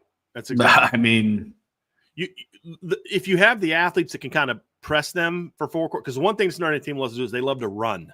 Yeah, they do. Like they're getting the ball and they're going. If you have the kind of athletes to kind of slow that down, to get in front of them and slow that down, maybe deny. The thing is, if you're making shots, you can kind of slow them down. But if you're not hitting shots and they're just getting rebounds, they're gone and you're in trouble. Well, that's what hindered the men's basketball team. When they had Burton and he was healthy, they ripped off 80 or 4 straight games of over 80 points, and they would just run, dude. Mm-hmm. They would run, and now that he's out there, gone into this shell of a half-court offense, when a team goes into a zone, they have no idea what to do. I mean, it's not a clue. It's so bad. Oh, I need some of that injury juice that Stymie was talking about. Mm-hmm. D. Powell, are IU's defensive stats inflated based on who they have played to make this big and bad defensive team? I mean, yes and no. Are they giving up only 240 yards a game if they play Georgia's schedule? No. Are they giving up only 240 yards a game if they play Notre Dame's schedule? No. That doesn't mean they're not really good.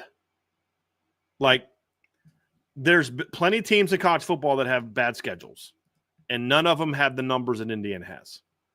None of them are giving up 70 yards a game on the ground. None of them. There have been teams that have played worse rushing offenses in the entire season than Indiana. They are 13 yards better than the number 2 team in the country. Is that because they're that Alabama 2012 dominant on the ground? No. Are they still a really good rush defense? Yes. And that's the point I made about Indiana, or about Army. Just because Army hadn't played anybody doesn't mean that they weren't really, really good, because nobody else in the AAC had that kind of rush defense. They're playing the same teams everybody else in the AAC is playing, and nobody's close to them when it comes to their rush defense. And if you look at them now, Army right now is the number 2 rush defense in the league.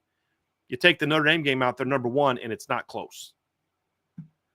So it's like, yeah, it's padded by who they've played, Trev, but I still don't think that means that they're not really good. Like, it doesn't mean if they played an SEC schedule that all of a sudden they'd be a 3-9 team that couldn't stop anybody. You know what I mean? Like, that's not fair either. But those games can matter, and the reason I use Army is because if you look at their numbers, so this year on the season, Army is they're 11-1, and they have given up 1,248 yards in the season. So they're giving up just over 100 yards a game. If you take out the Notre Dame game where they rushed for 273 yards, they're only giving up 88.6 yards per game. That one dominant run team that they played had a big impact, but they're still only giving up like 104.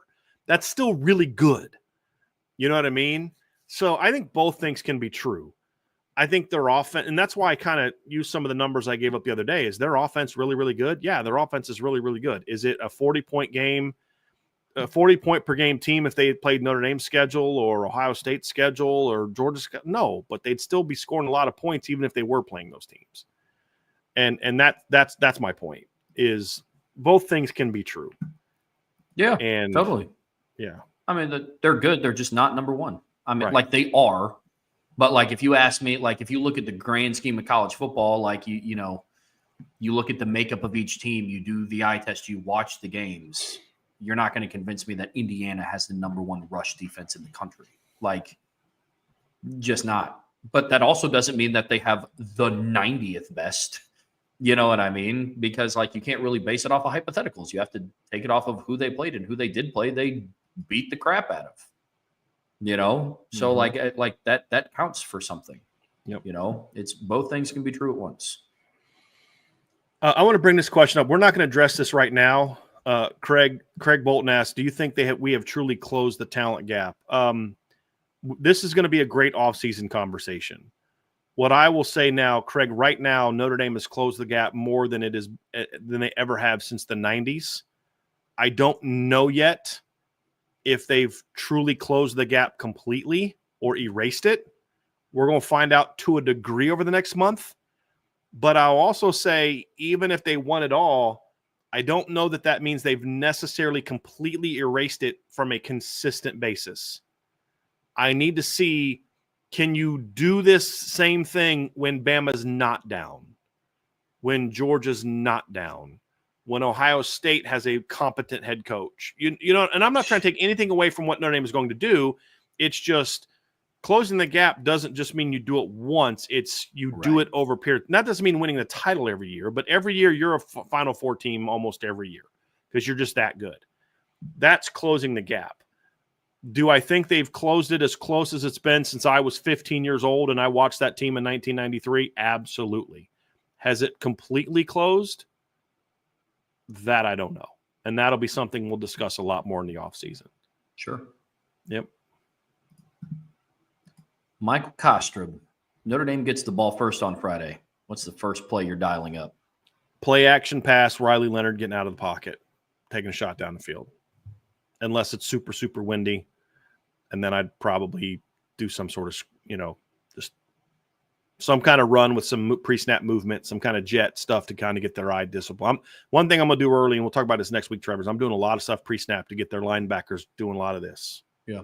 If you let those kids just play downhill, that's when you're going to have some success defensively against this Notre Dame offense. Yeah. First play I'm dialing up, to be honest with you, I'm running some sort of pin and pull concept and running. I mean, like start off the playoffs with what got you here. And like, I kind of like it that's what they did against USC, you know? And to me, that's almost like a gauge of like, okay, like, let's see how this is going to fare. Because legitimately, and I don't think it was fluky. After Jeremiah Love's first run, I was like, oh, okay, Notre Dame's going to have their way on the ground today. And it was that way for 4 quarters. Now, I don't know if that's going to be the same for Indiana, but I would start it off with a run. Yeah, I would. Just want to respond to this one here real quick from Jacob Hayden. What improvements can each individual coach make to take their game to the next level? What have been done that impressed you the most so far? Jacob, I would love for you to hold off on this question and bring it up again after the season's over with. This is a great question, but it's, again, guys, I don't like, and I'm not great at evaluating incomplete work.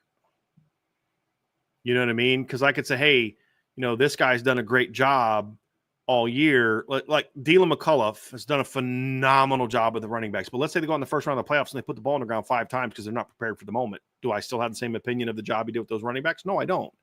Right? I could say, hey, look, Joe Rudolph's been very inconsistent this year. We talked about him, and I'm frustrated by this and this. And then they go out in the next 4 games and just dominate their next 4 opponents. I'm going to have a very different opinion of the job he's done and what he needs to do better. Right?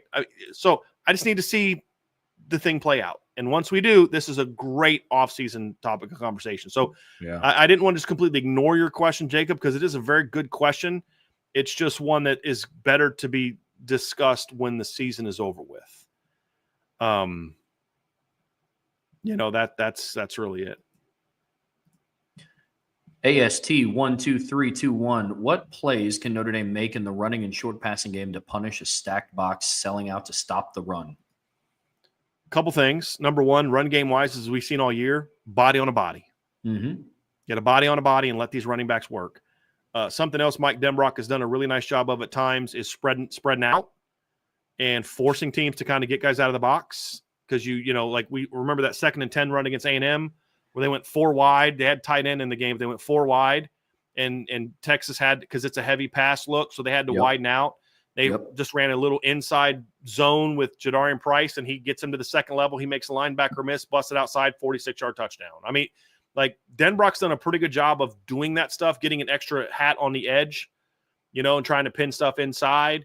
But a lot of it is just keep hammering, and eventually you're going to get a body on a body, and they're going to fit once wrong, and you just got to go when that happens. And then other things, obviously you can have Riley Leonard make some plays with his legs where you get an extra lead blocker in there, and then, of course, being able to throw the ball down the field a little bit helps with that also.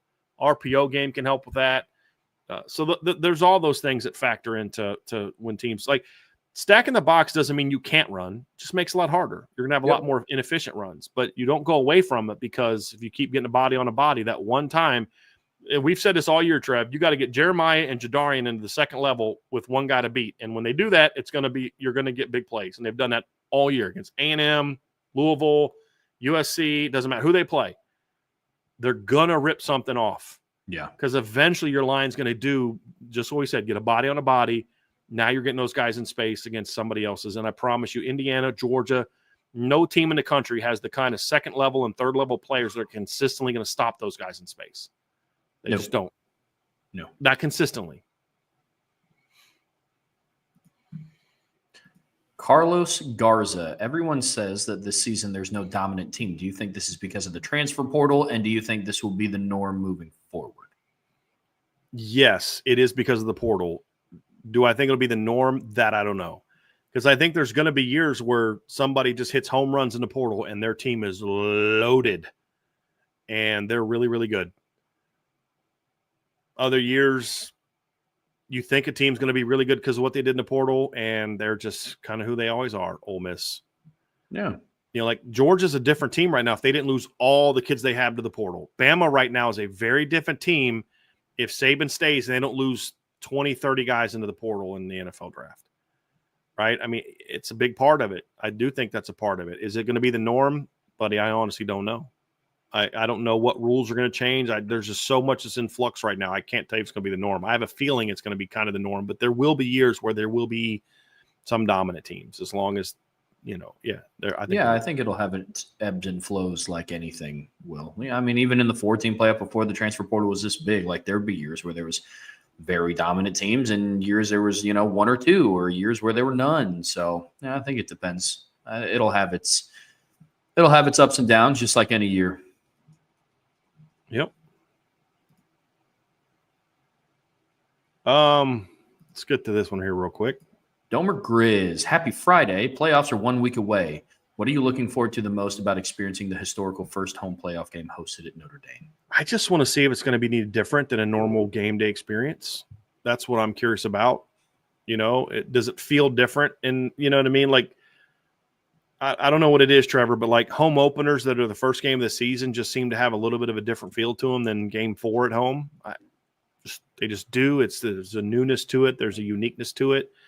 That's really for me. It's just, is it going to be different? What's the crowd going to be like? I mean, but outside of that, what am I looking forward to most? Honestly, for me, it's hanging out with y'all at the tailgate. That's really the thing I look forward to the most.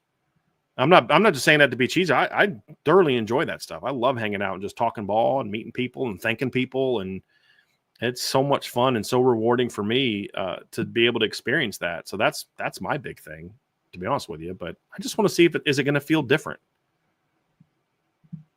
Yeah,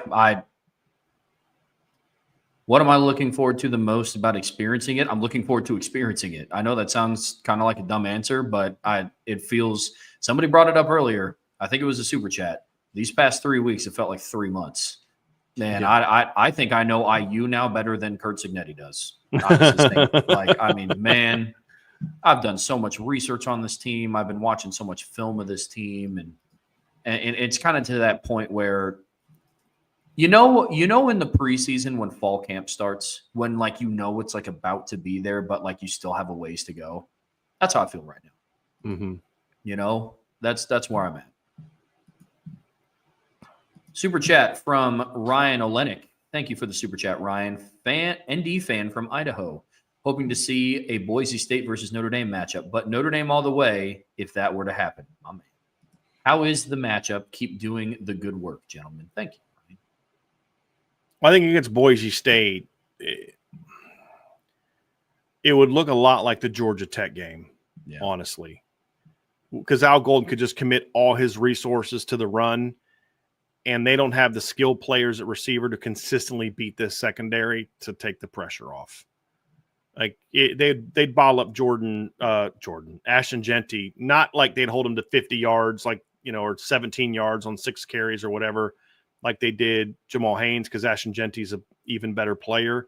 But it would be like if he got 100 yards, he'd do it on like 30 carries. And overall, they just wouldn't move the ball overly effectively. And if they fell behind, they're toast. Yeah. They're toast. Yep, I agree. Yeah. Yep. All right. Luke Breeding, what's the chances we see an option play in the playoffs? I mean, I guess if you're counting an RPO, very high. Well, like a true option play, I'd say probably not high. mean, I don't know that that's something you just break out in the playoffs. Right. But it just depends on the look and the type of option. I mean, if it's a safe option where you know what that edge player is going to do, kind of like what Louisville did to Notre Dame last year. You remember that first drive when Jake Plummer kind of like ran almost like a speed option right at Notre Dame off the edge, and they'd never seen it before. Yeah. Something like that. But like once you do it once, it's like, it's not really something that you're going to see a whole lot of. But I mean, look, I think there's some things that they've done all year that they just haven't needed. Like this, as my coaching experience, I know some people don't like for me to talk about it, but it's relevant. There are things we would practice during the season that if we need this, we've got this in our back pocket, and then we wouldn't need it for 7 weeks because we were just dominating teams with what we came up with. And then at one time you need it, you're glad you practiced it, and you can pull it out. There's some stuff like that they've done. They weren't saving it for the playoffs. They were just saving it for when they needed it. And sometimes you don't need it until that moment. And that's kind of where I'm at on that one. But I did want to respond to something. Somebody in the chat asked, is the tailgate for board members only? Absolutely not. It's for any part of the Irish Breakdown community. If you are someone who just listens to the podcast, if you're someone who just watches the YouTube channel, you are a part of our family. You are a part of the IB community. Obviously, there's things that the board members have access to that you don't. And that's just, hey, if you want to get that, you have to be on the board. There's intel, there's discussion, there's going to be some features. We're going to change the presentation of our content a lot in 2025. So we're going to reward the board members a lot more. But that doesn't mean that you're not valuable and that we don't care and that we're not going to still love and appreciate this part of the community as well. It's just different. If you're just someone who just like reads our stories and doesn't watch shows a bunch, but you like what Irish Breakdown's done and you want to come to the tailgate, come to the tailgate. If this is the first time you've ever listened to us and you want to ask us questions and meet us more and get to know us more, come to the tailgate. This is for the entire Irish Breakdown community. So Camden Hirschberger asked that one. If you are a regular consumer of any part of our content, you're someone we're thankful for, and you're a part of our family and a part of our IB community. It's not just the board members. There's perks to being a board member, no question. But I definitely would not talk about it in this format. That'd be a douchey thing to do, man. It really would. It was like, man, you're a jerk. You're talking about this thing like you're really playing up this message board thing. Hey, if you're listening to this show right now, and if you've given us super chats and you've helped us make money by watching our show and downloading our podcast, you can't come to our tailgate because you're not a paying member. No, screw that. You've supported us. You've helped us grow. You help us pay the bills by listening to this show on podcast form, watching the video, and you're valued. And we appreciate that. And you are more than welcome to come to our deal. There's no question about it. So yeah, man, more than welcome.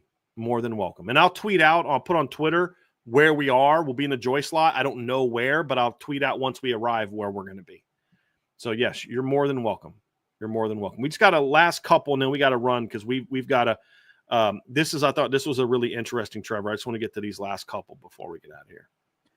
Conrad asks, what's more likely, a Notre Dame women's basketball championship or Notre Dame football championship? Well, I'd say football because that comes first. I was about to say, I'm going with football because they have 4 games to do it. Women's basketball, if they were to do it, they have like 35 more games, right, including the conference tournament and the NCAA tournament. So I think the women's basketball team is more, it would not be an upset at all if they did.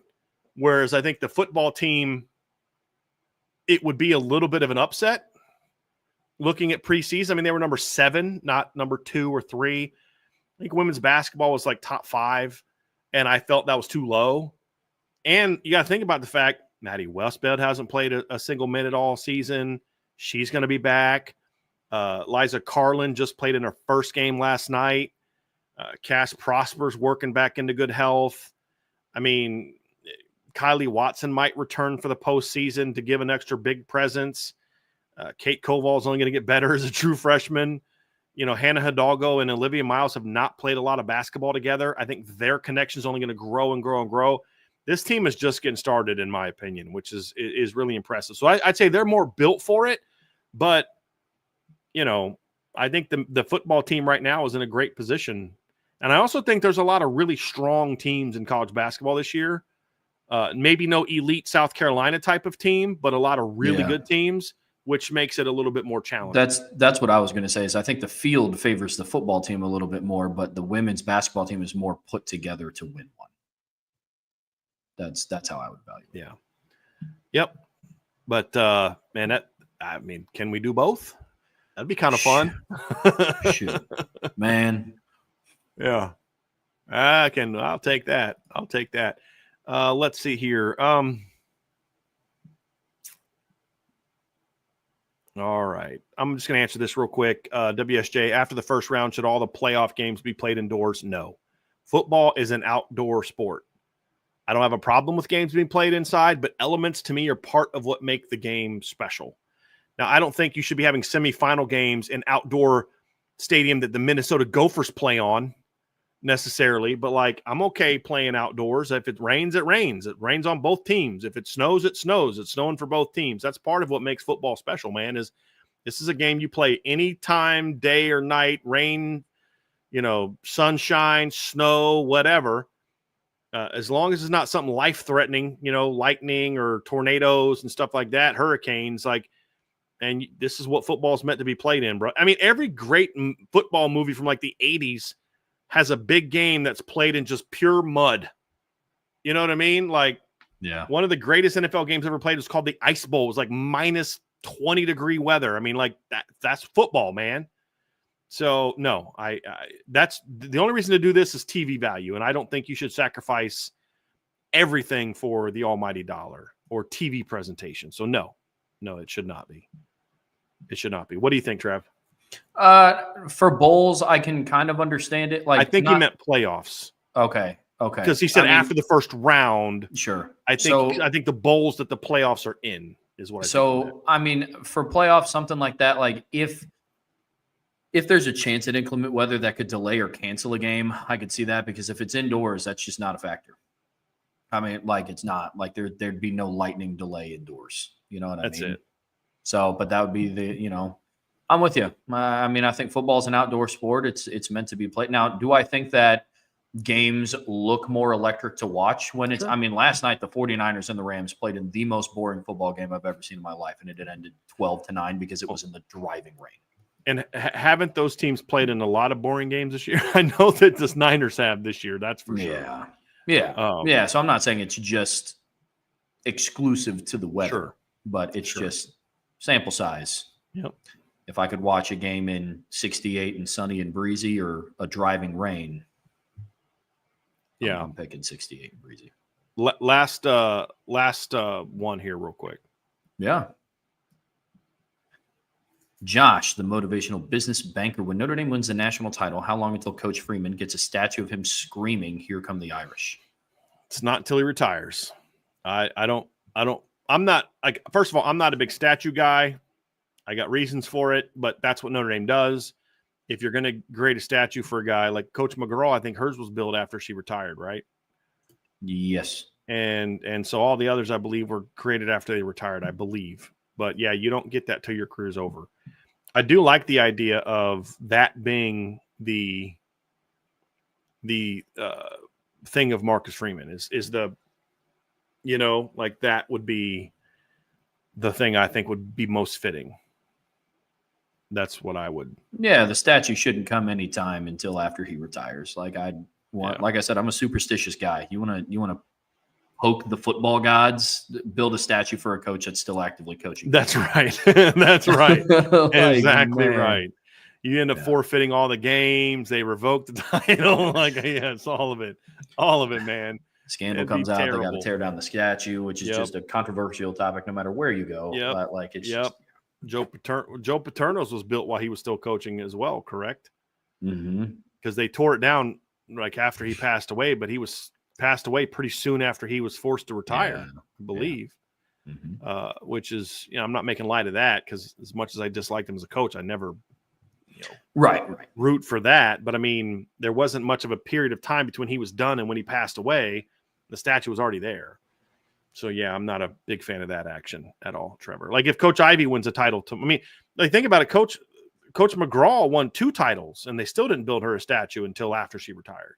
Yeah, I mean, Nick Saban has all his. He doesn't have a statue outside. Right. Now, the second he retired, they renamed the stadium Saban Bryant Denny Stadium.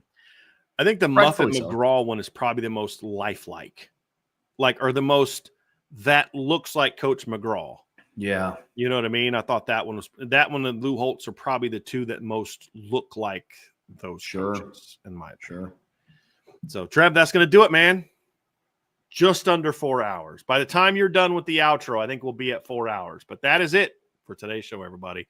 We'll be back tomorrow at noon. Trev's going to take us out here in a second. We'll be back tomorrow at noon for our IB countdown to kickoff. We're going to preview the Army-Navy game, and then we're going to go through all 4 playoff games, and we will preview each of the 4 games, and then we are going to make some predictions tomorrow. The guys are going to have to be prepared for that. It's going to be me, Trevor, and Sean Stires. We're going to be making some predictions tomorrow. So make sure that you are there and ready to go. No, I got my predictions locked and loaded. So, and I don't mean just making predictions for the first round.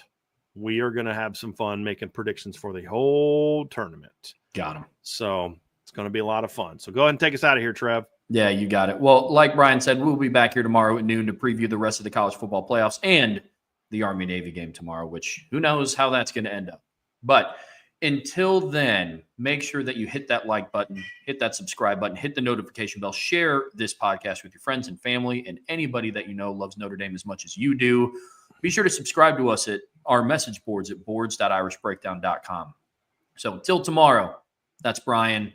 I'm Trev, and we'll see you back here tomorrow at noon on the Irish Breakdown Podcast.